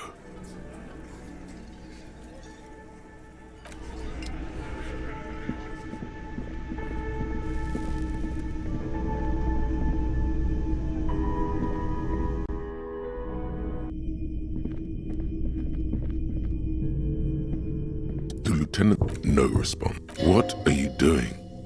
Still, no response. Is he not worried that you haven't found the murder weapon yet? Anything to not face the hanged disco man yet. You hear the sound of a drawer closing, followed by the shuffle. Yes, what is it? What time is it? Yes, that's a good idea. Sleep is what he needs. Good night, Harry. The lieutenant's door is closed.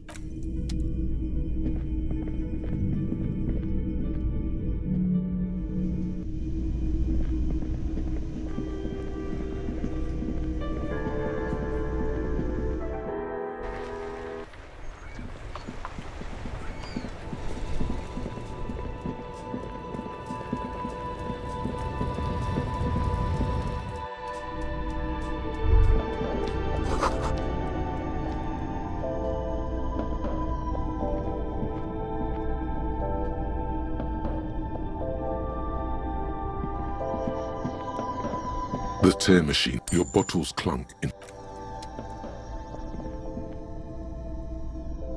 A colourful display of Again, I'm obliged to inform you that both alcohol and cigarettes damage your health.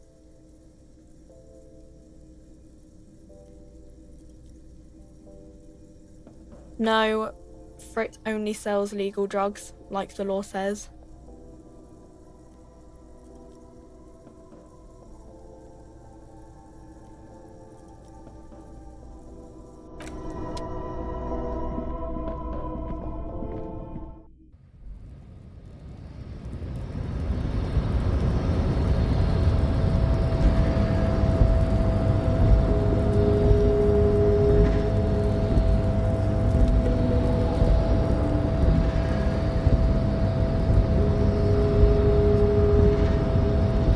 Promising race pupil.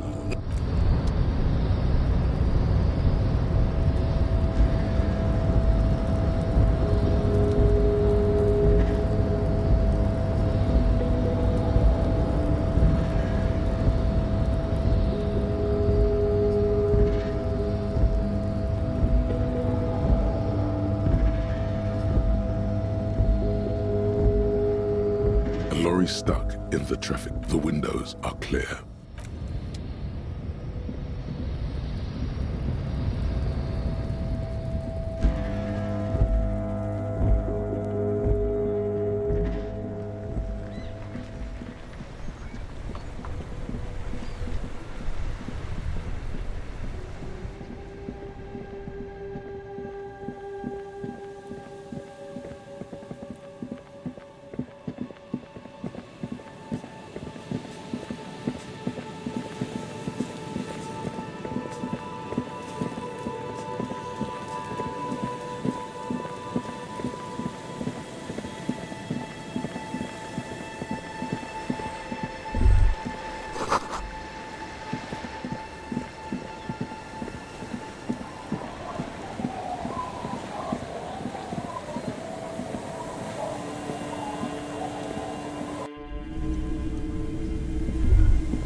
Hi, the sea's gonna calm down soon. I can feel it.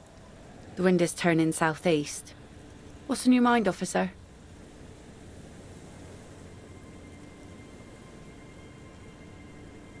Remarkable.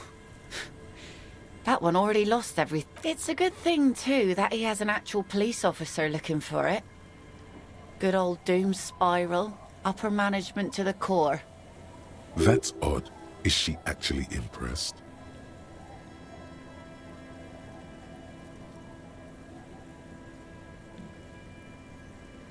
That's sweet of you. It really is. I check around the abandoned fish market on the boardwalk. Drunks are inexplicably drawn to markets. A phenomenon that the spectral hand theory of the market... If one of them lost something, that's as good a place to start looking as any. Oh. That's good to know, I guess. Why is it in the sea?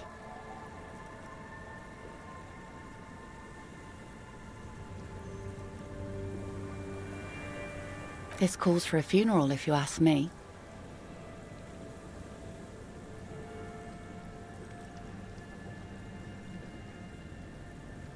Aye. Feels deserved, don't you think? Falling in the line of duty like that and all.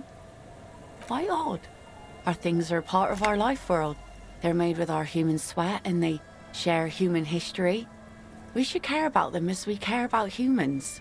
To some extent, at least. Life world? Someone's been reading up on last century Gottwaldian philosophers. Oh yeah? You won't even be able to get it out of the water before early June.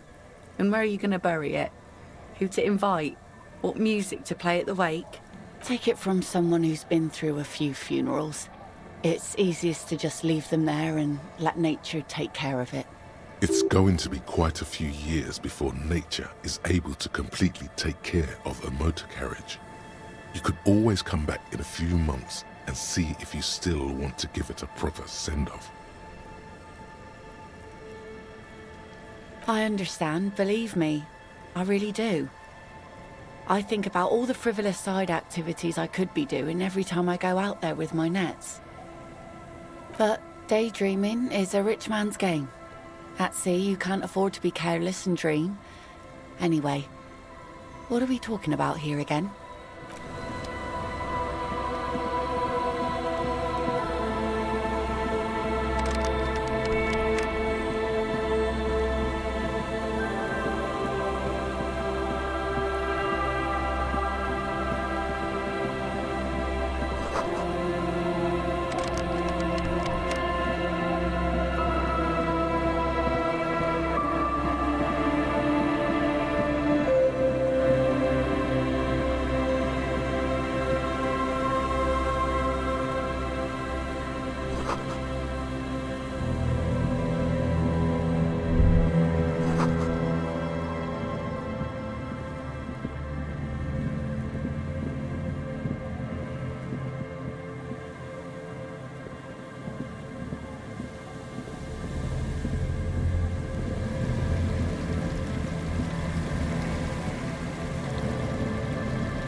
A scattering of bullet holes is spread across the cracked wall, reaching from one corner to the other. The density and spread of these bullet holes is surprising. This takes a lot of bullets. Fully automatic rifle fire. A row of ghostly shades stand facing the wall. There are many of them, a dozen at least, their heads lowered and eyes blindfolded. It's quiet, no sound, no movement. 10 meters away, other shades are lined up in an orderly manner, automatic rifles primed. A gust of wind blows by. The coats of the firing squad flap slowly in the breeze. A single person stands on the side. A long time has passed since the moment of this fusillading. Rain and brine have since washed all the blood away. Not a trace remains. The abundance of bullet holes leads to two options. Either an inordinate amount of executions were performed here, or they did not use a conscience round, where only one soldier has the loaded rifle. Looks like this was a mass execution with everyone fully armed. A host of men, probably in everyday clothes, ragged from the conflict and covered in dust. They were not sitting, a common practice for executions in some nations. As demonstrated by the height level of the bullet holes, they stand, facing the wall. It's impossible to discern any details about their personality. Ordinary people, familiar, each and every one of them. Foreign dissidents, unwashed criminals, and hoi polloi. Such is your belief, officer. Maybe you should change it. They were praying, screaming. 7 men in combat uniforms and dark coats, holding automatic rifles aimed at the people. Soldiers from some side, but from which one? The commandant, the one who gives the order. Machine gun fire crackling through the air, the lights of the muzzle flashes dancing on his face. I'm just a representation of your mental faculties, piecing together any available information. You should probably ask the lieutenant. A cold sea wind blows away the figures.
go.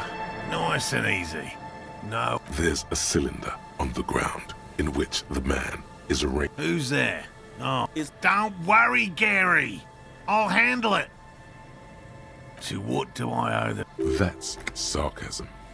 He takes no pleasure from your appearance.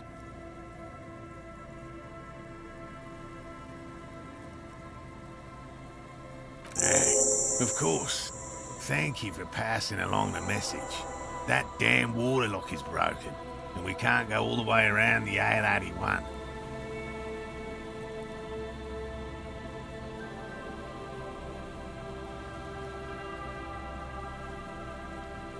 You broke the water lock with a motor carriage?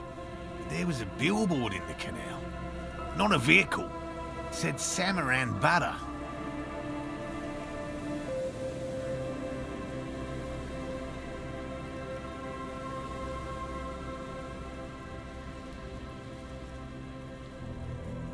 Why?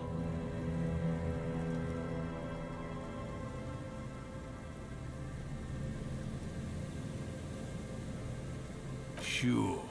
But you said the water lock is fixed now. Did he say we can go back now? Yes, Gary. We can go soon. If you see Lena, tell her I won't be long. I just have to do one more round. See if the phasmid has taken the bait. Then we go in. For all his passion, this man is diligent and patient. You could learn things from him.